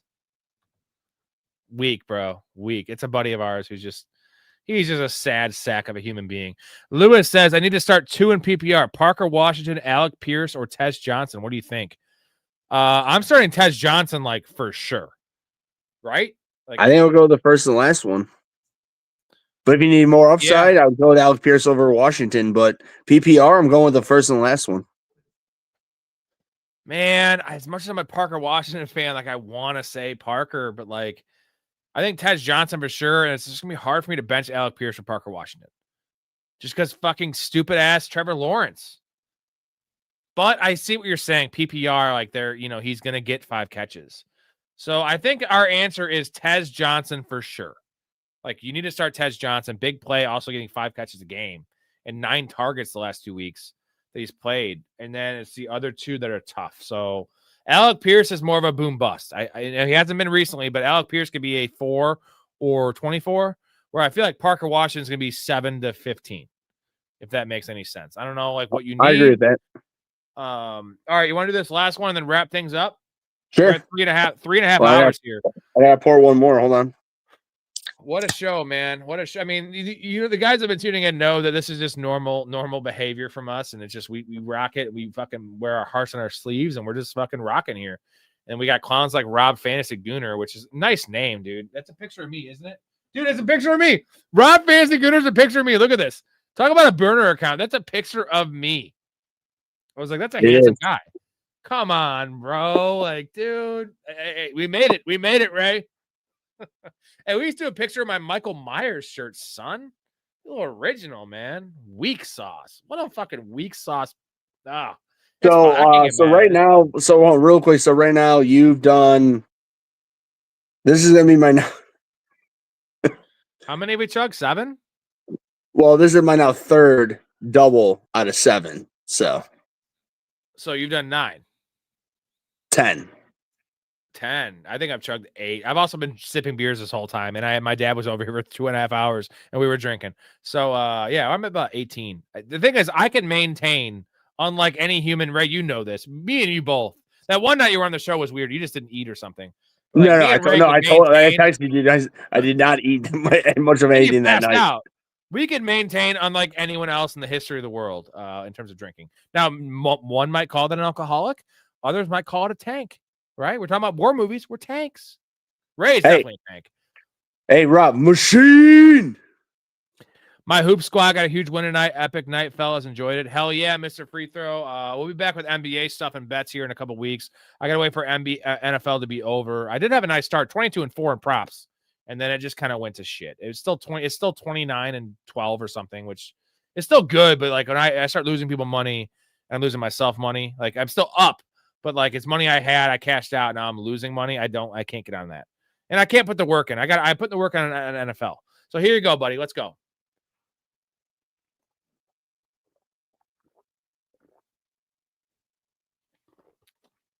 That one did not go down smooth, my man. The other ones did, but Tiny Dance.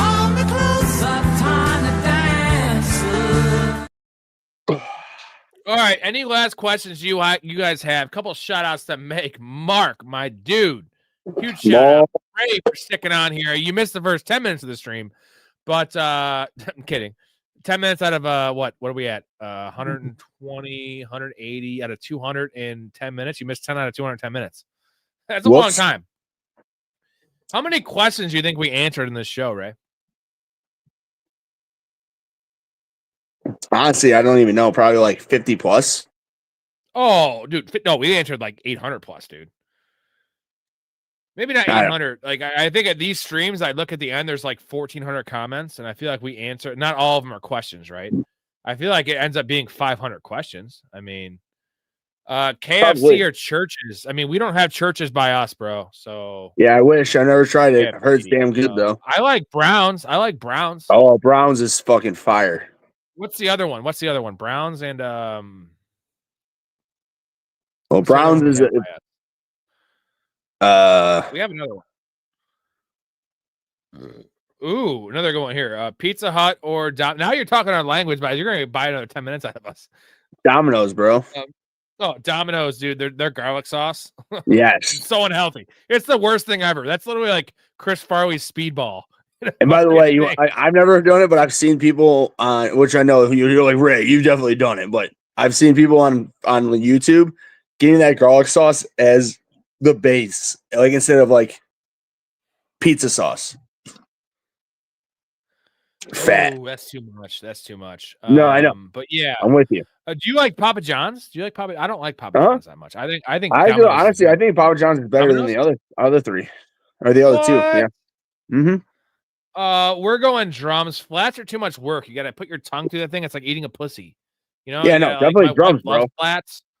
I want the meat. I want the fucking meat. I understand why some people like, or not some, a lot of people like flats, but it's just, I'm with you. This is the easiness of the drum, bro. It's just like dunking little rancher blue cheese. And we're Americans. We want things done easy for us. TT, hard shell, corn or flour tortillas.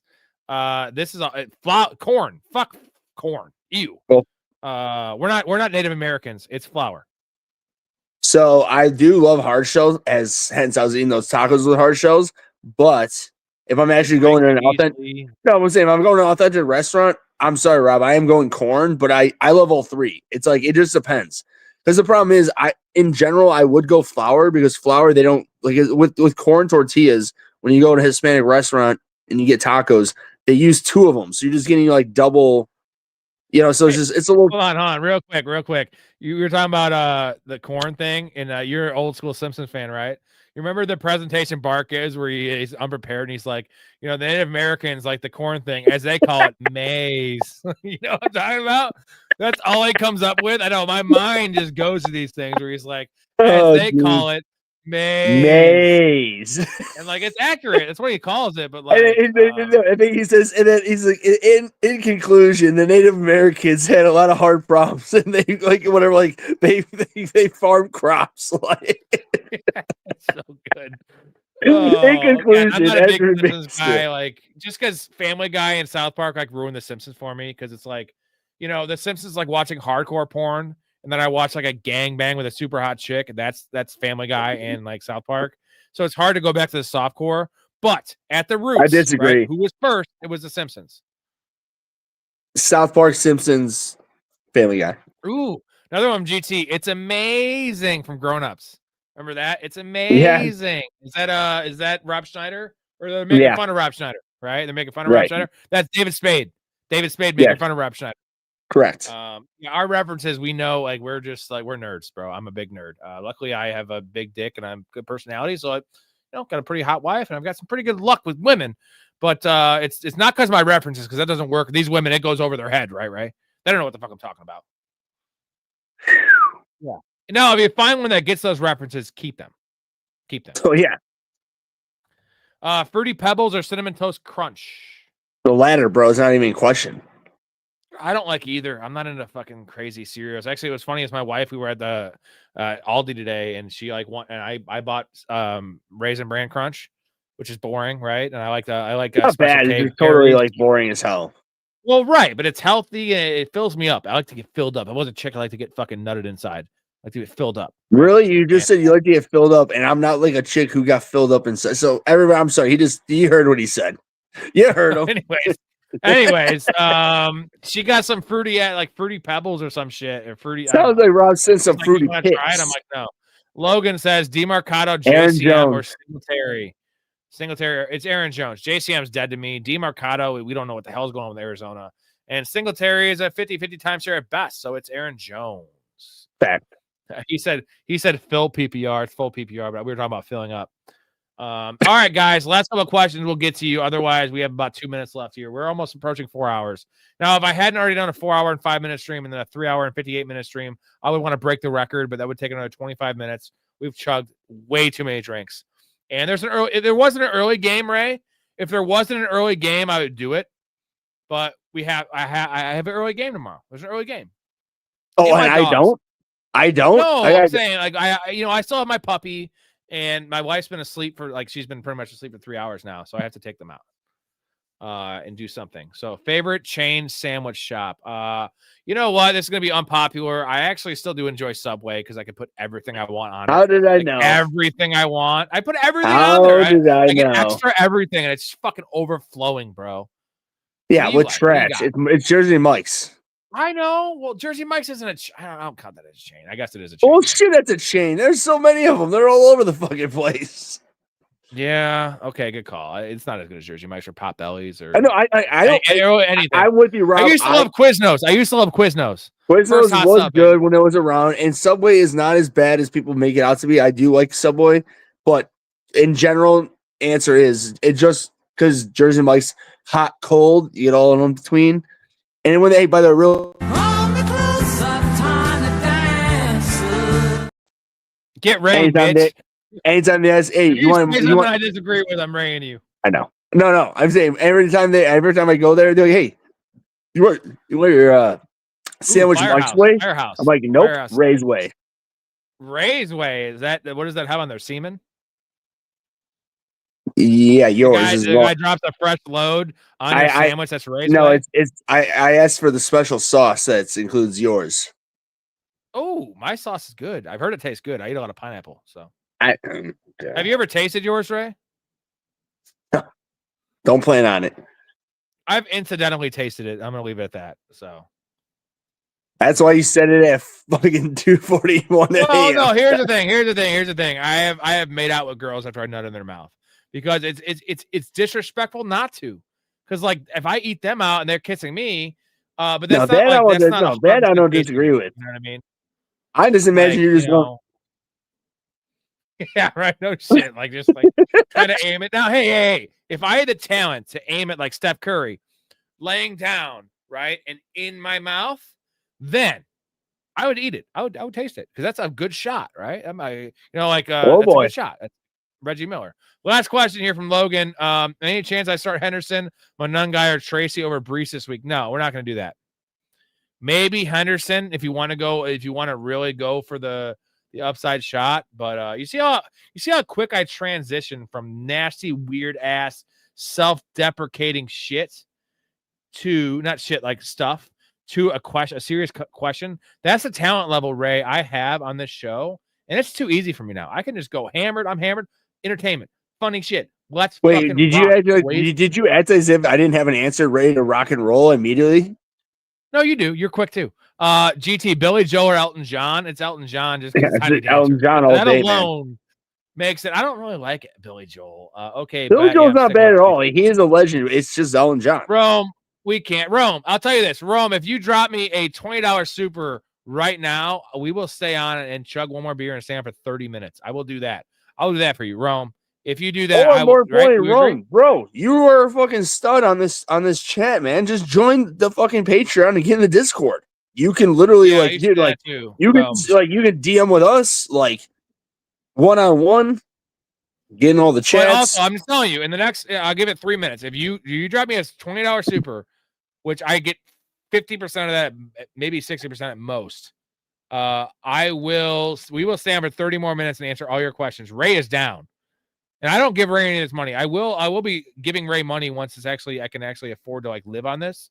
You know I will, Ray. I'm a man of my word. No, of course. Ray's doing this for free. We're just hanging out. Forget about making money with you right now. It's just this is fun. Obviously, Bears fan as well. You need to join the Patreon as well. You need to get in the Discord, bro. Bears fan, dude. We've been waiting on you, man. The hell. Well, Bears, you could also help out too. If you guys both give us $10. We will stay on for another 30 minutes. Otherwise, we're approaching 4 hours. I need to have energy for tomorrow night's show, which is gonna be another 3-hour banger, at least with story, at least 2 hours. Now, real quick though, if what he just said happened, would you do that? Would I do what? $500? I'll stay on until the game starts. I don't give a fuck. No. Okay, I just wanted to confirm. I would as well. I'm just confirming. Or if they both join the Professional Fanatics tier on Patreon, which I actually get more of a cut of, and that's the way to support the show. I'm not a whore, Aztec. 50 cents, I'm not a whore for. I won't do anything for that. I mean, Rob won't even lick my tip for 50 cents. Come on. No, come on. I'm not that much of a whore, bro. I mean, I've had like Mark hooked it up hard today, dude. He gave me $60.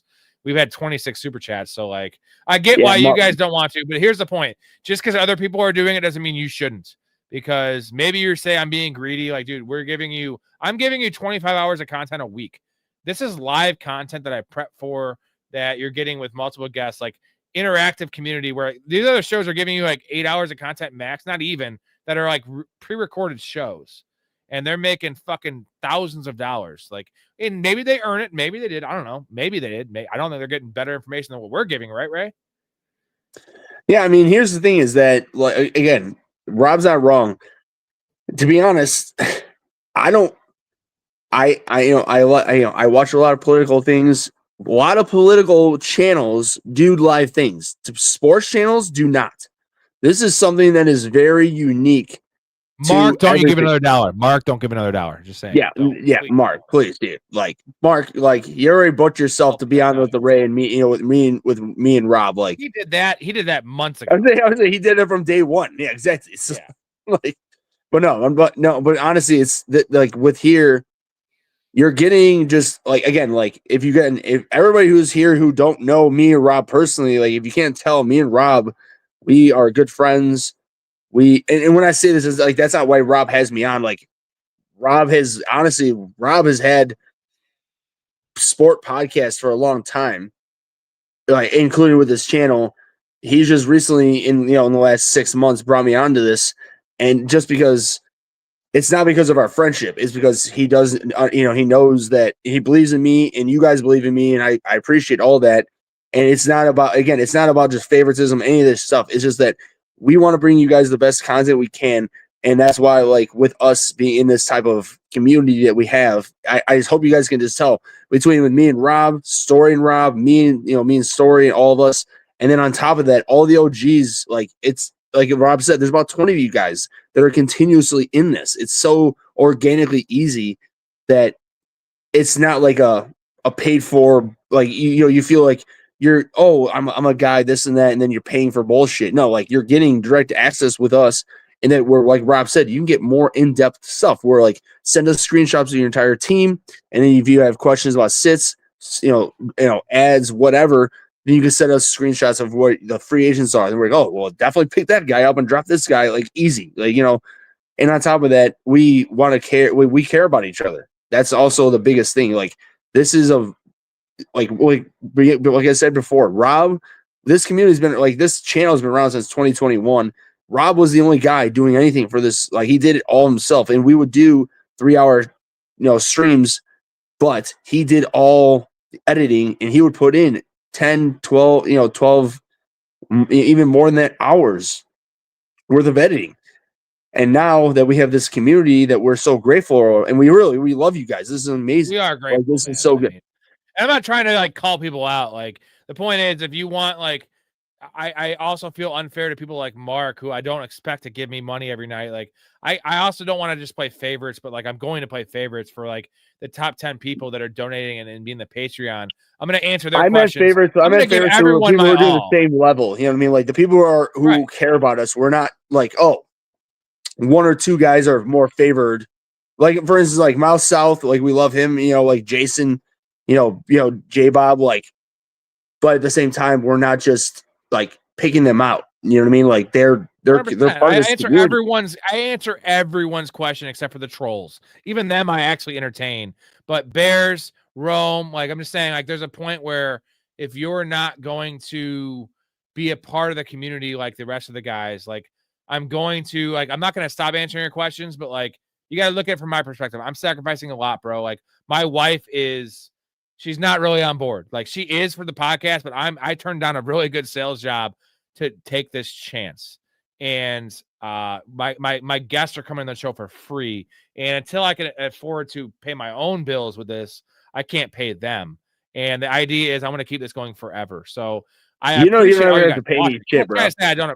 No, but you will if you're going to come on here and you're going to, because I'm not going to be making $200,000. That might be 5 years off, and you're making nothing. Never, bro. And the idea is we all can eat, whether it's you, the community, and the bets. Like, so I'm saying is all you people, I get, like, you guys are asking a lot of questions. You're in there, but like, I'm also not going to just keep on answering everyone's question that is just giving me nothing and not in the community. And just kind of giving you the same as I'm giving Mark or these other guys. Like, I can't. That's just also that's life, right? Like, come on. Like, well, no, and Rob, you're not wrong because, like I said, everybody, like right now, we're able to do this because the channel we're growing right now. But this is an organic channel right now, so we're able to answer everybody's question. But like Rob said, the more we keep growing, we will, like Rob said right now, if it gets upwards of into the thousands of views, or like not views but current chats, like people in the chat, 300, we will never be able to answer everybody, even though high hundreds. Like, it's just gonna be very hard to actually do that. So, and like honestly, the prices that Rob's talking about, let's be real. If you guys go to Starbucks once a week, that's at this point, Starbucks is so expensive. You're probably paying $6 to $8 for one drink, if not upwards of 10. It costs you $2 a month to get the Discord. And like, correct. Eventually that's not going to be the prices. Like, the community, I have to limit it. I can't have 100 people in the Discord. When I do, like, I got to thin it out. Like, so right now you have an opportunity to get in this fucking thing early on. Cruz, you're my man, dude. Cruz, like, he got in the right time. Get in the right fucking time. And if not, that's fine. Like, I'm not saying we don't need you. I want everyone in here. I'm saying, like, you know what you're watching is for real. You know what you're watching is special, and also the knowledge and the entertainment value and the time. The time is who else would you watch for this long? Like, I wouldn't watch anyone for this long, and I would watch Matt Harmon probably. I mean, I would watch Michael Myers slay people in Halloween fucking 2, 3, not 3, wasn't a 3, 2, 4, 5, 6, 7. Yeah.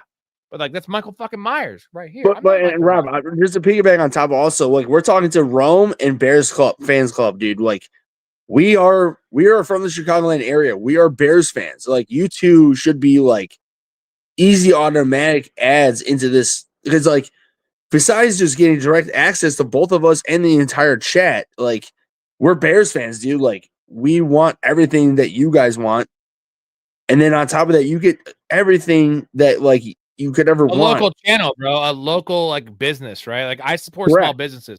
That's what I do. I tip people very well, bro. I'm a 35% tipper when I go out. If you suck, I still give you 20%. That's who I am. And that's, I quote the Tommy Boy, like, that's who I am, and that's who I take care of, or whatever. What is the Tommy Boy quote? Like, from Dan Aykroyd. You know what I'm talking about? Like, I was more the Tommy Boy of of the bull's ass and the steak. Yeah. You know, you can get a T-bone by looking up the butcher's ass, but would you rather have his word for it? No. It's got to be your bull. All right, this is it for us, gentlemen. Hopefully, I wasn't trying to call anyone out or anything like that. I was just saying, if you're going to tell me to stay on here until the game starts, like, I can't do that. I got to also worry about tomorrow's show, which tomorrow's show is going to be a banger every 7 nights a week, Ray. We're on here. Ray's on here like 4 nights a week. So, like, we're out here rocking, dude, for you guys. We just chugged goddamn countless amount of beers. We're still very coherent. And, again, well, I told you that I got a 12-pack. Yeah, we're down to 3, so. There you go. And a lot of those are chugs. So, appreciate all you guys. And, no, the record's 4 hours and 5 minutes free throw. I can't go any longer. We can't. It's at another 12 minutes. I know it doesn't sound like much, but like 4 hours is a fucking long time. Why I answered like 500 questions, bro. Like, but isn't that long with the Ray? I know this it's is long, our record. Yeah, me and you. Yeah. Well, usually the 4 hour ones are like someone comes on for like 2 hours and I do 2 hours myself. So that's the craziest thing is I did a 4 hour stream with most of it myself. Well, that's my point. Does it really? I know it's long, but does it feel as long? Just because, like, you told everybody that this is our shit. Like, no, like I'm saying exactly. Like, everybody, this is the type of shit. Like, literally, I'll go over to Rob because Rob lives about like 20 minutes from me. I can just go over to his house and he has a bonfire. We'll just sit there. 15 minutes, Mr. Free Throw is our all-time record. I can't do 12 more minutes. I can't. I have to. My dogs. I have to, and I'll have to crack another beer then. And I just don't want to have another beer. Wait, Are you actually? What? You tapping out? No, I'm not, dude. I'm not tapping out. Goddamn, you know I'm always the last one up, bro. But I do this every fucking night. And tomorrow night I have the game. You see how this I just instigated him. Game tomorrow morning is at 7:30 or it's 8:30 our time, and I have to wake up at 7:45 and check all my lineups. It's 30 fucking 6 lineups. You know, all that shit. So Rob, I'm gonna tell you. I'll tell you. We can happily end this. I just want to tell you two things. First off, I want everyone to understand. If you couldn't just tell what I just did there.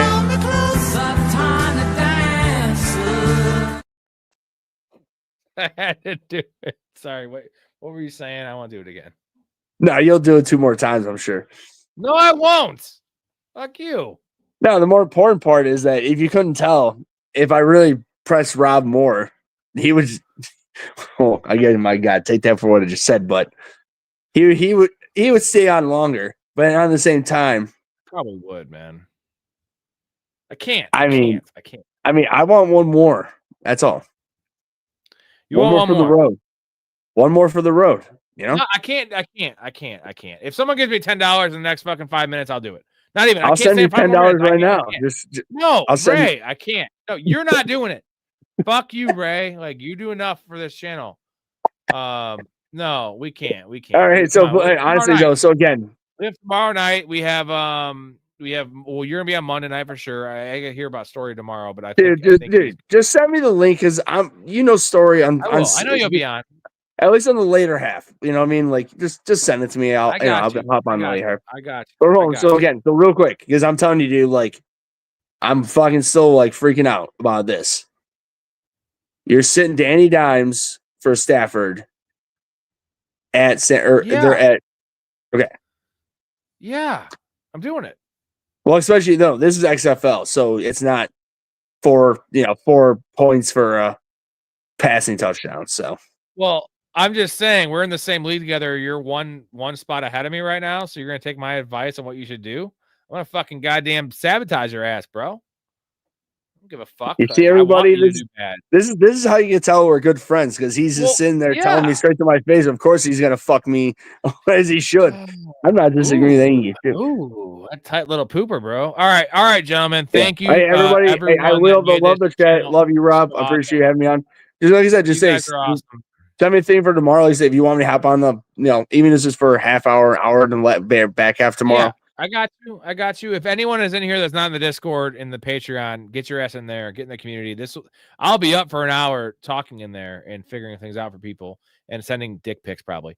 But Ray will as well. So appreciate everyone, man. And we'll see you tomorrow night, 10 minutes after and Mark's still in here. Mark, that kid is back on the escalator again. Mallrats. Mark is still in here. Fucking love you, Mark. Again, dude, appreciate you so much.